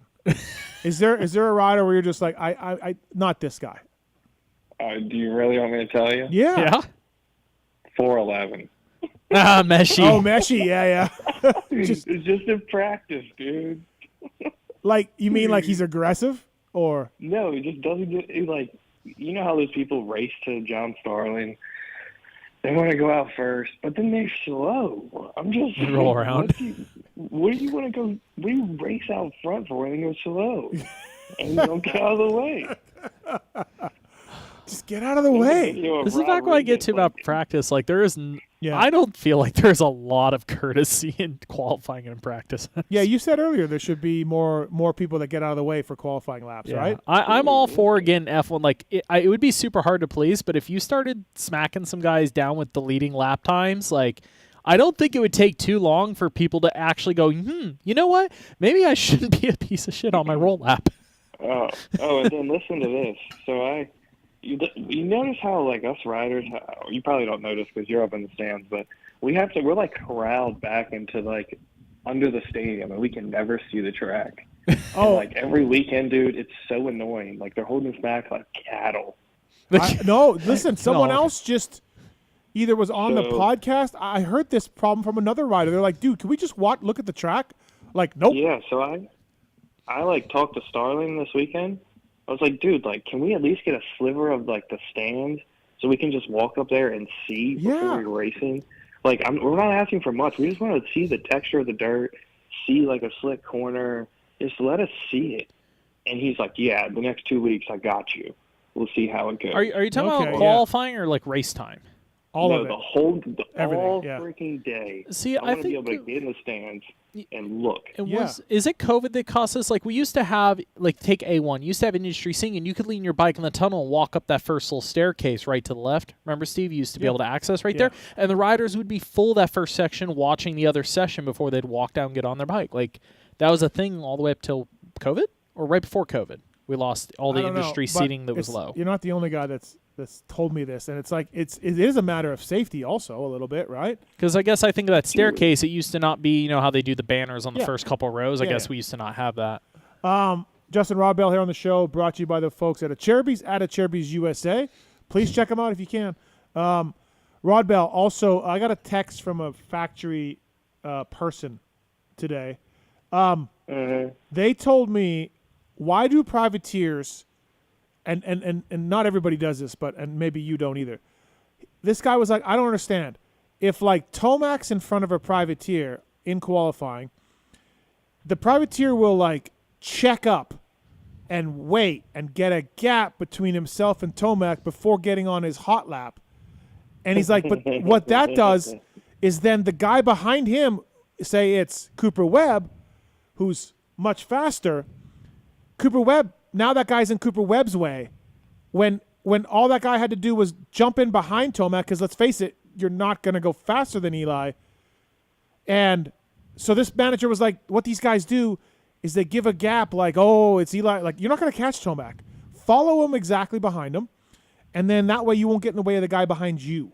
Does that make any sense to you, or do you understand what this factory person was talking about? 100%. Yeah, I mean, if it's me, I'm trying to latch onto the guy right off at least see him for 2 turns. Right. Something. Maybe 3 if you get lucky. Yeah. But Hey, yeah, that's not me. Okay. All right. Yeah. Funny, I put it in a group text of other privateers, and they all claimed it wasn't them either. So, yeah I don't know. I got another one for you for qualifying, and this is one I kind of laugh about, like, guys. I swear I see it more in, like, B practice than I ever seen A practices. Predator guys, like, do the hot lap, and then roll lap is, the word roll lap is too literal. Like, roll every single jump and take almost 3 minutes to come around. And I've told so many riders session, I'm like, cool, you just cost yourself like 2 more attempts at a fast lap, because you got to set. I've had guys argue, I need a break, I need to set up, the big names do it. I'm like, no, most, like, occasionally Coop rolls or like a Tomac, most of the time they're still doubling and tripling stuff and carry decent momentum. They're definitely 4 or 5 seconds off, but they carry themselves. Because my counter is, I've asked guys, I'm like, do you ever do that during the week? You do like sprints during the week, right? Like 1, 2, 3, 3, 2, 1s. They're like, yeah. I'm like, do you like just roll around afterwards? Well, no. Yeah. Like, then why? Yeah. No, you're right. Yeah, it costs them time. And I hate to be a dick, but I swear I see it more in B practice than A. Well, yeah, 100%. You're going to see it more in B practice because the guys aren't in good enough shape. They legitimately have to have the roll lap because that one lap was it. And like sometimes for me, like this year, I've been a little bit like that because I'm not in the shape I need to be in. But yeah, I mean, I'm a little guilty of that sometimes.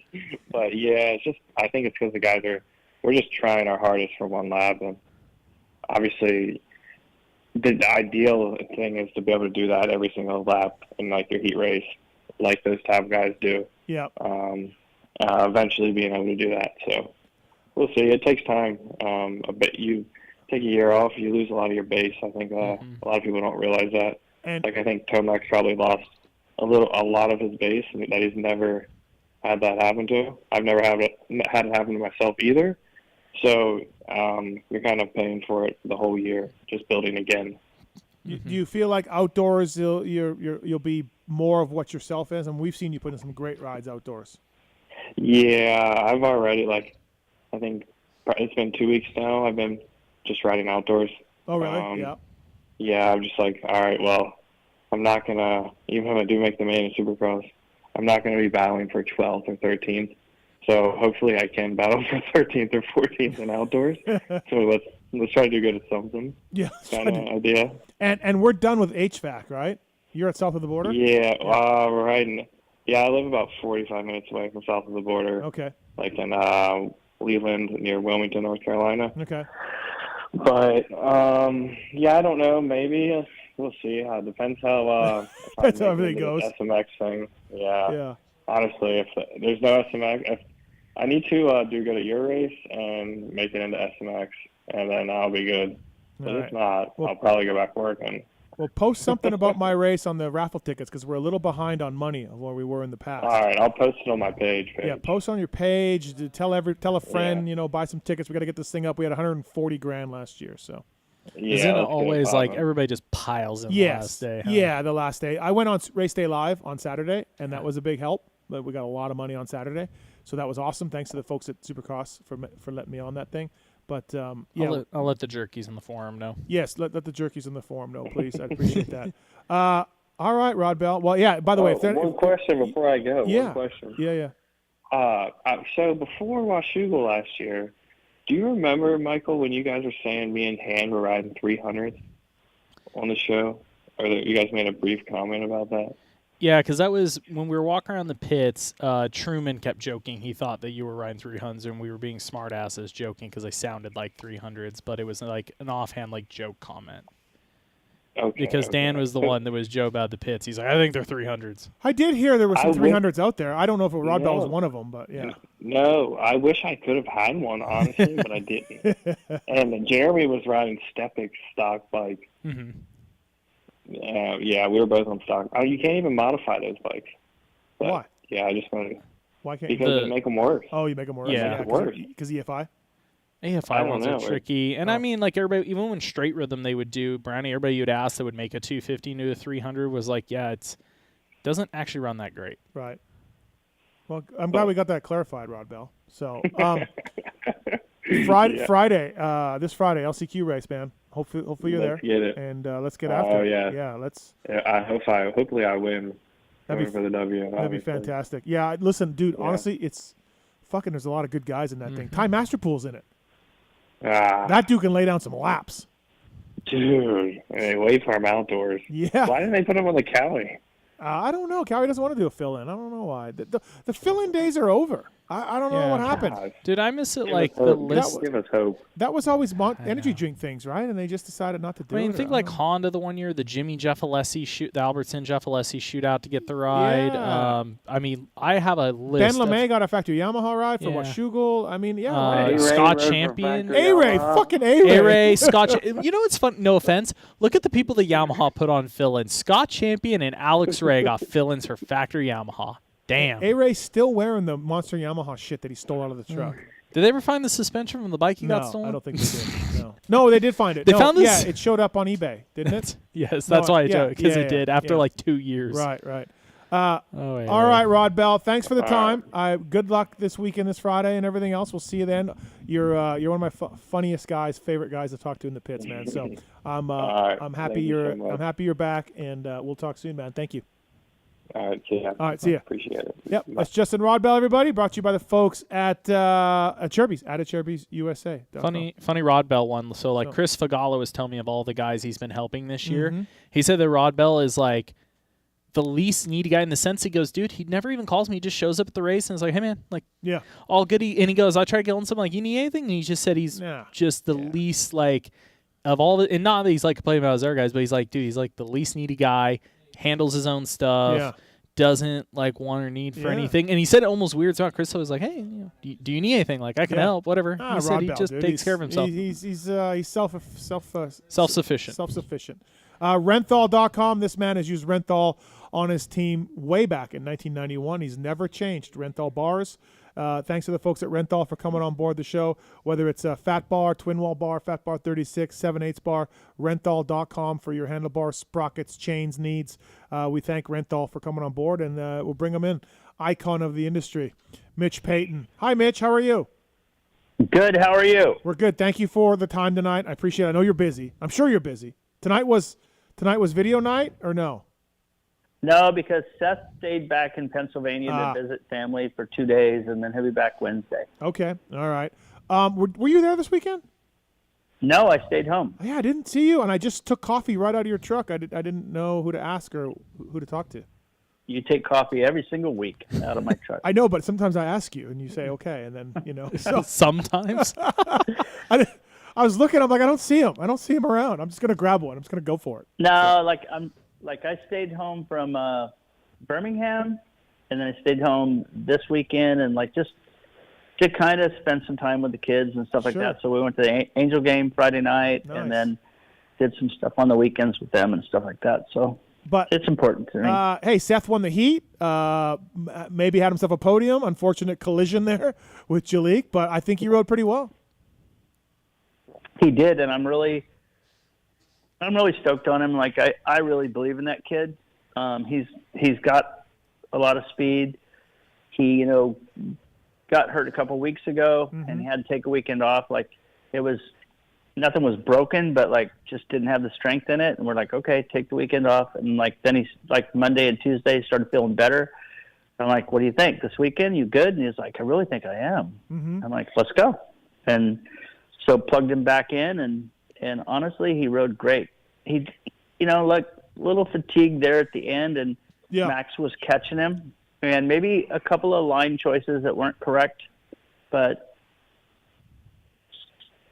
that's easy to say when you're sitting on the couch, right? Yeah, or in the press box like me, either one. Either one. Michael had brought up a good point about Seth, and he's right, because we've seen this last year at Outdoors, and we've seen he has the ability, like Trey Kennard, to pop back from injury and immediately run a podium pace. He really does. He's got some serious speed. No, he really does. And like even in the very beginning, and I think it was one of the Supercrosses a few years ago, he came off an injury, and the track was cleaned up, and he laid down a lap in the B practice, and it was faster than A practice, so he qualified first. Yeah, he can do it. Well, the other thing I'm always impressed, and we talked about earlier, like he's had some moments, like definitely he doesn't ride sketchy, but he definitely, in a sense, must be pushing the limit because he does have his moments on ground. But I'm just impressed always, like, how calm and mellow his demeanor is, like, in a good way. Like, I just feel like I feel like some guys would be more weak to having some of the moments he's had where he just always bounces back and seems to give his all, and it doesn't seem to faze him much, at least when I speak to him after the races or anything. Well, in my opinion, like, he's one of the kids that, like, even on mini bikes, he was one of the kids that, like, wasn't the silver spoon kid that didn't have everything, but like, dude, the guy could rip. And I'm like, this guy's pretty good. Who's this kid? And they're like, well, that's Hammaker. And like, kind of like that guy. Like, and he kept watching him. And then the year that he was supposed to come to us, like, he did a shoulder injury, and then he got Epstein-Barr. And I'm like, oh no, like all this stuff. We already had him signed up from amateur, and then that first year was really rough on him because he wasn't over Epstein.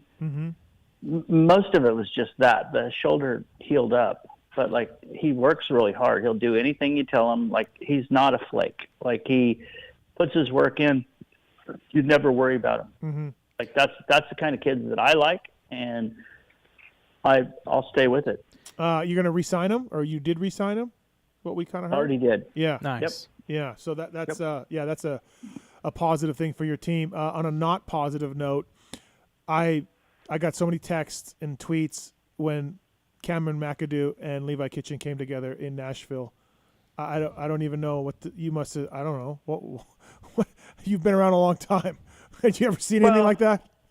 Yeah, no, it was terrible. And like, honestly, it was. Well, the worst part was Cameron in practice went to the outside and was going to do a cruise lap. Yeah. Right? Yep. And I guess maybe he didn't see the guy or whatever, but that guy was, trying to get his qualifying lap. And then he comes to the inside and kind of washes the front end over that thing and then shoots out to the outside, and Cameron's just cruising. But like, it just came together. Yeah. And maybe he should have, gave him more space, like, just so it couldn't have happened or whatever. But, like, that shit happens. And he obviously thought there was space. Yeah. And it just happened. And then he hit his shoulder, and it was like, yeah, it was pretty weak. And he tried, and like, it was a red plate. And I'm like, hey, you're riding tonight. I'm like, and Cameron's one of those guys that, like, I have to admit, that kid can take pain more than most people I've ever met. Wow. But yeah. Just the strength thing was what was killing him. He's like, there was a point where when he would drop his shoulder down, it was a really bad, like, pain. And like, we taped it, and probably enough, Tylenol and everything you can take. And just, it wasn't okay. And then they went into the first turn, and they were like sixth and seventh or something like that, and looked maybe okay. And then he got into that little rhythm, and he kind of shot sideways to the right. And then Levi was already headed to the outside, and he clipped him. And like, I don't think it was intentional by any means. Oh yeah. And it was just terrible to watch. And then Levi hit his head a little bit, and he was a little bit foggy for a lap. And then he rode an amazing race. Like, Laps were good. He was doing really good. Like, he caught up from where he was at a lot, but there was so much time lost in that first lap. Whereas if he could have got up quick, Yep. you know, if it was just a little quick tip over, Yep. then he probably could have came out there even still with probably the points lead, but it was such a big one that it took a little minute to get back up and get going. I mean, the good part is with that disaster of a race, he's only 2 back. You know, Mhm. I mean, think how bad it went, and 2 points back. If he beats RJ this weekend and he beats him again, he's the champion. You know, so and so that's the positive part, right? Yeah, and honestly, he knows that. Like that, like I don't need to call and drive it into his head. Like, he knows what he's got to do. Yeah. He's doing his work, and he rode, you know, like rode a bicycle last week. Like, he was just sore. Like, and they took him to the hospital because they were afraid maybe he had a punctured lung, and they did all the work on him, and he was, you know, okay, but he was pretty beat up. What a great signing, by the way. This is really working out well. He's taken his game to a new level. Looks fantastic. You know, I mean, look, this is why you hire these guys, to win. So you saw that in him. You know, you were flexible enough to let him ride in Florida, which you haven't always been. That's not true. Like, what do you mean that's not true? AC, Baggett, Ricky. Yeah, but only after a little while he lets these guys go. So do your job. Like, no, I know, but you usually say, look, I'm going to keep you in California. I got to see what you do. I got to see how hard you work. And if things are going well, you can leave. But this kid left right off the bat, you know? Well, he's putting words in your mouth. You know? That was a contingent for me to get him. Where he wanted his own thing, and I said, I don't have a problem with that. You know, like when Ricky rode for me, I barely saw him, but I knew he did his work. And I said, the only way that'll work is if you are getting your work done. And I said, and the other thing is you got to have a practice mechanic, because I said, like, I can't send your race mechanic there because he won't do the work here for us. Yeah. So you got to have a separate guy. And he's like, all right, no problem. I got it. And and he was going to ride with Chase and Kenny and Vial. Yeah. And I'm like, man, that's a great group of guys. And like, I didn't think any of them were flakes. I think Chase is, you know, a hard worker and great technique. I think Kenny's the same way. Kenny's not a flake. Kenny will do the work. He's solid. He's a good mentor. Yep. And Kenny's got really awesome technique. So, like, if you hang around guys like that, that's amazing. And then you got Vial, 2-time world champ. He's trying to get better, so he wants in on the deal. And I'm like, if this works out great, I'm like, you're riding with the best guys you can ride. They're all on different brands, so they don't have any animosity towards each other. They just want to be, you know, a guy, and then they can all be free to talk to each other because they're not kind of too close. Yeah. So when you hired Mac Brown, and you didn't hear from him for weeks, and you thought he was at the goat farm, but he wasn't, is that what made you think about keeping track of guys? when you couldn't get a hold of Mike Brown for a while? That was the year after he won. Yeah. And then I think Ricky said, I got all these boxes of suspension at my house and stuff like that. And I'm like, but I asked you, like what was up? And he goes, I didn't want to sell him out. But he goes, he hasn't been here in a little while. And I'm like, you gotta be fucking kidding me. And he bought a new house and was planting. He was doing irrigation and plumbing and like all this stuff and doing his yard. And he was still doing good, but then he twisted his knee at Washougal, and that was it. That was it, so, yeah. Yeah, that's a great story where it's like, what are you doing sending parts? I haven't seen the guy. Mitch Payton here on the show, brought to you by the folks at Renthal. Also, I don't know if you've noticed this, but your bikes are really good. You guys have been putting the work in. I talked to you about this at Outdoors before. They look fantastic. You know, it's been a long time since we've seen, you know, other non-star bikes really rip starts and really, you know, do things and look good on the track. They've always looked the best in recent years, but man, you guys have found something, Mitch, on the KX250 on the new one. It's great. And honestly, like, I think we were actually really good in 22. And like they were good. Yep. But they weren't as good as the 23. And Kawasaki changed the cylinder head and made it better for us, which was something that we had asked for already. We're like, why did you do this? You got to do this, you know? And they said, oh yeah, this is great. And then it wasn't that great. And then 23, they, you know, moved the valves closer together, which was for me, a major improvement compared to where it was. And the combustion is better. You can make a better, you know, cylinder head out of it. And like, really, that helped a lot. And like, we started testing it and we thought it was amazing. And it wasn't until we started testing it. And the problem was, you know, like if you live by the dyno, you know, sometimes you miss something. Sure. And the 22 had great top end. And the 20, I guess, probably 21, 22, great top end, but not like the torque or the bottom that we wanted from like the really old bike. And we'd always compare that, you know, like we build Yamahas and we compare that, build a KTM and a Honda and all that stuff. And so I compare everything.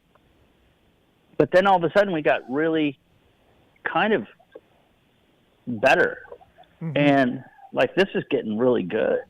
And there was a few things that it was, you know, maybe my idea, it was Ian's idea, it was Ryan Cox's idea, it was everybody like, what should we try? Like we got to go farther this direction. And then we started finding like things that we had tried before that we got to go back and like, we should retry that now. And then we found a few things that we kind of had scrapped that were pretty good.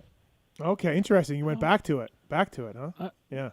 I'm curious, when you have a larger 250 team, you know, you got 4 or 5 guys, you have engines in rotation, you start finding little things during the week. How hard is it for you to pull the trigger on implementing? Are you still kind of got just like every little bit, just update everything as quickly as we can? Or do you take it in stages of like, okay, once we get a certain amount of upgrades here, we're going to kind of roll it out as a package, or you plan on it for Supercross Outdoors? Or were you guys still rolling out stuff? You know, if you found something 4 weeks later, are you implementing into all of them? Just, you know, getting the best out there for the guys when possible. Well, the problem nowadays, and anybody will tell you this, is the lead times to get parts is like, it's at least like, I would say it's twice as long as it used to be from like 04 to 08. I used to be able to get pistons done really quick. I could do all these things a little bit quicker, and now like nobody has enough great employees. Lead times are longer, and all that stuff. So like, as we do things, like as soon as we find something, we're not going to throw it on a bike until we go prove it first. So then we'll prove it, and then we got to reorder it. So it might be like 5 weeks before we implement that. Yeah, geez, huh? So then you're sitting there going, oh man, what? You know, it's better. This could be really good, right, you know? Right. And I make sure, like, I've been a big believer of this for a long time, is like, I don't want anybody to ride for us and say, well, you gave him the good shit. Yeah. Right. Okay, so that means you got one of them. And I'm like, so if we build a piston or something like that, I make sure if I'm going to spend the time to do it, I'll build 4. And then, or whatever the number is they tell me. Yeah. But if it's really good, I want to be able to race with it. So we might build 4 of them. And then if we need to run them, I have enough that we can update their bike. But then, you know how many pistons that are 4 that aren't great that I have? It's astronomical amount. Like that time that Casey Johnson accused you of giving Ricky the good stuff, and you said, "You guys," and you said, I'm like, "Get on his bike." Or swap cylinders. And I'm like, let's do it. No, I was just joking. I'm like, well, you said it, you meant it. I know a team I once say at a Honti a couple years ago that had a situation like that, and they basically swapped, I think, suspension and controls between two bikes, guys' bikes on the team because the one accused the other of having a better bike. Yeah. Said rider goes out, comes back, and goes, "How'd you make my bike even worse now?" It happens, right? Mitch, can we get an update? Go ahead. Sorry. I did Honda's 85s in like 1984. Then I had Kyle Lewis and Scott Brown. Mm-hmm. And whoever won, they thought they had a better bike. And then I'm like, dude, like, for real? And finally, I just, like, it was weeks after week. It was the guy that got the start, right? Like, or they rode better that day or whatever. And then the other guy complained, and I'm like, it's the same. No, it's not. No, it's not. And then finally, we would build their bikes and not put their because they were identical. Yeah. And I just said, your bikes are done. And I think it was, I can't remember whose dad came to go pick up their bike. Their bikes are done, but their plastic's not on their bike. And they said, which one's mine? I said, whichever one you want. What do you mean? They're both the same. Put your plastic on it and take it. Yeah. You're serious? And I'm like, I did them exactly the same. They're the same. It's the best I can do. And I said, I'm tired of hearing this. I said, it's that one or that one. You pick it. Oh, that's funny. I was going to ask you one, kind of following up on the Levi conversation. Like, you had to work out things again. Levi was a rider who had options coming this year. We all know that there was talk with Triumph, with KTM. There was an offer. Ultimately, you guys made a deal that he picked that he thought was best. He could have stayed at Star, etc. You guys are kind of, in a sense, I feel like back in the driver's seat of the 250 class. Like, you can get the talent you want. You have the program, the bike.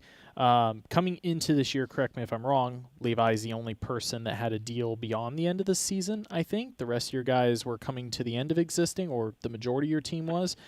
With kind of being back in the driver's seat, how hard or long have you had to think about, just re-signing the whole group? They've been loyal to you, you've been loyal to them, etc. You guys are all building together versus going out and potentially getting, somebody out there, a diamond that you've really been wanting. Again, now, not that you guys ever fell off how much, but again, you're in more of the driver's seat, it feels like, than you were a couple of years ago to command for guys.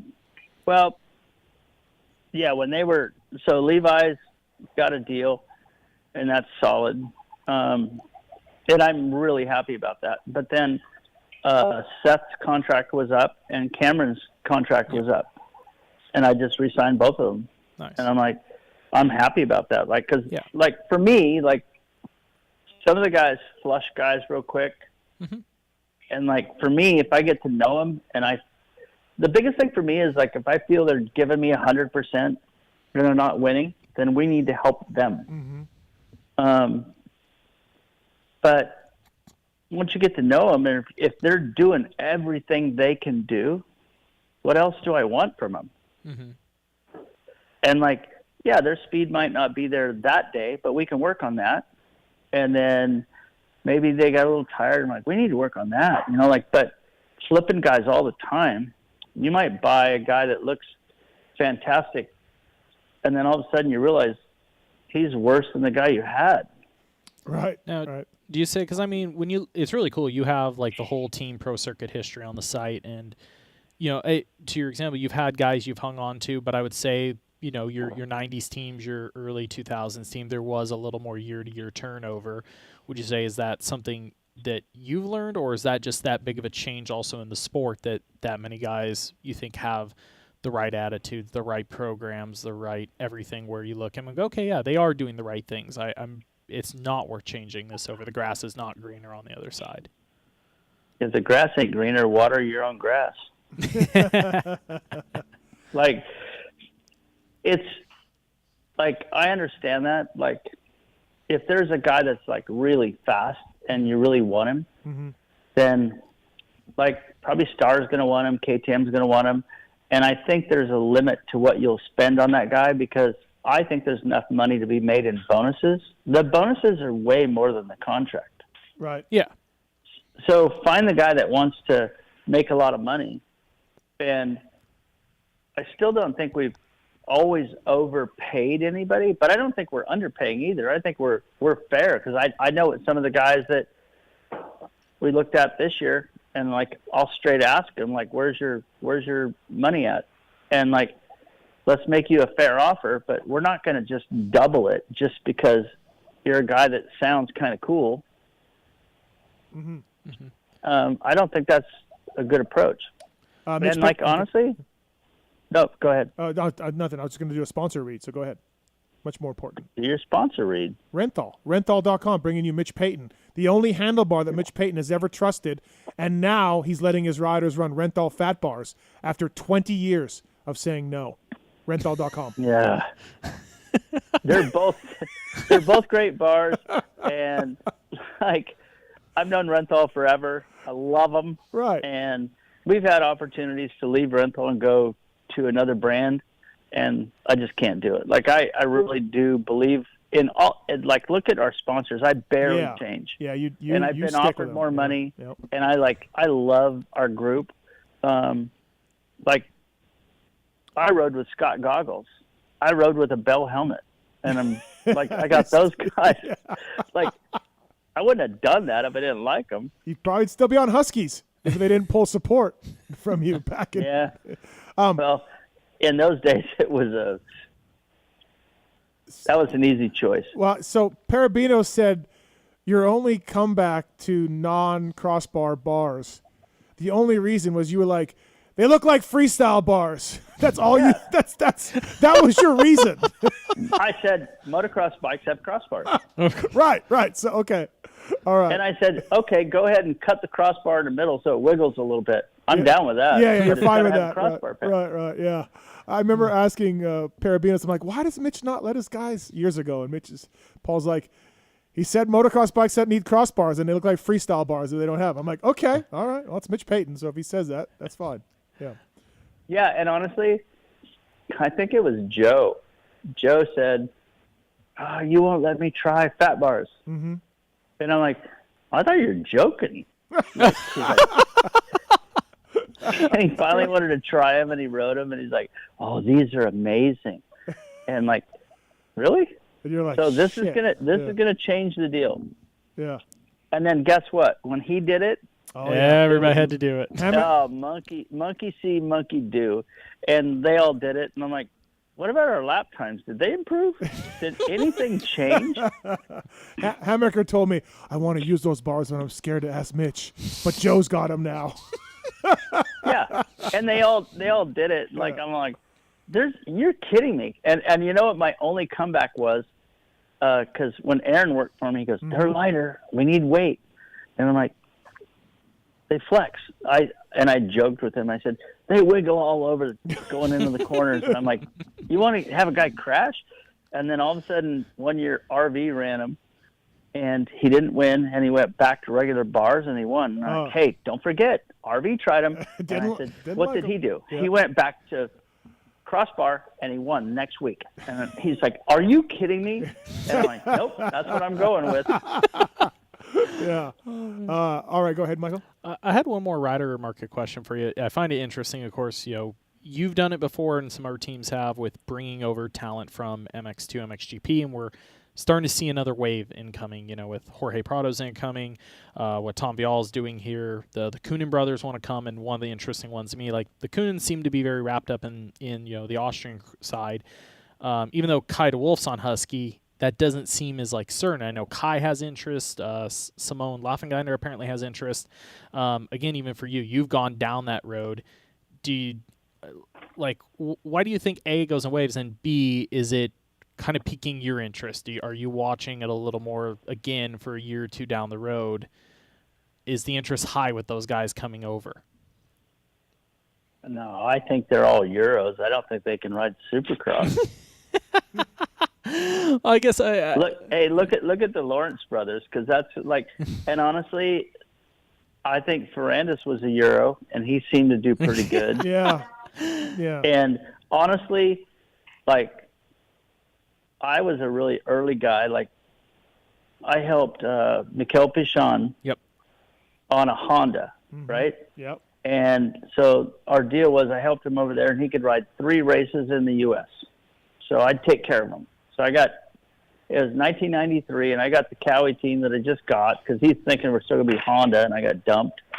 And so we take him to 3 races, and at the last race at San Diego, he wins. I'm like, holy crap. This guy, but they had a Supercross series in France, and he was good. Mm-hmm. But I didn't think he was going to beat all of us, and, he won. And I'm like, this guy's good. I got to get this guy next year. This could be our answer. Yeah. So then that year I went to a French GP, and I guess that was 94, actually. Yeah, 94. And I went to this race in France, north of France, snowed and rained. I couldn't even roll around. I got on a quad on the side of the street and rode around a quad all day long. Came under the tent, rode around, go watch, whatever. It was so much mud and snow and rain and all this stuff. He won both motos by 20-some seconds. Mm-hmm. And I'm like, I got to hire this guy. Yeah. This is it. And I did that. And I think there's, we can't think that the United States has the only talent to ride this stuff. And the only thing that I think is their technique over there by riding the tracks that they do and stuff like that. I think their amateur program is much better than over here because they learn to ride that stuff. They ride longer motos. They get more fit than our kids. It's terrible over here. We do the 5-lap sprint, get a start, run, and over there they're doing longer motos. Mm-hmm. And then they have the 125 class, and they do the EMX, and then so that by the time a guy gets to MX2, he's more polished. Yeah. So I think there's a lot of talent over there, but I will tell you, it's a big commitment from anyone that wants to move to the United States. I always respect those guys when they make the choice, whether it was, Bale or Pichon or Tortelli. Porcel, Sorby. Porcel, Sorby, right. Tonus, all those guys, because they have a dream, but to leave everything and come over here, it's a life-changing decision. And man, good for those guys. It's like signing up for the Marines. Yeah, true. They're ready for nothing they know of, softer than that, of course. But yeah, they had it golden over there, but their dream was to be over here. So I think they take it maybe, I hate to say this, but a little more serious. Yeah. Sure. Well, it is a little bit more of even the Lawrence's situation in general. You are giving up everything. I love GL's story about, is it EMX, where he basically sucked the 1 year and told his dad he wanted to go home. His dad looked at him and said, "We don't have a home to go home to anymore. Yeah. We sold everything." Well, and GL was an amazing story. I called GL in 2001 and wanted to hire him and talk to him about it.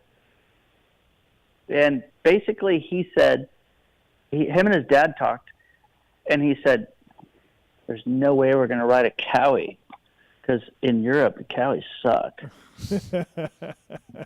He told me that. Yeah. And then he came over here, rode for KTM, and he's like, holy shit, those Cowies are pretty good. Good, not bad. Mike Brown's all right, yeah. And then all of a sudden it was something, and then so he went through some ups and downs. And when there was an opportunity to hire him, and Jeff Fox from Parts Unlimited said, hey, he's, been hurt, he's up and down and this and that. And he's like, I want you to hire him. You can do this. And I'm like, man, he's really good, but he's had some really bad seasons. Mm-hmm. We can do it. He's like, Jeff, we can do it. And I did. And honestly, that motherfucker killed it. Mm-hmm. Yeah. He would have won. He won 2 Supercross series, and the first year he got hurt at press day at Vegas right before outdoors. Yep. And the second year he did his ankle on the last lap at Hangtown. Yeah. But outdoors was his jam. Yeah. Supercross is something he had to practice and learn, and the second year in Supercross was amazing. But outdoors, he would crush it. Absolutely. Mitch, also got a couple questions about riders now. Health updates on Faulkner and Max Volan. Do you expect to see, I would guess Faulkner's ahead of Max. Do you expect to see Faulkner for the opener and Max at all this year? I'm not positive with Max yet. Okay. Like, he popped his hip out and had some nerve problems. And he's dealing with that, and he's doing rehab, and I'd love to see him back. Like, I was pleasantly, honestly, that was a kind of a tough sell a little bit, and everybody loved him. Like, speed was great. Technique is technique is why we hired him. I said, he's got something. Like, we can do this. And,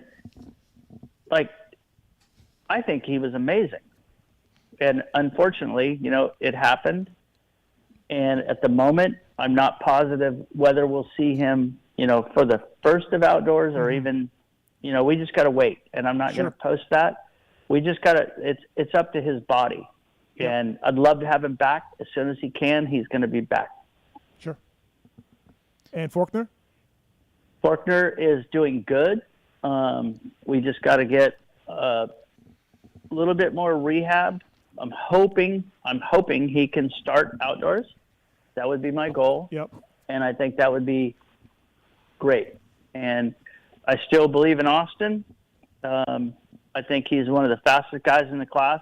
I looked at it, after he got hurt, everybody's like, oh, he always gets hurt. Fuck, you got to get rid of that guy. Oh, it's just a joke. And I'm like, you know what? He won the first race. Yeah. And then behind him was Hymas and Max. Max passed Hymas and then tried to close him down, and then he got close, and then Austin pulled back a little bit. And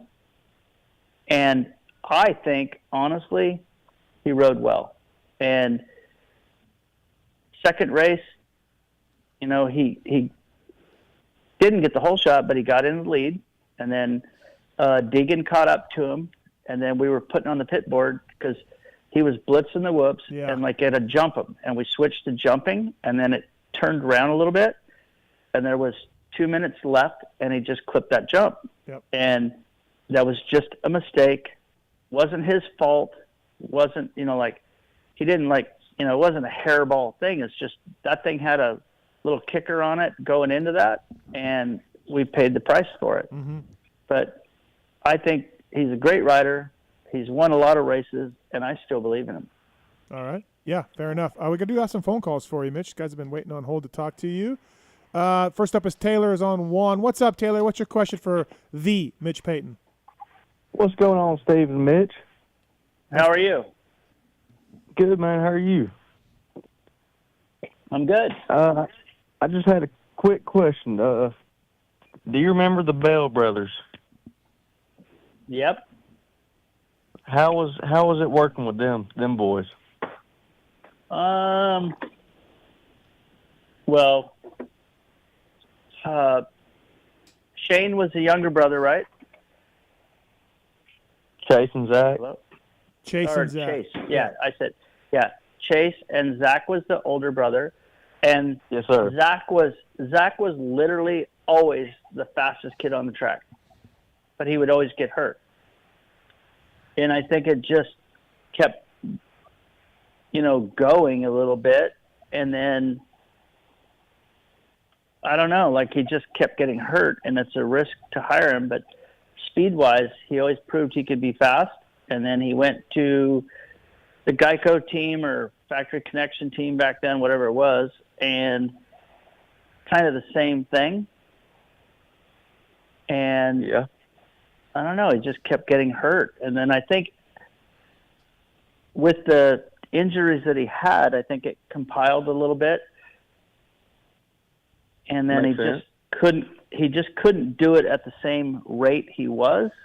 And then he went to off-road, and he was a great off-road rider too. Yeah, that was a crazy switch career. For him. Yeah, and good job for him. Thanks Taylor. Well, thanks for the call. And I think honestly, because I rode off-road, and if a motocross guy came out there, if they took their time and learned how to do it, I always thought they were probably faster than we were. Right. We just learned how to read the terrain, where those guys didn't know where they're going, and they might hang it out too far and crash. But moto guys are pretty amazing. We got Dustin on too. Dustin, go ahead. Talk to Mitch Payton. Hey, how's it going, guys? So kind of two things here. I guess it's kind of like a little race tech rant type thing, and then also a question for Mitch there. Okay. So kind of go to the race tech rant here. We need more two-stroke pipes, specifically vintage pipes. Like just in general, oh God. Mitch, we had Little D on last week, and we were talking to Little D about this exact thing last week, and I had a brilliant idea. Are you ready? Yep. I said you should get together with Mitch Payton, and he was aware of you. He said he heard of you, and I said you say FMF takes 88 to 92 KX 125s, and Pro Circuit takes 93 to 97, and then you guys work it out, and that's the spot because there's not enough of these guys to each of you to make a 92 KX 125 pipe, but if you trade it off years, you could make it work. It's a brilliant idea. You know what? And you know what happens with that is, like, they always say there's that 80-20 rule, right? So 80% of your, 20% of your part numbers make up 80% of your profit. Okay, yeah. So, like, you're stuck building, like, and I like being stuck doing it, but, like, we're building more KTM 65s, KTM 85s, KTM 125s, KTM 250-300 pipes, and YZ 125s and 250s. That's the two-stroke market. Yeah. And, like, everything past that, like, you've got to, like, kind of time it a little bit. So, like, what I try to do is, like, we're always on back order. So I'm like, get the back orders out. Like, get the big ones out. Mm-hmm. And then guys call, and they're like, is there any way you'd make this 92 CR 125? And I'm like, how many's on back order? 13. And I'm like, man, that's kind of tough. Yeah. So, like, when I order my stamps, and my guy's awesome, but, like, if I order 25, the cost is, 25% more. Right. And if I order 100, it goes down. So, like, I can't buy 100 of this old vintage pipe. So what I try to do is I do that on purpose, and like, everybody kind of hacks on me, but I said, I love it. And I'm like, I'm going to do it. And they're like, you're crazy. And I'm like, so when we do an order, we kind of sprinkle it through, and I'll find a vintage bike that we need pipes for, and I'll try to order those, but not the whole order. I pay attention to the big numbers, mm-hmm. and then I'll sprinkle a couple old ones and try to get them done, just to do that, because I like vintage bikes. I love it when a guy builds a really nice one. Mm-hmm. I think that it's amazing. So we are doing it. It's not as fast as anybody wants. I can't have everything in stock all the time, mm-hmm. or I'd lose money. If I have it in stock, I'm just sitting on it. Dustin, what do you think of that? What do you think of that answer, Dustin? So that brings me to my question, because I've been on the wait list for like 3 years for a pipe for an 89 KX 125. 3 years. First of all, Dustin, I had that bike. A pipe ain't gonna help you. Like, that bike is slow. Just get something else. Well, I have a full built motor from DH1 Mods, frame up restoration. I'm waiting for this specific pipe so I can run this thing at Mid-Ohio Vintage Days. Oh. I'll so tell I you called what. in today. I'll find out tomorrow. 89 KX 125. I'll see where it's at. I'll see if I have any in building C. I'll find out if we have any stamps. And then if we have any on, like, if I have 3 on back order, I'm probably not going to do it for a while. But, like, if I have 20, then we kind of look at it. You got 5. Dustin knows your order quantity. It's so ironic. I called in today to check the status of it, and they said that you had 5 on back order, and I was like, how many do I have to order to get this pipe? Because I need it. I know. Let me see. Let me look tomorrow, and I will talk to Dan and find out and see what I can do on that. Dustin, use the contact form on PulpMX and email me, and then I'll pass it on to Mitch. Yep. Okay, You sweet. can go Thank through you, guys. them, and I promise I'll look into it and see if I can do it. And honestly, on some of the tooling, when it got really old, because unfortunately, some of it, if we never moved anything, we just threw the tooling away. We thought nobody was ever going to buy anything. But I'll make sure we have the tooling. That's such a funny question. I know. You've told me that before. Well, like, we've been in business. Like, I never envisioned this happening, right? Like, right. How would you? I get it, yeah. So then all of a sudden you're storing these stamps and you're paying rent to have the dies. And I'm like, get rid of those. We never sold any of them. And then all of a sudden I redid a stamp for an old vintage bike because I promised this guy would do it. And I'm like, it was expensive, and I would have to sell like 50 of them just to break even. But I did it. So Dustin, Dustin, how much can we commit to fire this up?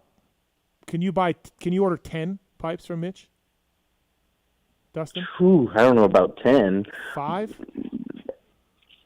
I would seriously contemplate ordering 5. Okay. Let me do this. Let me look at it, because a lot of times an 88 to an 89 or a 90 to a 91 might have just only been dimension changes, but the shape of it might be the same. 88 and 89 were the same. Those two were for sure. Changed in 90. Yeah, changed in 90. Now, but let me tell you this, Dustin. Okay, and I've told Mitch this story. I had an 89 KX125. I was sponsored by Kawasaki Canada. Not that I'm a big deal, but I'm throwing that out there. And Mitch had a special on in 89. If you ordered a pipe, silencer, cylinder and head, you sent him a cylinder and head for porting, he gave you a jersey and a stand. Okay, this was free. They threw the jersey and the stand in. So I sent my cylinder and head down there, got the pipe and silencer, bolted it on. Obviously, it was a Jimmy Perry cylinder. No way Mitch did this one. And no, me and Jimmy did everything. Like, there was just two of us. Yeah, but I'm sure Jimmy did mine, because I got it back, and I'm like, it's not bad. It's not bad. And then I grabbed my buddy's 89 stock Honda, and I'm like, oh, yeah. Yeah, that's a problem. You shouldn't have done that. I rode my buddy's 89 Honda stock, and I'm like, this thing's better than my Pro Circuit bike. Like, yep, and it was. Honestly, in 89, yeah. I did so we did Kudrowski's bike. Yeah. And he won Gainesville, both motos. And after that, so like Honda had they had, let's see who it was. They had George Holland. Oh, they had Donnie Schmidt. Cooper. Donnie Schmidt was privateer. No, Donnie Schmidt was a privateer, and I did his stuff. Right. So we had 5 guys. We had George, who was number 1.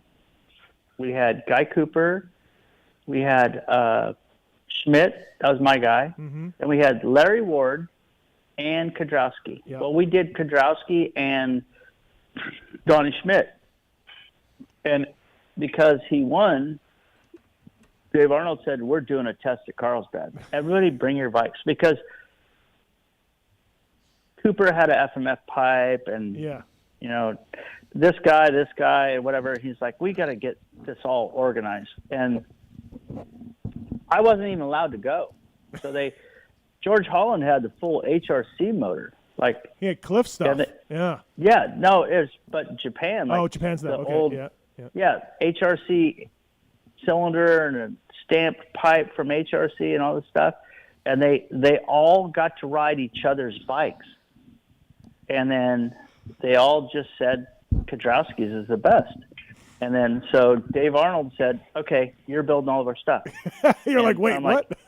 I'm like, what? And I'm like, is that okay? Because I said, Guy Cooper's an FMF guy. And he's like, well, he's not now. And so I did all their cylinders and heads. And then I said, okay, so I'll stamp that pipe. And Dave says, no, all cone pipes. I'm like, for real? Why? I don't want it to look like what you sell. And you're like, oh, hooker. And I'm like, dude, I don't know how many we can build. And I swear to God, Mike Hooker built 3 pipes a week, like all season long, of the same pipe. Yeah. And Cliff had the first one and didn't have a tag on it. And we built some other ones and put tags on them. I said, you got to run a tag. And Dave's all, no problem. Yeah. Cliff ran the one without the tag for like 6 races. Would pop the dents out. I'm like, oh my God, this guy hates me. He's never going to prove to you your stuff is better than HRC. Nope. Yep.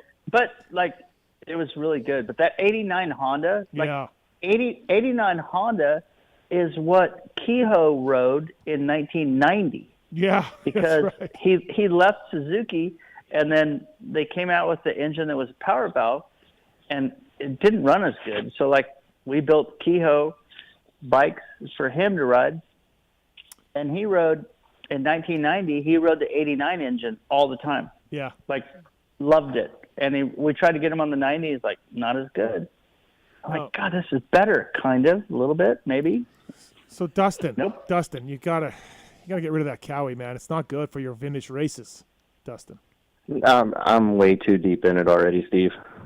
Dude, that's a bad bike, man. I hate to tell you this, but okay. All right. Well, listen, Dustin, send me an email using the contact form on Pulp, and I will see if I can get an answer from Mitch. I will see what I can do to help. I don't know if I can, and I don't know if we threw the tooling away, or I will look into it tomorrow. All right. Okay, awesome. I appreciate you guys. Thanks, Dustin. Appreciate it. No, Thank no you. problem. And then to end the story, Michael, I'll tell you this. I told Mitch this. The stand I got for free was the flat bottom stand on the bottom, like the aluminum. And it rocked. And it rocked. And then Mitch immediately came out with the bottom with an arch on the bottom to make it more like 4 feet. Yeah. It didn't rock anymore, and I was so pissed. Yeah. Well, we actually, the reason I made that stand was nobody really had a good stand back then. And Honda had those steel black ones. Remember those? Yeah. Oh, yeah. Yeah. And those were like, you had to order them. They weren't in the parts book or whatever, and they were like sick. Everybody wanted one. And I'm like, we should just make our own. Well, this guy was making subframes for me, and I said, you need to copy that. Like, just out of aluminum. It'd be lighter, same thing. Everybody's going to buy them. And I sold so many of those back then. Oh, yeah. Sold one to Canada, and the guy got a crappy KX125 cylinder and head. But they did warp a little bit Yeah. when you welded them, and they weren't quite straight. But we used to have a guy that worked for us that was kind of heavy, and so we used to have him jump up and down on them, believe it or not. The early days of Pro Circuit, huh? I know, it's kind of funny. Like, all the stuff we did was, like, absolutely ridiculous. But it's like, it's flat now. Yeah, there you go. So get them all out and just line them up. And if they rock, jump up and down on that. And then I'm like, okay, ready to go. Hey, do you have any of those? And what was the story behind the swing arms you sold in the mid-'80s for Hondas? Did you make those, or did you import those? No, it was built by a guy named John Fry. Okay. Originally, he worked for J&R Silencers, and he was the guy that built the subframes for me. Mm-hmm. And our bike stands, and then it turned in. Well, I think it was subframe first because Honda had an aluminum subframe. And I said, "Hey, can you do this?" Yeah. And we did. We had a silencer because he was the J&R guy, and I said, "I want a silencer that looks like this from the factory Honda." So he built it. And I'm like, "We'll kill it." But man, it's got aluminum subframe. Can you do that? Yeah, I guess. You just got to get the extrusion done. Yeah. And so we did that, and then that turned into a bike stand. It turned into a sub for a swing arm. And then I'm like, "Can you do a swing arm?" And he goes, "Yeah, I guess. I just got to get the extrusion done." Yeah, those were trick, man. Those were cool back in the day. But back in the day, like if you look at a DG swing arm or one of ours, they were aluminum. I don't think they were engineered that well. Probably not, right? We didn't think of the whole thing. It was all about like, this thing looks sick. This thing is sick, yeah. Yeah. Does it work? I don't know, but it looks sick. I'm not positive. We didn't test it. It's just aluminum. Oh, that's funny. Renthal.com bringing you Mitch Payton on the show. Anything else, Michael, for Mitch? I guess the only follow-up, it was a little bit off my Euro question earlier, and I guess what I was more getting at is because there is so much interest from guys wanting to come over, I'm curious in your case, Mitch, like you said, you'll make what you feel like is a fair deal. We all know the guys are talented, but the amount of them that all of a sudden kind of they're coming, it seems like within a wave of a year or two are interested. Do you feel like that's going to, or is it starting to, from whispers, like affect the rider market much? Is everybody going to kind of be do you feel like can be jump on us guys, or is it supply demand? So many of them are trying to maybe come at once that, maybe there actually isn't homes for all of them just because they're, like I said, there's kind of like an influx it seems like might be coming. Well, there's going to be an influx, but you're going to have to take a chance. So if you hire one of them, you don't know for sure if he can ride Supercross. Yeah. And unfortunately, in our right now, which didn't happen in the late 90s or 2000s, guys didn't lay in the class very long. Like if they were good, they won, and then they wanted to ride a 450. Now we got guys like Jordan Smith and RJ, and they're getting close to 30. They have kids. They have children of their own.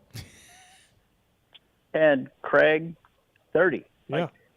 And they weren't good at 22, and they weren't good at 24, and they weren't good at 26, and they weren't barely good at 27. And then at 30, all of a sudden, or like Osborne, so is the recipe to hire the newest, greatest guy, or is it the guy I've said this before, and when they talk about the whoops, and one of the best guys, Marty was really good in the whoops. And also, another guy that was really good in the whoops was Justin Brayton. Mm-hmm. And I said, you can build any track you want for Justin Brayton, and he's seen them before. But he's 30-some years old. Yeah. So he understands, okay, so these are peaked out or they're cupped or whatever. And I think, unfortunately, that muscle memory of riding through a set of whoops that are cupped out or peaked, they understand when they see it what they got to do. And when you take an 18-year-old kid and you dump him into a brand new track and they got, free practice and 2 more qualifiers and they don't know how to get through them, I've seen guys just jump through them. Yeah. And now all of a sudden we're shortening up the whoops to 9 whoops, Mm-hmm. so they can get through them without killing themselves. So is the youth the answer, or is experience the answer? And I'm not positive of that myself. Whichever rider, I guess you just got to call Myrtle. He's got them all. So you could just call Myrtle and be like, what do you got? You got an old guy? Do you got a young guy? Do you got a Euro guy, Mertz? What do we got? Yeah. Lucas has a Rolodex. He does. And he just goes through, hold on, let me check this guy out. You want 6'1", you want blonde hair, brown hair? What do you need? Yeah. And honestly, I love Lucas. He's super cool. And had a little problem with him in the past, but we're trying to keep it.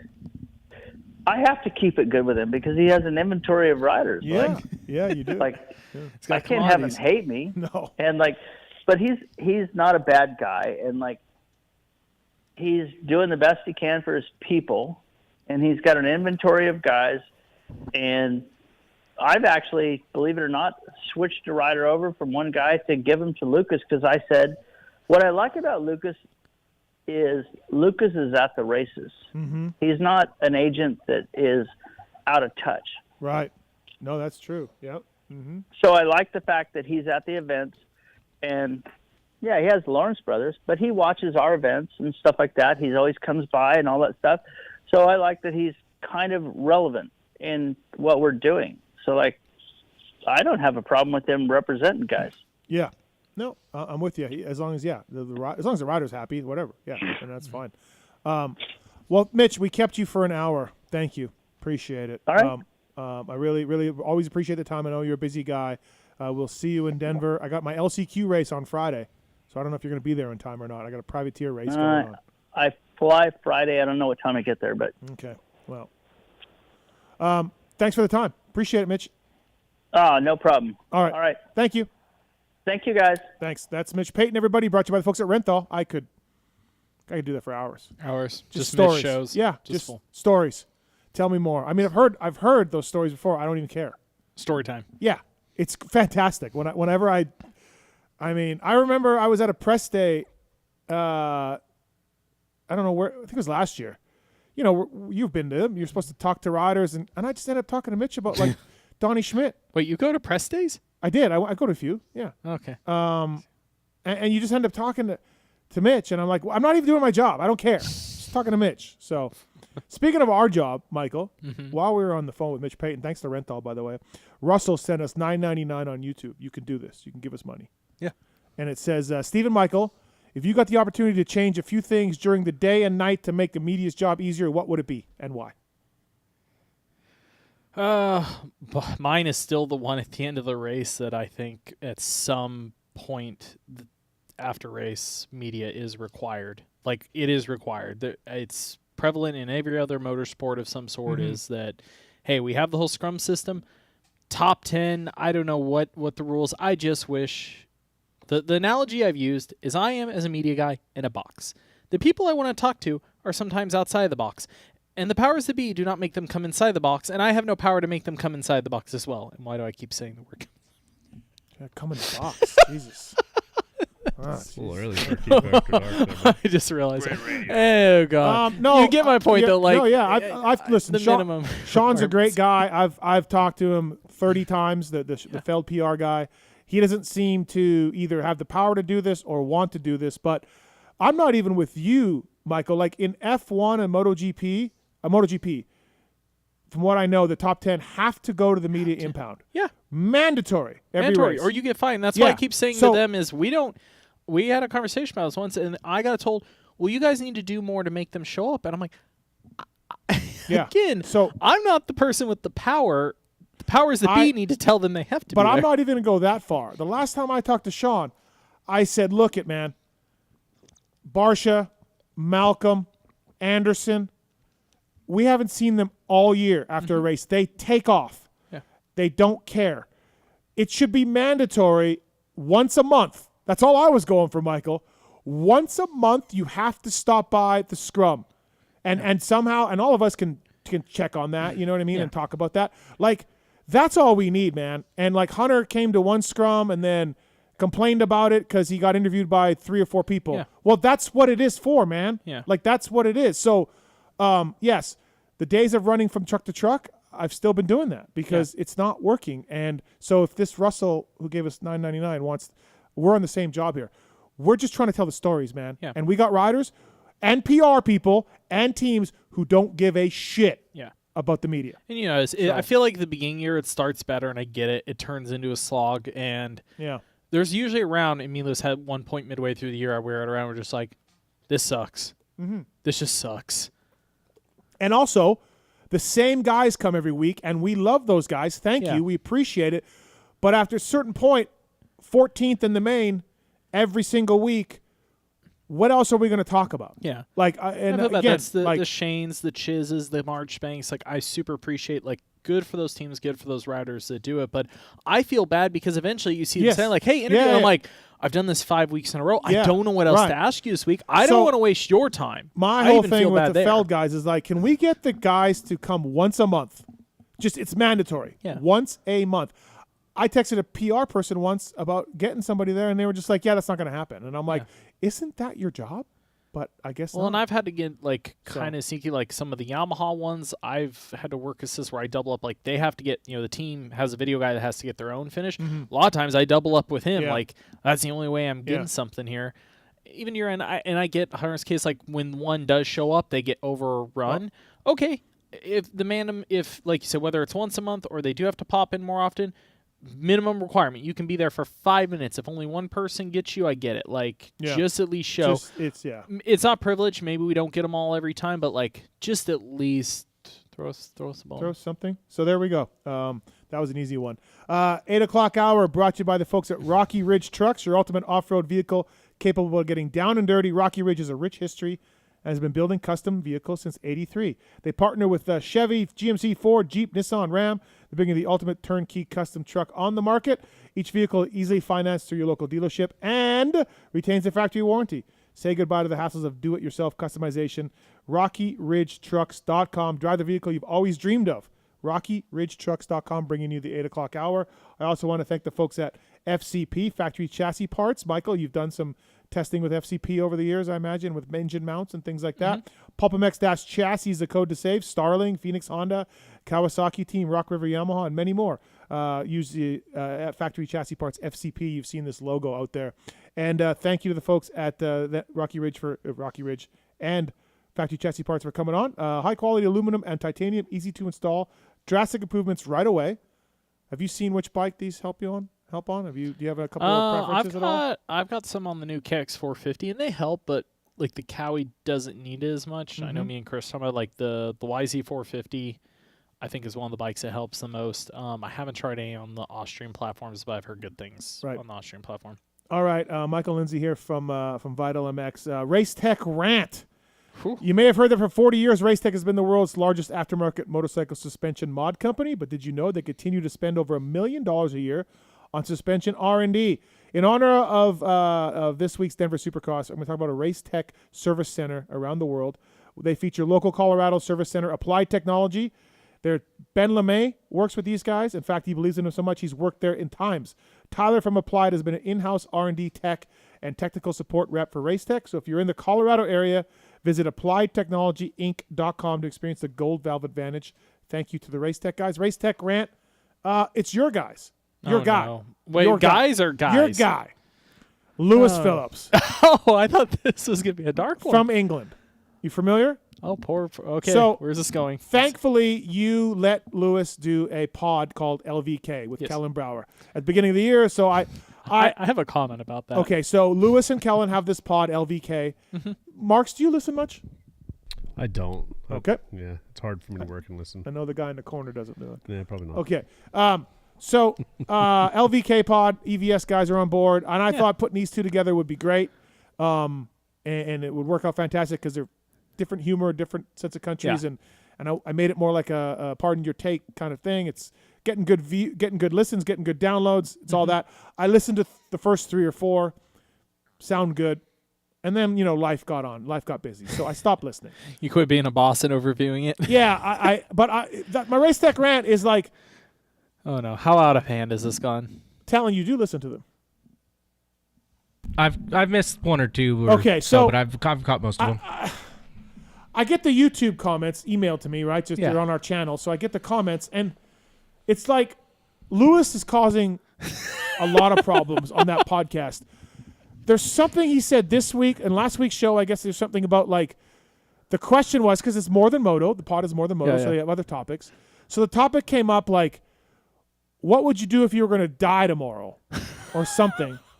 And Lewis said, I don't know exactly if I have this straight. Do you know what I'm talking about, Tallon, or no?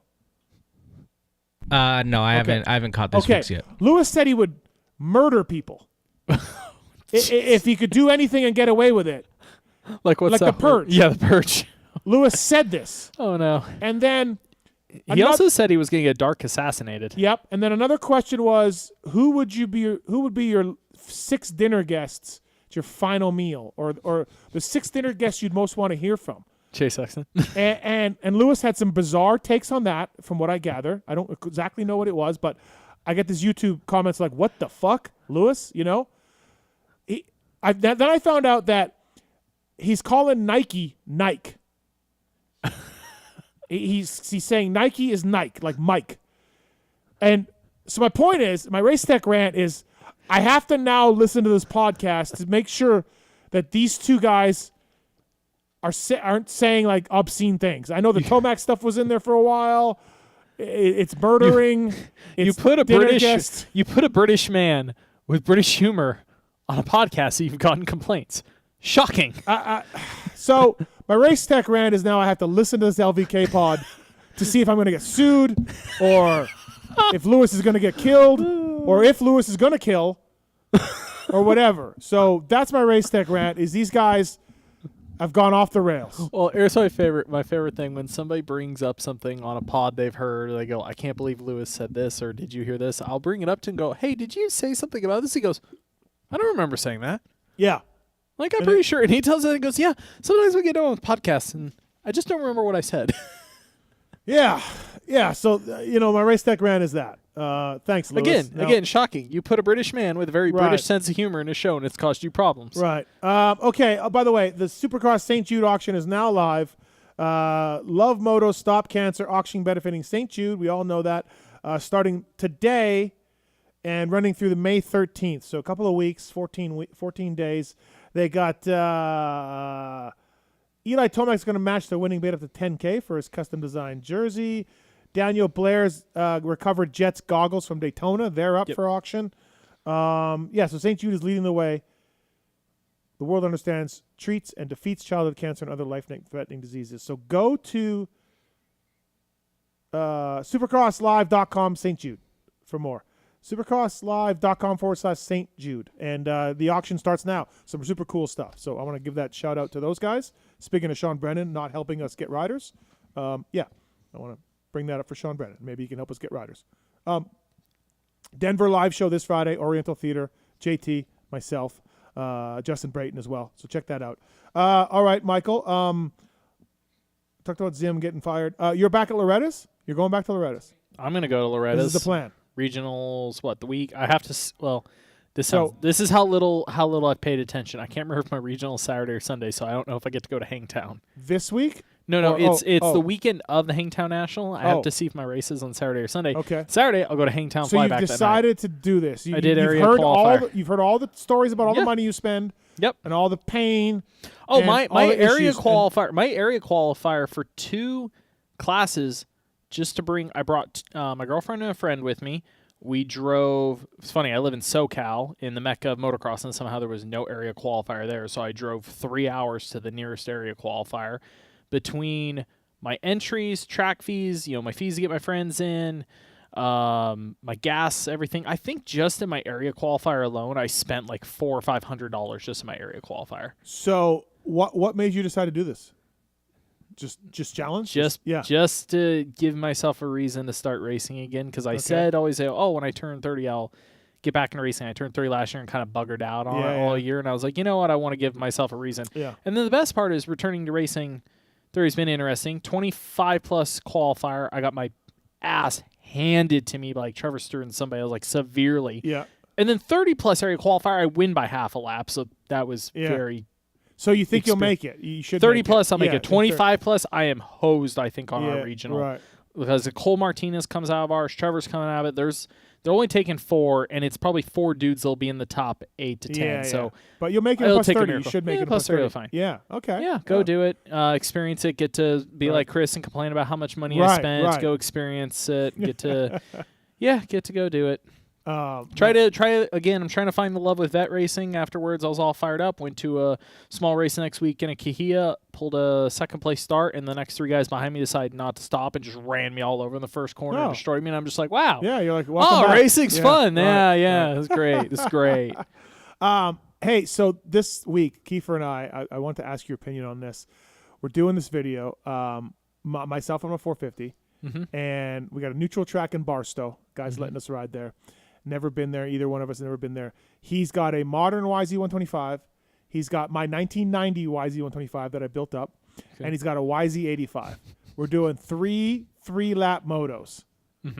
See who I think I got him covered on 2, for sure the 80. He thinks he's going to beat me on all 3. He's a great rider. I'm not, but I'm on a 450. Wait, is this like head-to-head start? Yeah, just start head-to-head. What do you think? You can beat him on the 85, and that's it. Okay. Yeah. He's beating you on both the 125s. Okay. He's beating me on the modern one, I think, for sure. For sure. All day long. Yeah. I still think he'll beat you. Was it 89? 90. 90. It's slow. Yeah. It's really slow. You know, it'd be funny if he actually didn't beat you on the 90, but beat you on the 85. Yeah. I mean, no, we have that prediction from somebody. So that could happen. You haven't tried to bugger in any sort of other I get to start 10 seconds ahead. You haven't tried to negotiate anything else? No, I think we'll just going heads up. Just heads up. Okay, Yeah. Okay. And what is there laps? Is there a personal bet? What's the prize on the line? We haven't done that yet. We haven't talked about that. Okay. Yeah. Okay. I mean, I don't know. Maybe. I'd fly the girls in from LA, boy. I mean, maybe Jim can help us out. Get Jim involved. So so you think I beat him on the 85? Okay. Mm-hmm. I do too. But then I started thinking. At Glen Helen, 85s pass me sometimes. Vincent Way and other. Yeah. So then I'm like, shit. But those are little kids too. Yeah. He's bigger. I've screwed around on 85 and 65. I mean, your weight, don't get me wrong, he'll be riding the neck off that thing. But his weight, and you told me the track's pretty sandy. It's sandy-ish, yeah. Here's my simple point is, even if you can't beat him in the corner, you should be able to just grab a handful on the 450 and hopefully leave him. Do you have any suggestions on how I'm supposed to do this? Do I go insides or outsides? Well, on the bright side, I would say... So I stick to the insides and use my power, shorten the track up? He's going to have to go outsides to carry momentum. Outside to carry momentum and to get rid of arm pump across the 3 laps. So then I go outside and just roost the shit out of him? Yeah. I would go inside to outside and just clean him out. Here's my other theory. Okay. When he's on, especially on the 85, he doesn't have a lot of mass in that bike or weight. He should be very easy to knock over. Okay. All right. The bigger bikes may be a little tougher, but the 85, you should just be able to go into a corner and kick him. Okay. All right. Good to know. Thank you.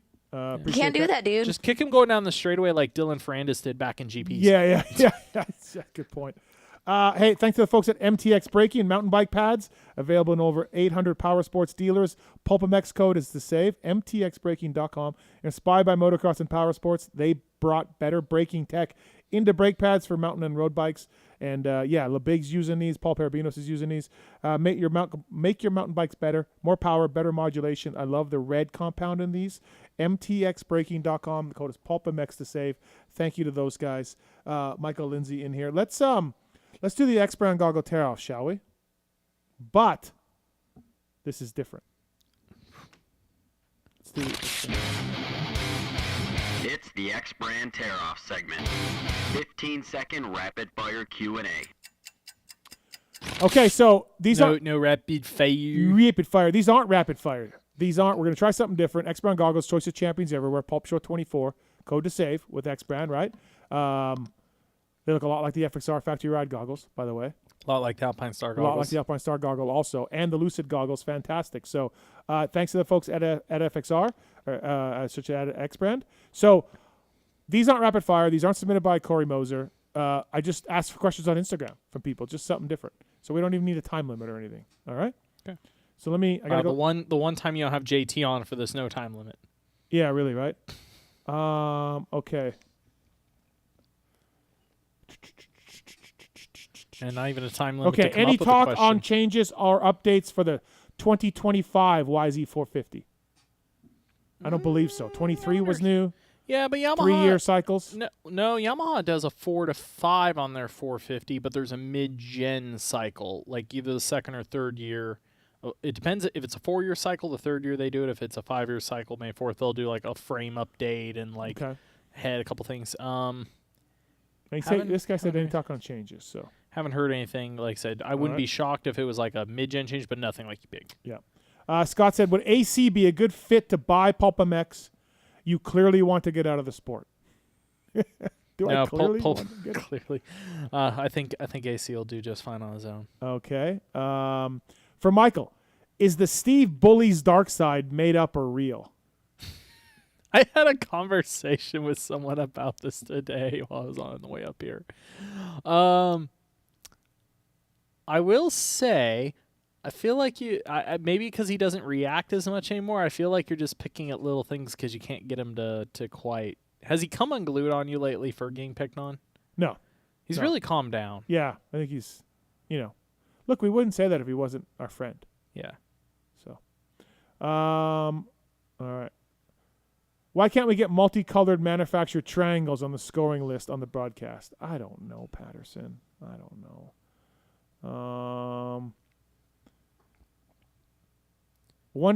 Cole asks, I was wondering if you could get some GNCC action on the show. I'm going to work on getting Stu Baylor on. Oh, wow. You're trying to copy Jamie Guida? Jamie's been the man of the GNCC people for a while now. He has been. I want to get on that. Sir, if you're looking for GNCC content, I know. Moto X Pod Show. I know. The Pony Pod. The Pony Pod has been doing a good job of that. Yeah. He's one of them now. He goes to the races. All the GNCC guys knows him. He's one of them. I got to admit, a couple times when I see the press release on social, I'm like, I don't know who these names are. I don't know who these people are. I don't know what he's doing. The only one you know is Stu Baylor. Right. Okay. Riders complain about too many races, yet Davey added 3 more to the schedule with playoffs. Davey added. How does DC get blamed for everything? Right? Oh, by the way. Davey lost the race. Davey took a race away. Davey himself lost a race. We gave up Monster Cup, so we actually went up one.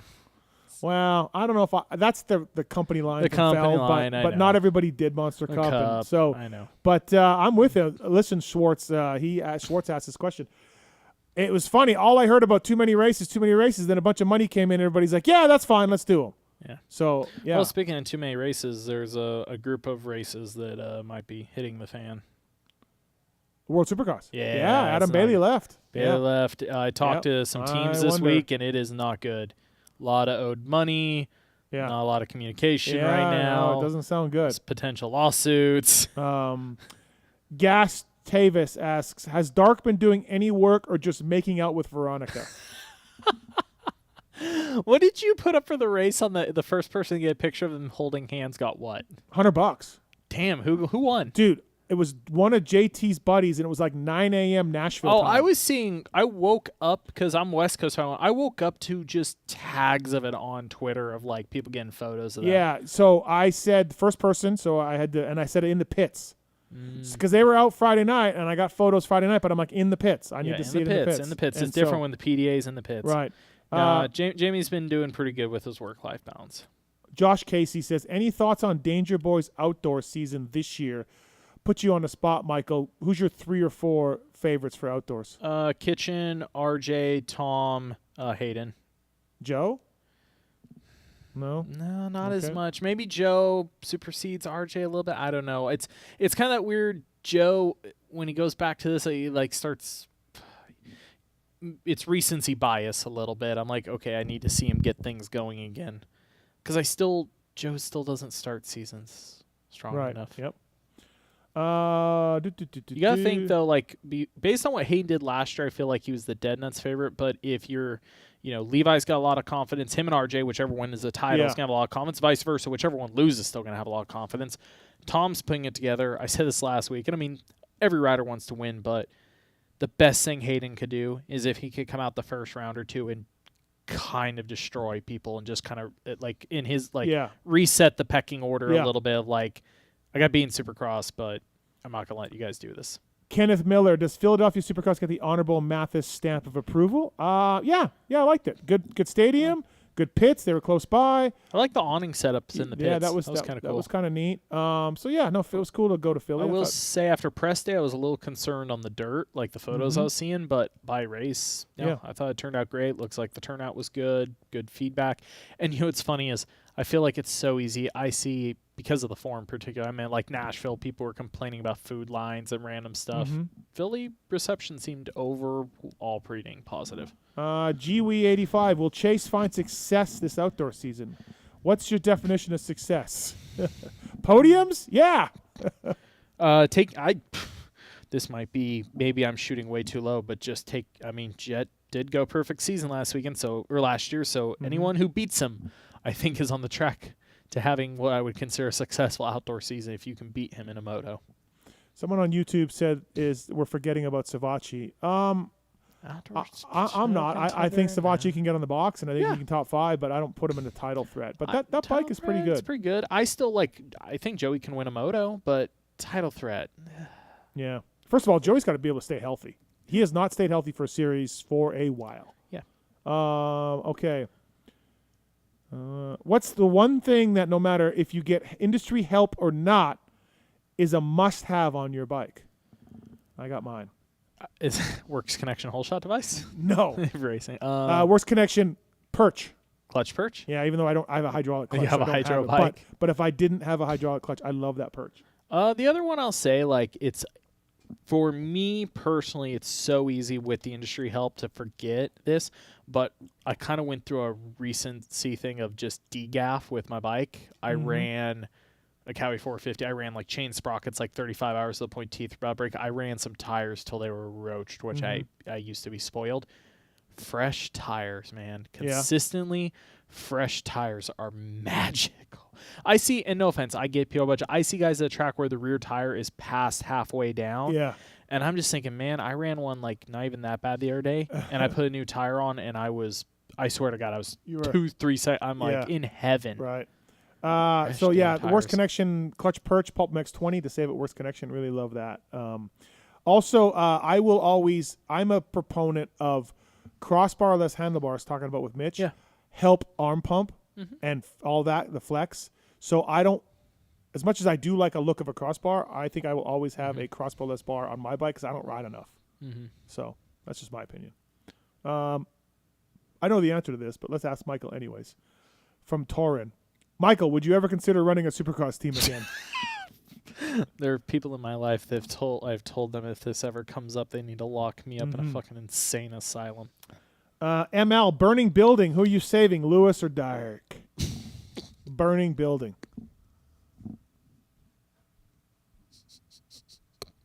Fuck my ass. I think that means he just lets it burn. I think so, yeah. Dark, because I have more faith in Lewis to potentially either get out on his own or somehow argue with the fire not to burn him. Convince the fire not to hurt him is what I think what would happen. ML, when you point out things like Sexton's KYB inserts, do you get blowback Yes. from the team? Daytona was not kind to me. I got yelled at in somebody else's pit. Is it better now with those guys or no? I haven't tried. I'm over it. Okay. What I got over is the fact that I got told that I didn't know what I was talking about and I was making it up and that it was a WP prototype fork. And I couldn't say in the moment. I knew exactly where it came from. I did my research and I tried my best to go to the team professionally and say, hey, here's what I have. Here's what I know it is. How do you want to comment on this? And what I got told in return, I was just like, okay, I'm over it. Like, don't lie to my face. Yeah. Don't. I didn't just go. People probably see and probably think, oh, ML went and got the photo and and just posted really quick. Cause no, I had that Friday. I went to multiple people. I figured everything out like as best as I could. And I get it. Younger me used to just like post stuff, but I tried to handle as best as I could. And I even had a call from said OEM the next week. It went fine. I explained to them my way I went about things, and they're like, you're good. Yeah, that's fine. From Levi, first for ML, best part about taking over at Vital and the worst part? Worst part, people management, because I'm a bit of a people pleaser, and sometimes it's hard to put your foot down, tell people what you need. Me and you talk about it's like just even learning. I guess I learned it a little bit from the team, but it's a little even more serious in this situation is just different people respond to everything different, just figuring that out. I never really wanted to be in that kind of position. Best part, Listen to me. being in control, but like just pet doing your own projects. Like we do what needs to be done. I take on shit projects if I have to. I shouldn't say shit projects, like maybe stuff that isn't the most wanted, but in return, I can also pick some pretty cool stuff to do. Levi says, part 2 for you, Steve. After your retirement, will we see you become more active on Vital? Listen, I went to Vital today because I was told there was a thread about me. And I went there is. And it was basically 80% of people saying I was a dick. So you sound like Lewis. Every time you find something here, 90% of people hate me. No, but that thread, I mean, did you read it? Yeah, it wasn't that. How many pages did you go? I don't know. Okay, first page is really negative, and then by second and third, it's like 80% good. I don't know what to tell these people.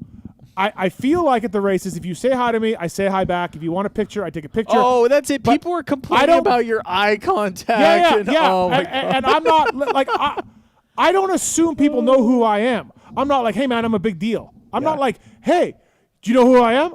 No, I don't care. Maybe you don't know who I am. I don't know. I'm not one of those guys. I don't care. So I'm not going to make the first move towards saying hi to somebody. Just not going to do that. Like, so I don't know. And then also there's like on your website, there's like a 10-page complaints about Bondo and the TV thread. Oh, that one just keeps. Dude, these people are angry about the TV show. I saw that one. You know, it's rough because I have been the least amount of rounds this year that I think I've been in a long, long time. I'm not being real, guys. I actually do get very frustrated with the TV cast lately. I don't disagree with some of the stuff that's in there. Thank you. Thank you. A lot of firepower Honda stuff. I mean, Dean's retiring. Max is going to Star. We'll see what happens to that team. To be honest, I don't know. Yeah.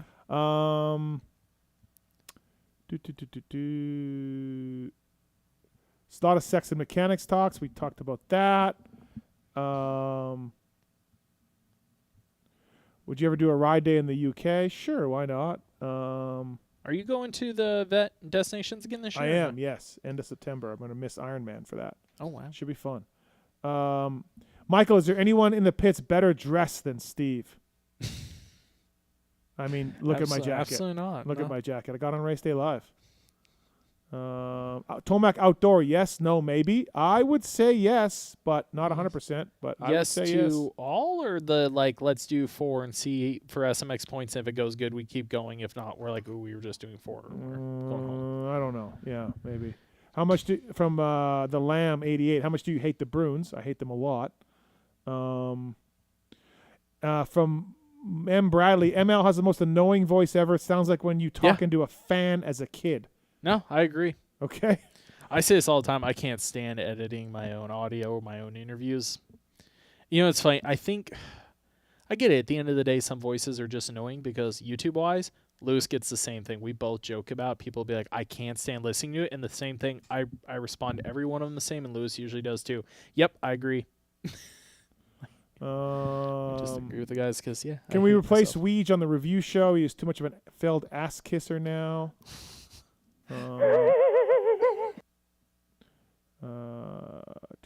Is that Weege laughing? Yeah. I have not heard that drop before. I don't think. Or I was paying my thoughts on Oasis. I have none. Some good songs. Steve, will show 600 be held in the Sphere? No, that would be amazing. Will show 1,000 be held in the Sphere? I mean, that would be great. I would love to. A lot of Zim questions. I feel like you did not even freaking phase it when I said show 1,000. No, yeah. Mikey Lister, how much does ML regret hiring Darkside, and why does he regret hiring Lewis more? I do not regret hiring either of them. Dark called me yesterday and asked me to not discuss this one thing on the show tonight, and out of respect for my friendship to Dark, I will not discuss it. Okay. But I would love to. It would be hilarious. Oh, no. But I will not. You'll have to text me what it is. I think you know what it is. You called me about it. Oh. Yeah, we're not discussing that on the show. But it would be great to discuss it. No. You don't think it would be great? No. I mean, it absolutely makes Dark out to be amazing. You'd have to include Lewis in this conversation. Yes, I would. Okay. At Tront says, what's tighter, JT's shirt or Barsh's gear? JT's shirt. Really? Barsh's gear is pretty damn revealing, especially from the waist down. JT's got a schmedium, you know. Barsha looks like he's wearing Lululemon pants when he's riding. OGO Power Sports, what's your favorite OGO thing that you have? What is your... Oh, come on, 9800s. They're just usable for everything. So vanilla, dude. They are. They're able for everything. Okay. I have been using the Dozer bag lately, strictly for moto. Yeah. How big is that thing? Pretty big, but it's like the segmented, the boots, Yeah. the gear goes inside the helmet, like Right. very nice and segmented, easy to keep organized. Yeah. I will say, when I went to Gainesville for the Triumph thing, I used the boot bag in the 98 in the rig bag, which I never use. Like if I just go riding like now to Mesquite, I throw my boots in the back of my truck. Yeah. I don't put them in my gear bag. Do you? Or do you That's always put them so in your bag? 9800. I throw all my gear in and my helmet and my boots stay separate. Yeah. So the same as me. But for that Gainesville when I was flying, I put them in the boot bag and it was awesome. It was great. Didn't get the shit anywhere. So thanks to the folks at OGO Power Sports. Pulp 15 is the code to save with OGO Power Sports. Check them out, man. From wheel bags to gear bags to backpacks, hydration systems, all of it. OGO Power Sports. Thank you to those guys. Pulp 15 is the code to save with OGO. We thank those guys for coming on board the show.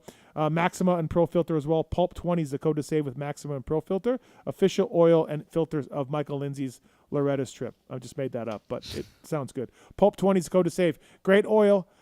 Pre-oiled, ready to use air and oil filters and for anything, UTVs, dirt bikes, and side-by-sides, all of that. So thank you to the folks at Pro Filter and Maxima USA for that. All right, Michael, I do want to talk to you about Phoenix Honda. You're in tight with these guys. Mm-hmm. I know you know the ins and outs of these things. I was kind of told that Ferrandis wasn't coming back till outdoors, came back this weekend, immediately started racing with Hunter Lawrence again, which is what his normal thing is. But anyways, give us some scoop on Ferrandis, on the team, how it's going, if they're happy over there, and everything else. You are right. I got told the same thing originally. 1 week I asked, because it was kind of week to week, but I would always get a heads up like a few days before they announced, like, hey, he's not coming, because we're doing video stuff, some other stuff, so keep me on schedule. Then I got told, hey, Probably just going to scrap it for outdoors because I heard he was riding outdoors. Everything I heard was initial settings good, ripping outdoors, very happy. Mm-hmm. So they started to just look towards that, and then, all of a sudden came back. Okay, I almost wonder if it was a money thing where Dylan was going to lose money. No, the way his okay. Well, maybe, I don't know. I can't say about his personal gear stuff. Yeah. The way his team one's written, it's so, it's, I want to say the word basic, but it's pretty clear cut. It wasn't going to affect him anyway there. Yep. So came back, doing the last 3. Yep. I'm really curious because I will be honest, I don't know what next year holds for it. I know there's been talking consideration. There's Ducati, right? Yeah, Ducati stuff's out there, but Ducati stuff's also gone quiet lately. There's definitely, I think outdoors is going to play a huge part in it because, you know what Dylan is expected to do outdoors, what they expect of Dylan, what Dylan expects, especially of himself, come outdoors. Yep. And that's on, Dylan gets a hard rap, but the bit I've learned from being around him is I've watched him be genuinely so grateful to these guys. Mm-hmm. Dylan puts in a lot, and as long as I think if he sees it from everybody else around him, he is a very, very grateful person. I know he expects very, very much of himself come outdoors. Yeah. To put it bluntly. Okay. And again, he's Brian Lawrence. He kind of has a baseline. And he feels good, says he feels good with it. So, do you think I don't think he can win, but do you think he can get on the box? I think he can win a moto. Oh, yeah? I still think he can win a moto. Okay. Potentially. Yeah. I think again, Jet, it's hard to say because Jet came off perfect season last year, but I think winning moto caliber, your Eli, your Chase, I still think Dylan could do it. Of course, Jet. Yeah. Who else do we even put in the moto win conversation this outdoors? Those 4. I keep thinking Webb, but then he's barely won a moto ever, right? That's the thing. 450 outdoors is such a question mark with him. Maybe this is where he reinvents himself. Yeah. I'm really, really curious to see outdoors is Justin Cooper. Yeah. That one, it could go any which way for me. I think he will podium a couple times, and I think a moto win is potential. So David Eller, the team owner, pretty well. Obviously, DNCCs and arena cross success with KP and everything else, and he really stepped up and took Dylan this year and elevated everything. I kind of have, I don't know him as well as you do, but I know lots of people who know the team and know that. I don't feel like his infrastructure is ready to go for a thing like Ducati or even Dylan. Ziggy stepped in and did a lot, and that's great. Do you think he's happy with, because Dylan's been a little invisible this year. He's been in that 7 to 10 range. And then he had the moments Daytona was looking dry there was stuff. Yeah, some moments, but it's been mostly invisible. And he got hurt again. And Dylan is a good dude, and he's certainly fast enough. But do you think David Eller, from a team owner, is getting what he wants with this step up? No, because Phoenix, in a sense, I know people look at him in Supercross and think, okay, 250s, and even when Dill's 450, they're a 7th to 12th place team or something. Is probably what most people think of them. They dominate in arena cross course with KP. A lot of people don't realize they kill at ATVs. They have Joel Hetrick, who's the baddest dude on a freaking quad. He is mental how good he is. That's ATV MX. They are dominating ATV GNCC. They've been really strong in GNCC bikes for the last couple of years. This year has been a fire sale so far for them. But they've been winners on the podium a lot in the past. So and then, Dave very much has a perspective if he wants to win. He likes all these formats, but I know Supercross is tough. We all know what it really costs to go from 8th to a 2nd to a win. It takes that. It not only takes infrastructure, it takes money. It also takes that 9 out of 10, 10 out of 10 level guy. Yeah. Yes and no. I think he didn't get any more sponsors because of it, really. No, right? absolutely and not. He lost Pirelli. He lost Pirelli. Gear. It's kind of upset some gear stuff because they have personal gear sponsors and not enough guys. So it's just cost money at this point. The tough one is if something like the Ducati deal works out, then I would say it is an investment for the future. In the short term of Dylan's situation, I don't think anything this year really. It could affect next year a little bit with their Honda deal. There's a couple of things, but it isn't, drawing in anything really. Do you unique. think he stays next year? Because I don't know where Dylan could go from here.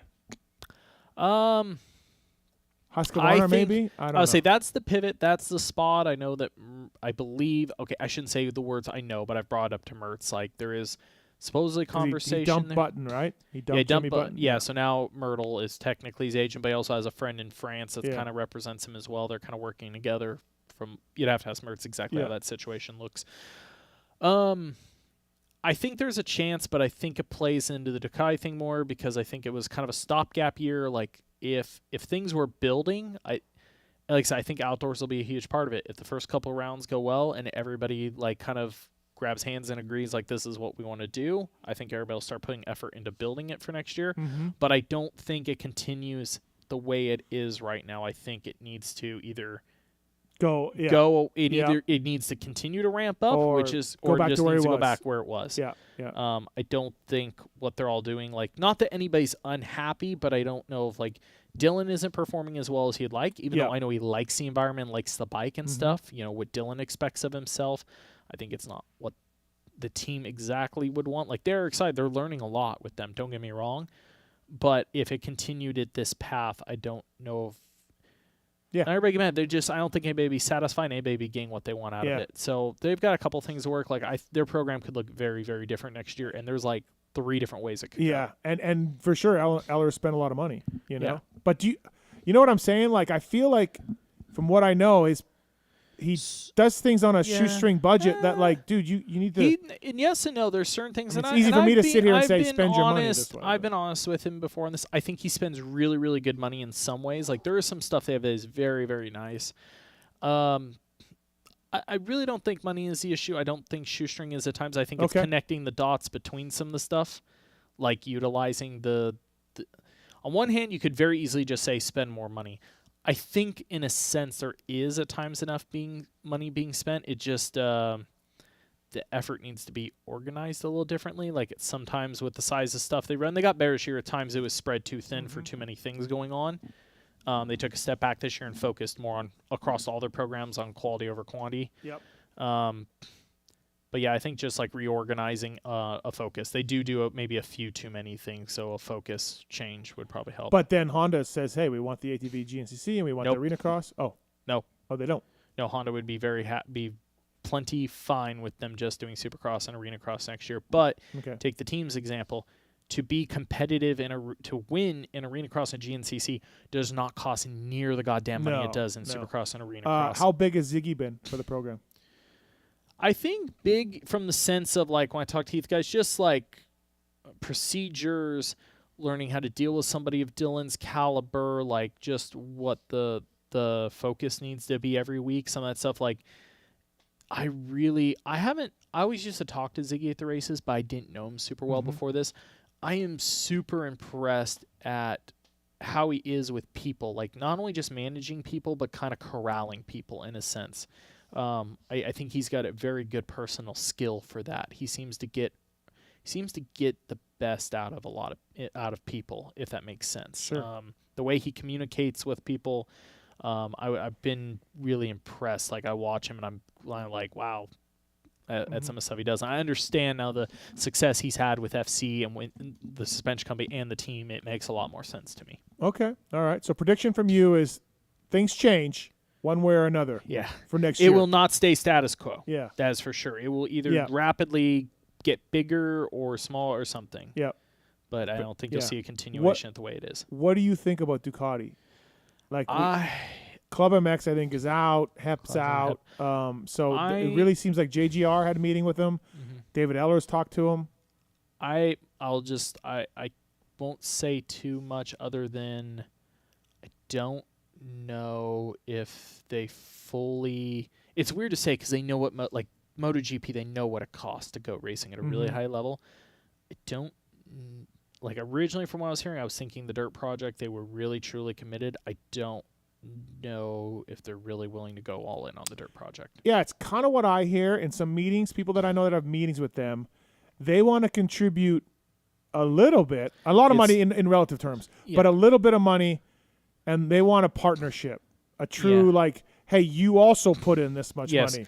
And that's why I heard like the money itself in a vacuum. It's like, okay, this is pretty good if you want to start a program and get going and maybe build over a couple of years. But then when they say what they want is your Kenny-esque level people, like the what they expect. I'm like, okay, the money you're getting here is, getting this, but I feel like the expectation is almost twice as big. From what I've heard, they're like, we want a top-level rider, and then we're going to do half, and you're going to do half. And like you look at Star, the Yamaha 450 team, the salaries are paid by Yamaha. Yeah. The bikes and the parts are like that is funded by Yamaha. Like that's how that works. So if you want a level of rider like Dylan or Roxon or whatever, you need more than what Ducati's apparently. I think they're tough one as you look at Ducati. Okay, yes, in Europe it's tied to Flexbox, Lenovo, Monster.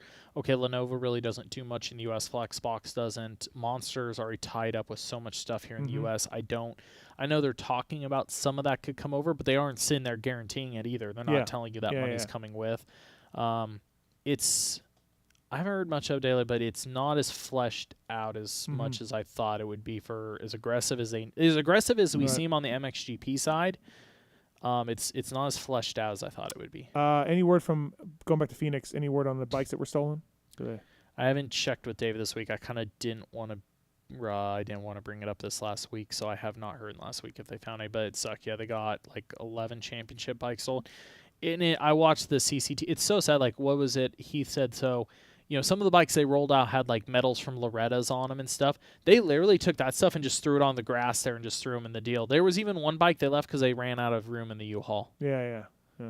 Very much like 8 guys fully targeted. It sucks because they have a really nice setup like the way they have it. I know David's David asked me, he goes, what do I do to get them to not do it? And the shop is big. I'm like, fuck it. You get them back hanging from the ceiling. Watch them try to get them hanging from wires. Well, I mean, did they have an alarm? Did they have bars? Yeah, alarm, security. Okay. But they also live, they're back east in a small town, North Carolina. The town they're based in, like, David's born and raised there. He runs, I think, the largest business in the town, basically. So kind of that giving back community keeps everything there. Very easily. They could have moved the team somewhere more situated with tracks and different stuff like that. Right. All right, we have Jared on 4. Jared, you still there? Oh, Jared? Oh, Jared's asleep or gone. Michael Lindsay here from Vital MX. We had a call about what prompted you to what inspired ML to start Vital MX. We had a call from that. He's not there, but Michael did not start Vital MX. That was Brad McDonald, because people for a long time thought Guy B owned it, and I had people go, "Oh, you bought it from Guy B," and I'm like, "No, Guy B didn't own it." A man named Brad McDonald, who at one point basically ran the whole Trans World group, who started like Ride BMX, a bunch of BMX magazines, College Dorm Room when he was a kid or when he was in college, built those up. Like I said, became head of running all the Trans World groups, split off to start Vital Skate, BMX, and Moto in 2006, I believe. He left Trans World with certain members came with him. Skate didn't really take off in the first 2 years, tanked it, brought in MTB. BMX market it's died. We had BMX website up till 2-3 years ago and finally shuttered it. Mountain bike and moto are both huge, and they're actually there's stats that we're very different in, but at the end of the day, the viewership, there's a lot of stuff that's really similar. Our mountain bike site and our moto site are pretty similar in size. All right, Jared is back on 1. Jared, what's up? You got a rant on qualifying? Yeah, kind of. Thanks for taking my call. So I went to a couple Supercross races, Indy into St. Louis, and as I was watching qualifying, the flaggers, I get it. They're trying to, keep everyone safe, and that's obviously good, but, sometimes the guys are off the track, the mess is cleaned up, and they're still waving the flag, not even looking. And it's I think it was Kitchen in St. Louis.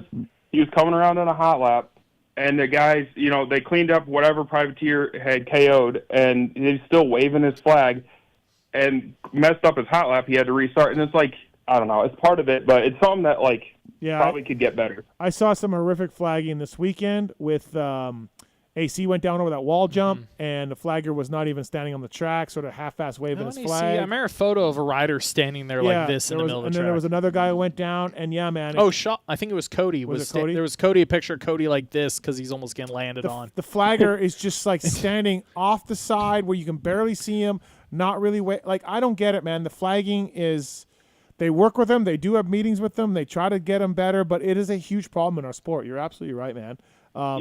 It's tough. Yeah, it's tough, but the blue flags are out way early. We see that all the time. We see that flagger with the finish line holding a red cross up that everybody jumped on. And Vince. Yeah, I was sitting right in that corner. That was absolutely ridiculous. I didn't even notice it was out. My buddy told me it was out, and I was sitting right there. And freezes off the side of the track. It's just. Yeah, he was. Yeah. Oh, that was bad. What's crazy is, there's millions of dollars at stake here with riders' salaries and championships and points, and we still just have this volunteer. They're not volunteers, but we have this flagger system that gets paid $100 and a T-shirt and a hot dog. Like. But it's crazy. I don't want to bitch too much because I don't want a fucking flag. Like, I'm not doing it. I know. Yeah, that's true. So, all right, Jared. Thanks, buddy. Thanks for the call. Yeah, thank you. You're right, though. I appreciate it. Here's one I came up with last year. Tell me what you think of this thought. So it was right after we had the leader lights show up at the one SMX race, and I think I had a conversation, I believe it was with Mooey about them, because a lot of mechanics were pissed because they showed up and just got told, put them on your bikes. Mm-hmm. I asked him, because I noticed they have their own transponder. I'm like, well, how much can you control the lights? He's like, we can make them do whatever. We can make them blink, change colors, the whole 9 yards. I was like, okay, what if you ran a strip, say on the handlebar pad or right down the center of the front fender or whatever? Could you control one where, because of the timing loops, I said, let's say there is a red cross flag out. When a rider hits the timing loop before the red cross flag, you have it triggered, and it starts blinking red, like gives people a 1 or 2 lane heads up that, there's a red cross flag out. I said, could it at any point, again, I think if it just like, the guys have some in their dash where it blinks yellow when there's a caution somewhere on the course. Yes, there's still old school flags even at an F1 race, but they still get heads up display stuff. I'm like, could you? Because you could control them. Like, could you make it run any color and go off timing loops, or just press a button and make them all do it? And they're like, yeah, we could. You're like, well, that's a great idea. Yeah, let's do it. Again, okay, so right there, is that terrible idea or no? No, there you go. Fine. I agree. Hey, this Friday, LCQ Challenge race. Here's the format. Well, can we put the riders up on the screen, Mark? Sorry, I didn't give you zero. Yes, heads up. done. Okay, I'm a professional. 17 riders qualified on points. It's on the YouTube, not on there. And then I picked 5 wild cards. The wild cards: Henry Miller, Jerron Stapleton, TJ Albright, Marshall Welton.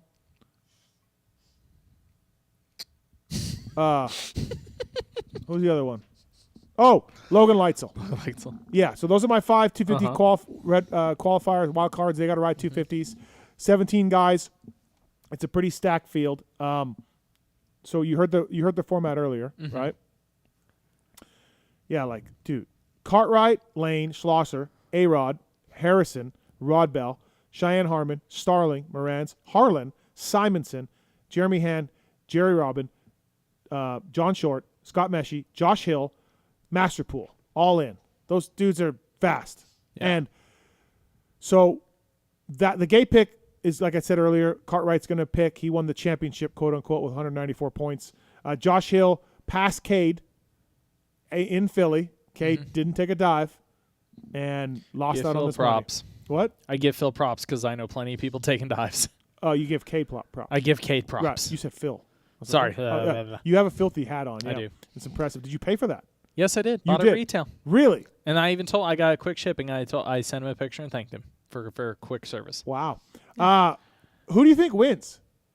Let's just say the gate pick's normal, because who knows what the fucking gate pick and everything else. And do you think the winner will go like? I think the winner goes like 5-5, or 5-8, or I lean a little bit on Ty because it starts in sprint speed the first couple laps. So he's going to be 22nd, though, for start 2. Yeah. If he wins. I think I'm with you. Pure speed. Just line these guys up, drop the gate. Yeah, Ty. Ty, right? Ty wins. Maybe Harrison, but Ty. Yeah, Harrison and Ty. Average, Harlan could be really solid, both motos. Man. That's the problem. I'm having a really hard time figuring out who would go like a 5-5. I'm just going on outright speed. Yeah, with Ty. because someone's got to go 22-5, and that in 5 minutes, that's not happening.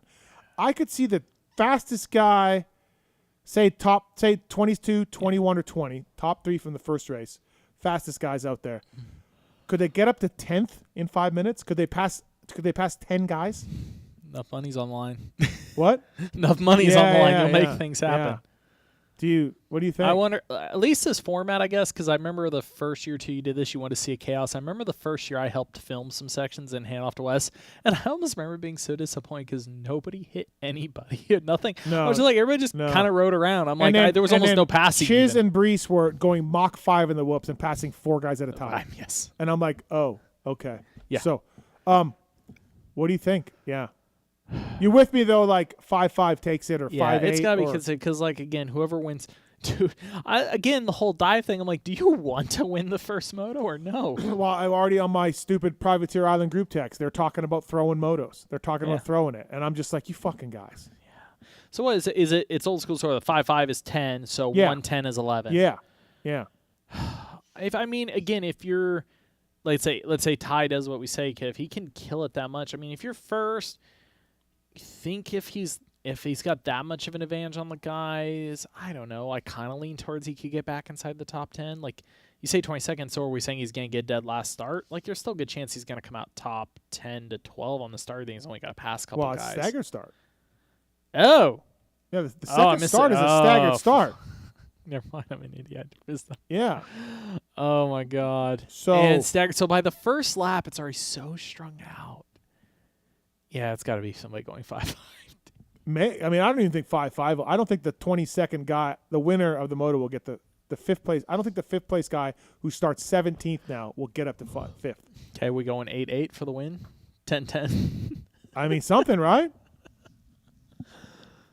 If you create better racing than pretty much everything we've seen all year, do you get the powers that be give you control for next year? I doubt that. But I mean, you were old enough to remember the GFI races where Goat would throw a caution in the middle and tighten everybody up and then go again, right? Yeah. Like in the middle of the race. That was kind of cool. All right. So, hey, the LCQ challenge this Friday, we got up to 50 grand, I think, right now, Marks. It's somewhere around there. We're behind from where we were last year, so let's get going, everybody. First prize, 2024 Yamaha YZ 450F. Thank you to Yamaha for this. Second prize, a complete set of fly gear. Third prize, a Race Tech full gold valve revalve. Fourth place, FXR, complete set of gear. Fifth, FMF slip-on exhaust. 6, Atlas neck brace. 7, Works Connection prize pack. 8, Leatt set of boots. 9, Decal $250 gift card. 10, Firepower full battery kit, or full Firepower kit. 11, Motorsport $200 gift card. 12, Michelin Starcross 6 tire package. 13th, Grill Your Ass Off package. 14th, another Firepower kit. 15th, a Leatt protection package. 16th, Wiseco piston kit. 17th, a pair of Maxxis tires. 18th, Maxima Pro Filter bike kit. 19, Garage Buddy rebuild kit from Wiseco. 20, a complete seat from Guts Racing. 21, 12 pairs of goggles from Viral. 22, a Prime Foods distributing meat kit. Pretty good prizes. Jesus. 22 great prizes, accumulating with a brand new 450 at the top. $30. $30. Buy a raffle ticket. Let's go. Let's do this, what's people. The old saying? The winner will be from the final day just because of the odds. So everybody sign up last day. Prop bets. We got prop bets. We're adding more and more to this.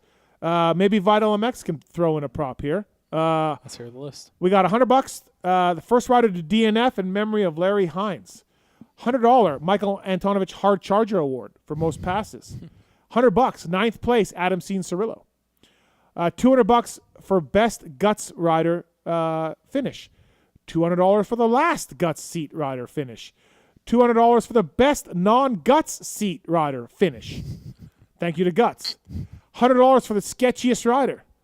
A-Ray. $100 for 10th place from 10 Cycles. $100 for the first rider to DNF. Jason Wygant. $200 for the filthiest past. Phil Nicoletti. Phil Nicoletti. Top 3 X-Brand guys. $500, $250, $100 from X-Brand goggles. $500 to the rider who gets last who doesn't DNF. So you can't DNF either moto. And that's from Swap Moto. $100 for 15th place from Dean Wilson. $200 for the fastest last lap. Troll Training. TrollTraining.com. Nice. $250 for the best finishing wild card rider from Casey Stevenson. Mm-hmm. What do we got, Vital? What do you want to do? $100 fastest lap time. Fastest overall lap? Overall lap between either race. Either race. Mhm. All right, $100. Fastest lap, Vital MX. Or Michael Lindsay. What do you want? Just put from the Vitards. Vitards. Okay, from the Vitards. There we go. Thank you for that. Appreciate it. So there's some of the prop bets. Marks, we're going to have these put on somewhere. What? We can do like a little thing. What do you mean? He wants you to do a thing. You want me to do my normal spreadsheet again and, Yeah. and handle Yeah, all yeah. the logistics and everything? Yeah, everything. Just snap weird. at it. Yeah, I'll just Yeah, jump right do on that. that. Okay. So prop Hey, you know bets- what? That's gonna the app won't get done for another week because of this, though. The what? The app? Yeah. Yeah, that's if we had more time, I'm looking at the O'Neal jersey with your face on it, and I would like to do a bet for $100 for the person that has the most Steve Mathis faces on their jersey. yeah. I don't think that's worth more than 100. Marks 4.2 stars. Just pointing that out. Just worry about your Leafs, Okay. bro. All right. Ethica. Thank you to Ethica. PulpMX 20 code. Foz and everybody Ethica. Quality products. Premium brand experience. Authentically connect to a broad group of consumers. Any jerkies wearing Ethica today? Yes. Oh, Marks is. No, I have to get underwear on. Oh, okay. But not my shirt. I'm not let's- showing that off. Let's though. not show that. Show it. Let's You're not show on. it. Show it. Show it. Ethica. Since the inception of the brand, Ethica and his team has been determined to live life, innovate, and work hard while staying true to the biggest asset, our family. Ethica.com. Great underwear, great hoodies. Ethica hoodies are next level. They're so comfy, dude. You have them, obviously? Unreal. I have one. Yeah, it's great. They're right up there with my Kiefer Inc. hoodies for comfort. PulpMX 20 is the code to save. I don't want to talk about Kiefer. He's my enemy. He's my sworn enemy right now. So thank you to the folks at Ethica. Use that code and save.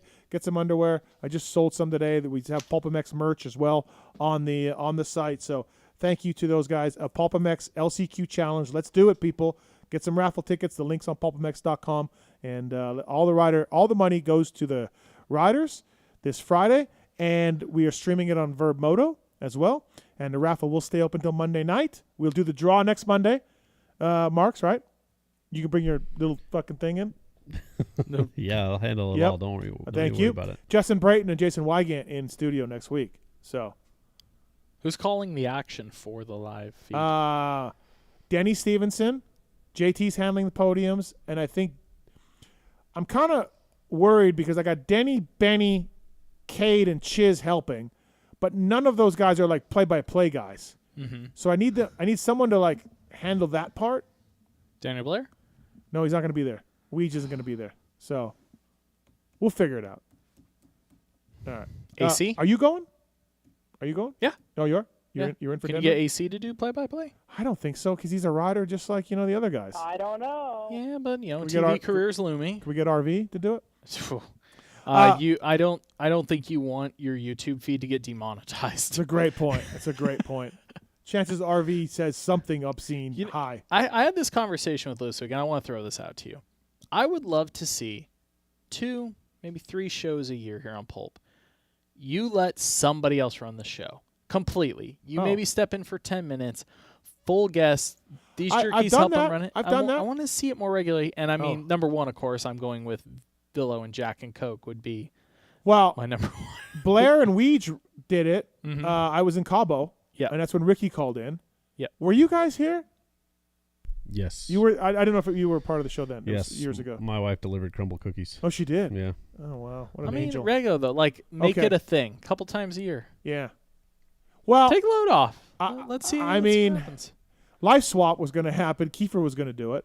Yeah. What the hell? That we're another year past that. We're working on that. Do you want to do it? Do you want to bullshit. come up and host? You got to read all this stuff. You got to, I got notes. I got things. You know who I want like- to put behind that mic? Who? I want to see Lewis give it a go. I want to watch that. There's burn. a lot of like shit I got to do. I know. I want to see. Yeah, it. yeah. I think Lewis would struggle. Don't you? It would be fun because Jamie does his show all the time, and then Jamie could sit there and make fun of Lewis the whole time Yeah. for screwing it up. Yeah. Could Dark handle this? I feel like Dark could handle this. He's gone. I didn't realize. Like, I feel bad saying this. I never listened to the Moto X Pod show before we had him, so I didn't realize that much that the way the show was formatted was just call, do an interview, call, do an interview, call, do an interview. So now, like, not as much as you do, but he's had to learn how to present the show and move through segments and guide it. Right. He actually has gone a lot better. Like, he has improved massively on that, even when I've sat in on him to now, like, controlling the conversation, moving through everything, having topics. Like, Mm-hmm. he's definitely gotten a lot better. Okay. He's definitely Well, get ready for dark. Okay.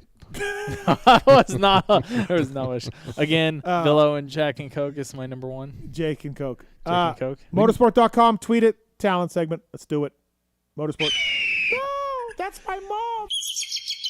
It's the motorsport.com tweets at Tallon segment. Great guys at motorsport.com, OEM and aftermarket parts. And, yeah, man, they have great prices. They got great shipping. They got a dedicated team of gearheads there. And, fantastic guys at motorsport.com. Watch Carson Brown. Watch those videos of Carson Brown. It's fantastic. Eras is great. He's got a motorsport.com sponsor the whole shot for the Nationals. They got a YZ250 they're giving away. They got a lot of things going on at Motorsport. Great guys. Fantastic to have them here. These questions are submitted at PulpMX Show on Twitter.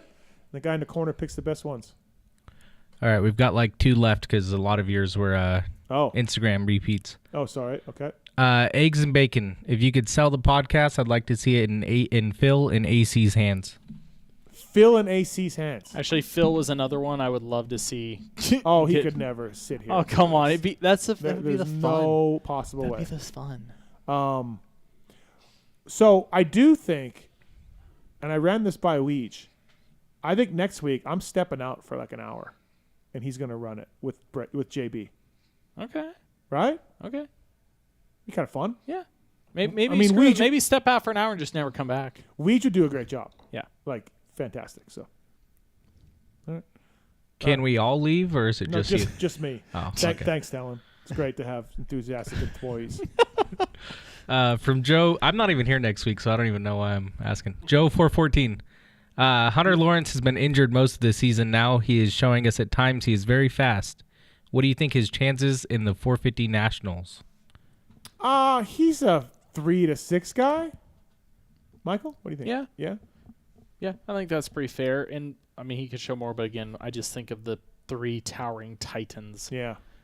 One of them being his brother, but, it's hard to see. Like I said, I'm just curious to see the pecking orders. There's the 3 I'm sure of.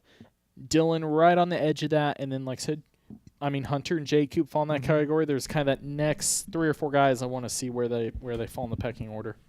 All right. From Jimmy G for Michael. You deserve credit for helping Cody Schock in 2021 when he had the great 450 outdoor results. How does it make you feel to see his current success and deal with PulpMX? Is he a better outdoor rider? What can we expect?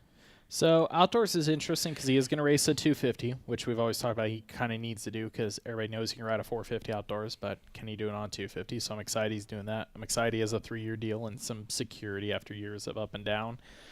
It feels good because I don't want to put too much of my personal weight on this, but like after the team, I lost a massive amount of money, of course, really set my life back. And I remember telling him one time, I think he asked me something like, do you have regrets on doing the team? And I told him no, like in a sense, as long as it if it helps you move forward in your career, I feel good about what I did still. Like as long as at the end of the day I was able to help and do something positive, I can at least hang my hat on that.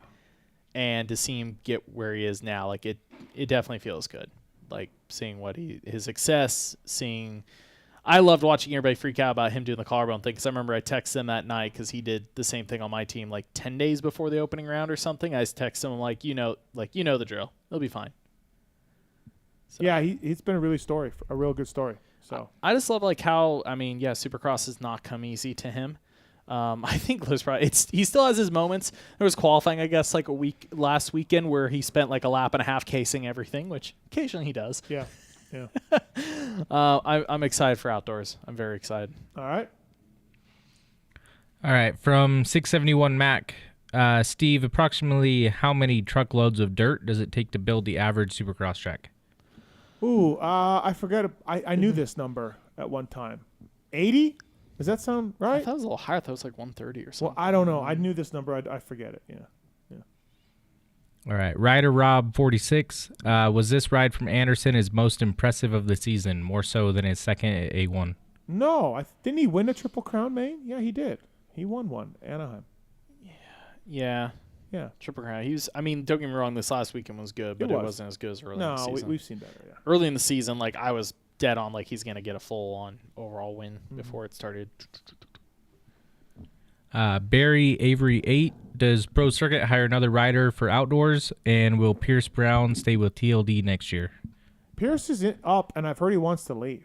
Yeah, it seemed okay. I could be wrong here. It seemed like early in the year it was very much he was going to leave. I know I think it was TJ like Pierce really wanted to give it a shot at PC, but based on talking to Mitch, I think Mitch is probably going to re-up all his people. Mm-hmm. I know there was one he was maybe interested in, but that guy up to another team. I think I heard Star's lineup already for next year. I think they're already Star, they could add anybody, but they kind of have a program. I think Triumph. Jordan to Triumph?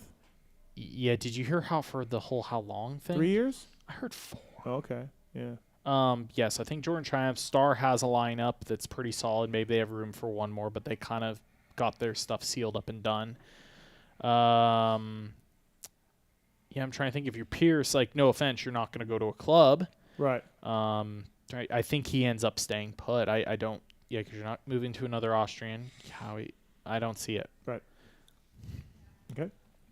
From Charlie Worthy, what are Ken Roxon's plans for next year? Another year on the Zook?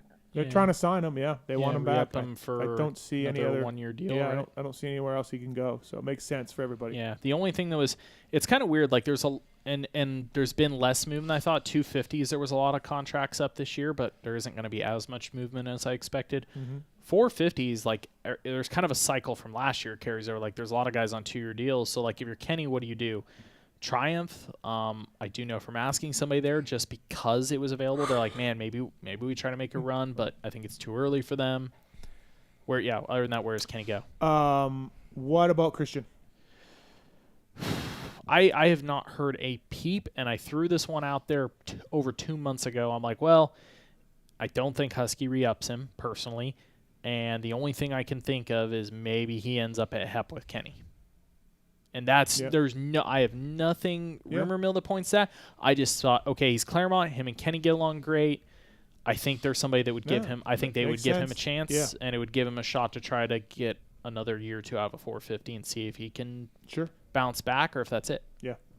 All right. Sugar Shane 79. Is it me or do the tracks suck way more this year? When I watch tracks from RV, Stu, and RC era, they look so damn fun. Yeah.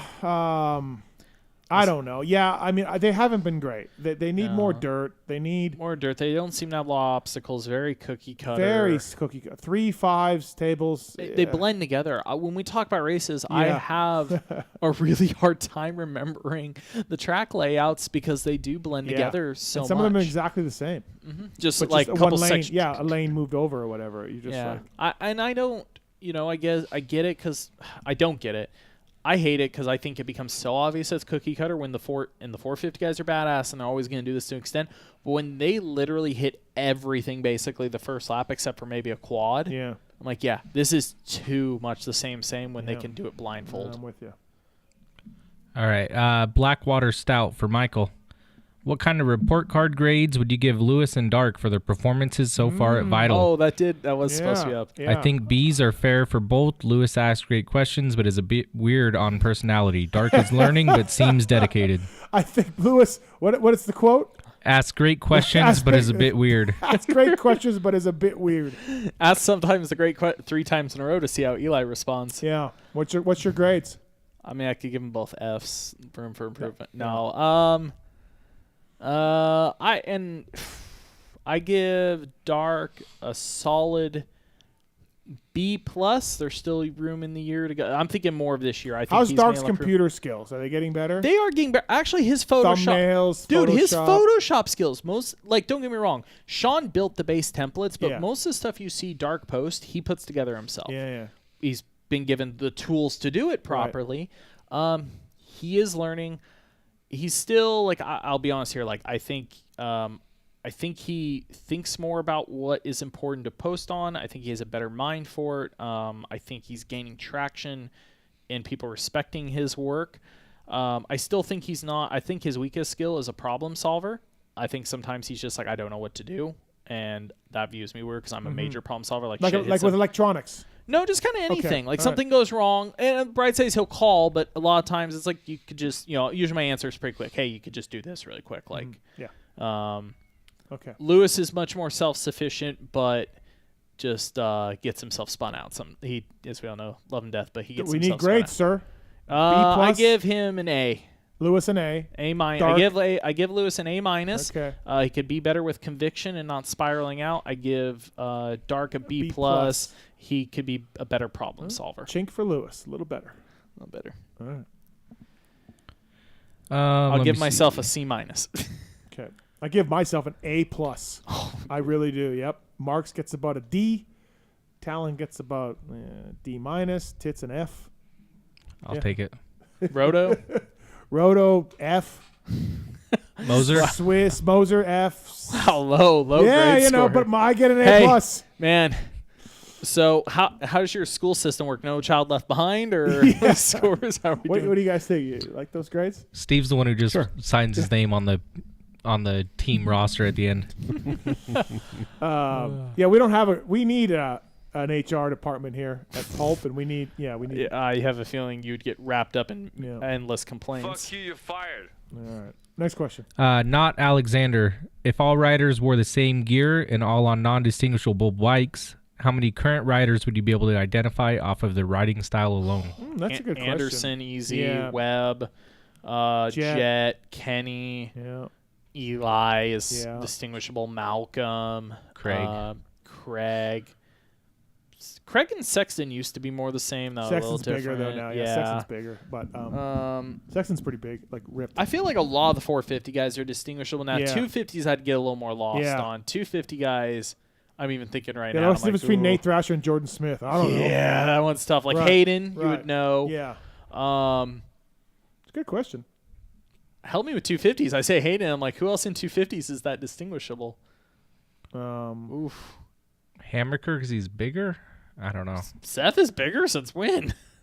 I thought he was a little bit of a bigger guy compared to. Dude. Is he? Yeah. Cameron, fifth gear wide open the whoops, hanging on for dear life. A little bit. I could probably tell Cameron. I'm like struggling. I feel like the 250 guys do blend together a lot. 450, I don't know if it's your body English comes out more, but yeah, like the one stands out to me is I could spot Anderson a mile away. Yeah. Every day of the week. 250's Cody. Cody has a really kind of like something unique. He has a weird bulldoggy style. Yeah. Yep. No, I think I have a topic for you. Okay. 2 different reasons, but similar-ish outcome, both in relation to Triumph. Riders' reception to their interviews. Evan from the interview here last weekend, and Jalik after his interviews after the main between him and the Seth incident. Oh, I didn't see much from Jalik. I only saw one, and it was Anton's. Yeah, and it was wasn't bad, wasn't great. The Why? comment section's brutal. What was he Starts with, it's racing, and then just spends the entire time saying how Seth should have seen him there, and how it was, he really leans on Seth's fault, and like Seth could have backed out, and explaining why. I like his reasoning for explaining why he did the move, but he really places the blame on Seth, and I think he really says it with conviction. And then, of course, like he mentions, like Seth in one of our reviews said that after the race, Jalik came up and apologized. screamed. Screamed at but him. then he apologized. Okay. Seth said, yeah. Seth just lied him with the apology. Yeah. But Jalik, just the way he termed everything, like if he would have just said racing incident, like what he said, like I saw Max pulling away, I sent it, shit happens, racing incident, I think it would have been fine, but he kind of starts there and then just keeps nudging towards Seth, and the comment section is not good. I don't feel the Evan thing is not good. Jalik's a good dude for sure, but when he interviews you, he's not looking at you. He's looking all way, and he's just. Yeah. I don't feel like he's into it. I had him once here on the show. I swear to God, he was playing video games when I was doing it, and I'm like, I'm not getting anything out of you, kid. You could hear the joysticks. I don't think he takes media stuff seriously. Well, and then the counter was, again, you look at again, Seth is very calm, polite. Yeah. Like you took the two of them, and it definitely put Jalik in a worse light. And then Evan's interview last week. I mean, look, as I said after the show or after the interview, I mean, there's NDA signed, so it's hard. But Evan, the social media stuff for me, I'm like, holy crap. But then I talked to a couple people this week that have kids around that age, and they're like, dude, it's a real thing. It's a real thing, and I'm like, wow, like. So the comment about everybody just wants whips was I was kind of a little like, oof. Yeah. Okay.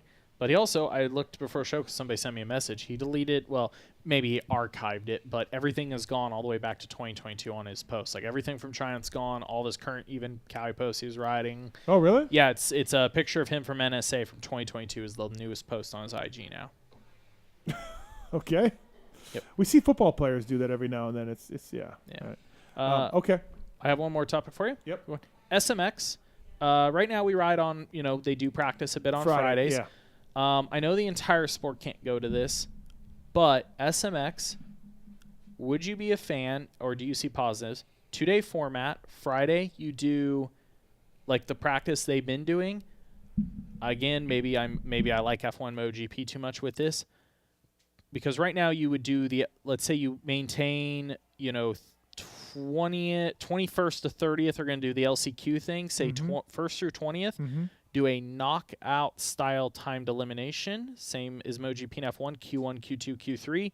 You put them all out on track for 8 minutes. The bottom 6 qualifiers get knocked out. They take a 5 or 10 minute break. They go back out for Q2. You have 14 guys left. You eliminate down. They do 8 minutes again.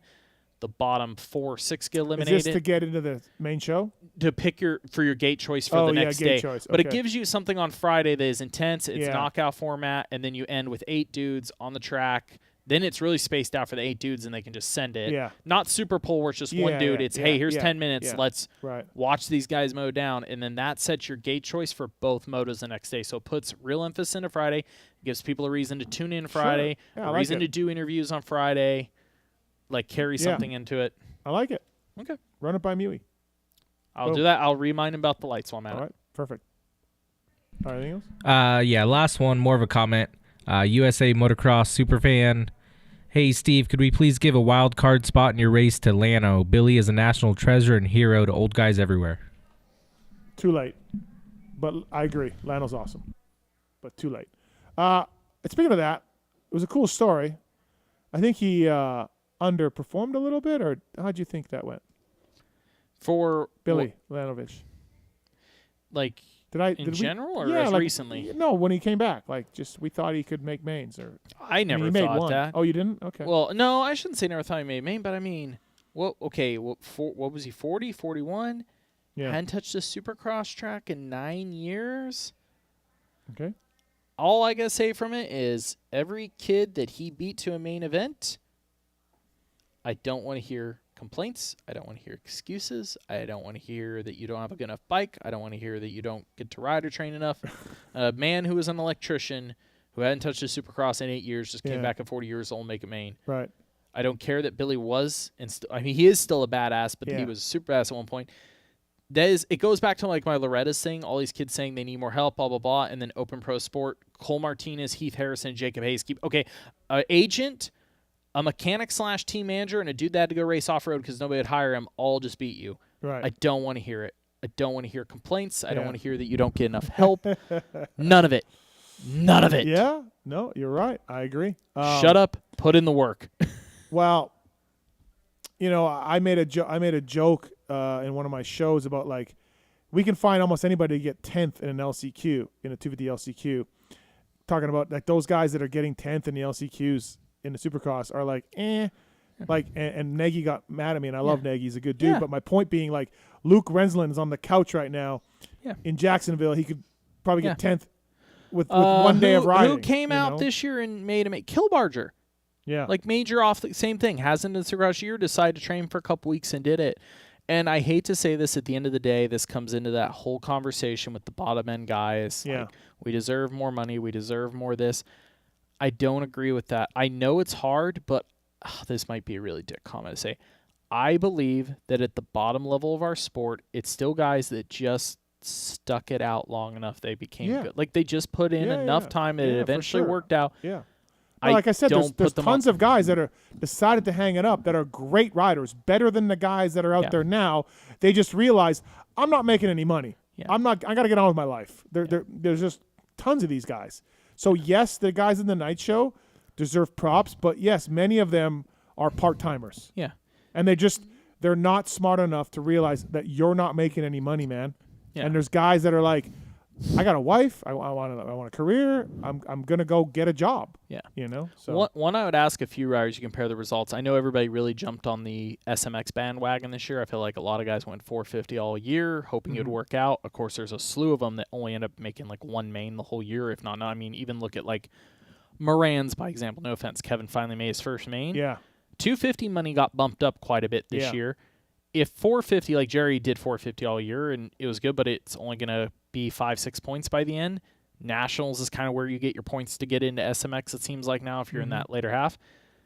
Okay, 250, most of those guys that are getting 5th to 8th in LCQs could probably be 12th place guys in 250 mains. They'd probably be making more money and being mains and racing. Yeah. I kind of wonder after this year how many guys will reevaluate. Go back, yeah. Reevaluate. Oh, like because they bumped the purse really close. Okay. It's good. Yeah, it's better. Yeah. Maybe I should go back, do that, and then just ride a 450 during the summer. Right. And only race half a 250 schedule.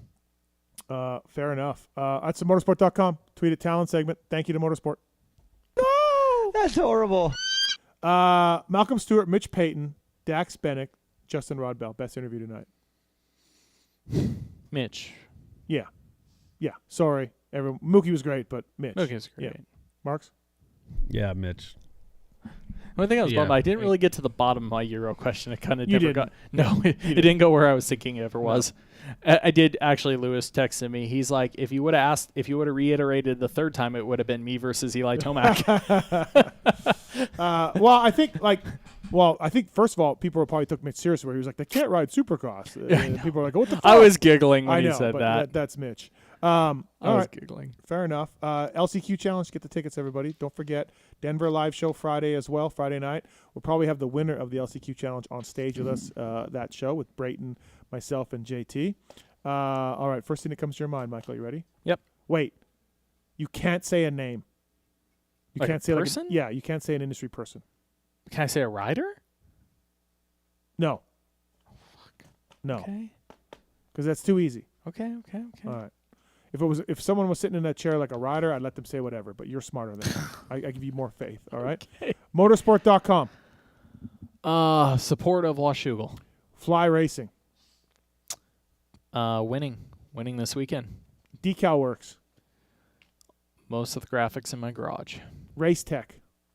Your Rant and excellent suspension service. X Brand Goggles.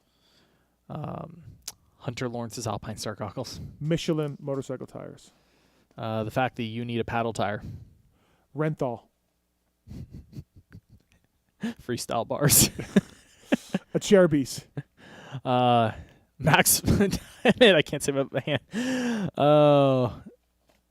What? Multiple choices of handguards. I wanted to just say Max Volan because every time I think of a Cherbys, I think of Max Volan. Firepower. Batteries and chains. You okay over there? Yeah. Okay. Just waiting on you. I said batteries and chains. Oh, I thought you were finishing my sentence. Maxima USA. 927. OGO Power Sports. My 9800 gear bag that's basic. ORW. Thomas. Butt patches for the for the Club MX team. Pro Filter. It's tough without names, isn't it? A little bit. Good pre-oil filters. Renegade Race Fuels. I use them in the FXR Chaparral Honda team. Atlas Neck Brace. I haven't tried one in a while, and I probably should. Guts Racing. I have a green one and a blue one in my garage for my Cowie, and I can't decide which one to put on. Blue. FMF. I'm waiting for an FMF head pipe so I can test a full FMF system for the KX450. All right. Works Connection. Whole shot device. The pink one. I like the. Oh, they have pink? The purple. Sorry, purple. The purple. Yeah, they got the purple one. one. WUSA. I have a set of wheels for my KX450, but I really want to get a set of Mag Kite hubs. Oh boy, listen to you. Mag Color, not magnesium. Yeah, Get Data. HRC Honda 450s will probably have their ECUs next year. MotorcycleIndustryJobs.com. Get your start in the industry. Wiseco Piston. HRC Honda. Or actually, I think of I picture early 2000s, the giant Wisecos on the fork cards. Absolutely. Like Moto Triple X, everybody that had the massive ones. Troll Training. Dark Side, getting fit. Ethica. I have a pair of Ethicas in my backpack, but not on me. MTX braking. I really need to get an e-bike. Factory chassis parts. Engine mounts that I'm testing on my KX450. Rocky Ridge trucks. I'm trying to decide if I want to keep my van or get a pickup truck. Why did you pick a Cowie? Just whatever? It's what you had? I always Just for well, your I mean, personal I bike grew up. type Yeah, deal? I mean, it's the new 450 this year. I Yeah. want to spend time on it. I grew up racing Cowies, so whenever I get we get one every year, but particularly when it's the new bike of the year and I can use an excuse to actually spend a lot of time on one. Did it win your shootout? No, it didn't. The Yamaha did. Of course it did. Bike of the year. Yeah, my Cowie was not fast enough. It is now. Yeah, well, a lot of it's just the muffler, right? Just the stock muffler. Yeah, muffler. I mean, mine's got a massively cut up airbox, an ECU, pipe. So it's more than just the race muffler fuel. that really slowed them down? The muffler is a big chunk of it, Yeah. but I mean, mine makes 8 or 9 horsepower. Or no, mine makes almost 10 horsepower more in stock right now. It's so much fun. All right. If you make Loretta's, if you go to Loretta's, which you should, FXR? Ooh. What are you going to wear? I've been going back and forth on that. I don't know. Oh. Highest bidder or? Highest bidder wants to help pay my expensive Loretta's know, bill. right? Sponsor rider. Fly Racing, best gear out there, bro. Be like Max Anstey. Yep. Thanks for coming in. Appreciate it. Thank Thank you. you. Yeah. Michael Lindsay from Vital MX. Thank God I made it on time. That was cutting. Cutting it absolutely the closest we've ever had. Marks? Yes. Good job. Thank you. Talon? Wow. Good. Steven. Great job. Thank you, Steven. No problem. Great job. Did you get your motorsport order? Yes, I did. Thank you, sir. You're welcome. Yep, that was very nice. You make me want to fart into this microphone. Why? It's just never enough. Just because of your nights? You just don't take it's your just nights. never enough. Don't take your night's anger on me. I'm just gonna say you hold me to high standards is all. How's my NOS? Is it working? Yeah, I did a little thing. I'm gonna have to do a little thing after this to fix it. Oh but boy. Yeah. Okay. It's a work in progress. We're getting there. Thank you to Swisscore, Moser, Roto for the help. Pookie as well. Michael Lindsay, appreciate it. We'll see you in Denver Friday. sir. You're gonna cover yeah. the race. Oh yeah. Cover the LCQ race for Vital MX. Mm-hmm. All right. Can we get Lewis to be the 32nd guy? 32nd board guy? Yeah. Yes. Is Dark going? No, Dark's not going to this one. Is Dark going to Salt Lake? No, he's going to the first Outdoor National. Oh, he is? Because then he's racing his regional. Yes, he's Right. doing the same regional as me afterwards, and then get to hang out with Veronica for like 2 or 3 weeks. Oh, wow. Yeah. She's coming out. Well, she lives in California. Oh, that's right. Duh. Duh. He's coming out. Yeah. So he's just going to stay with her. Yeah. Wow. Wow. I said asking, huh? I mean, It's happening. It's happening. Hey, a year from now, really curious to see. Oh, yeah. No, he's high des. Yeah, One year from now. Yep. Mhm. Absolutely. I think so. All right, everybody. Thanks for listening. Appreciate it. Thanks for watching as well. And, buy your ticket. Please support these privateers. Get in that raffle. Go, go, go. And see you in Denver Friday night as well. And appreciate everybody the support. Use the code. Save some money. All of that. From Michael Lindsay from Vital MX, I'm Steve Mathis. See you next week. The cock they have there is just amazing. There's something I want to get off my chest. And it's about that summer when you went away to community college. I got an offer to do Playgirl magazine. And I did it. I did a full spread for Playgirl magazine. I mean spread, man. I pulled my butt apart and stuff, and I was totally nude, and it was weird. I mean, you probably didn't hear about it because I went under the name of Mike Honcho, but I just wanted you to know that. If you could hear me, if it got into your brain somehow, that I spread my butt cheeks as Mike Honcho.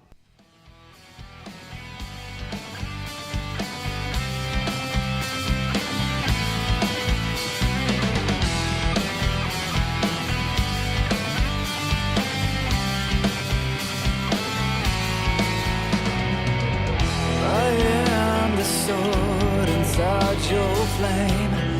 How it burns to play your games. Destroy me, defeat me, and melt me down. You cast me, complete me, I'm sure.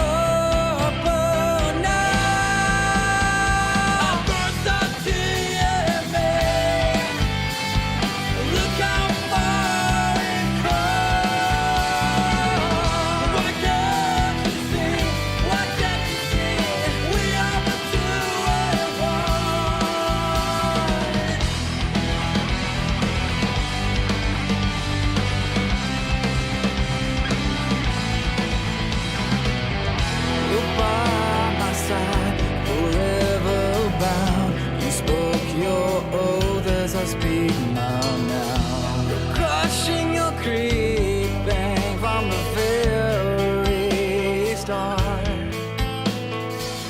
You can't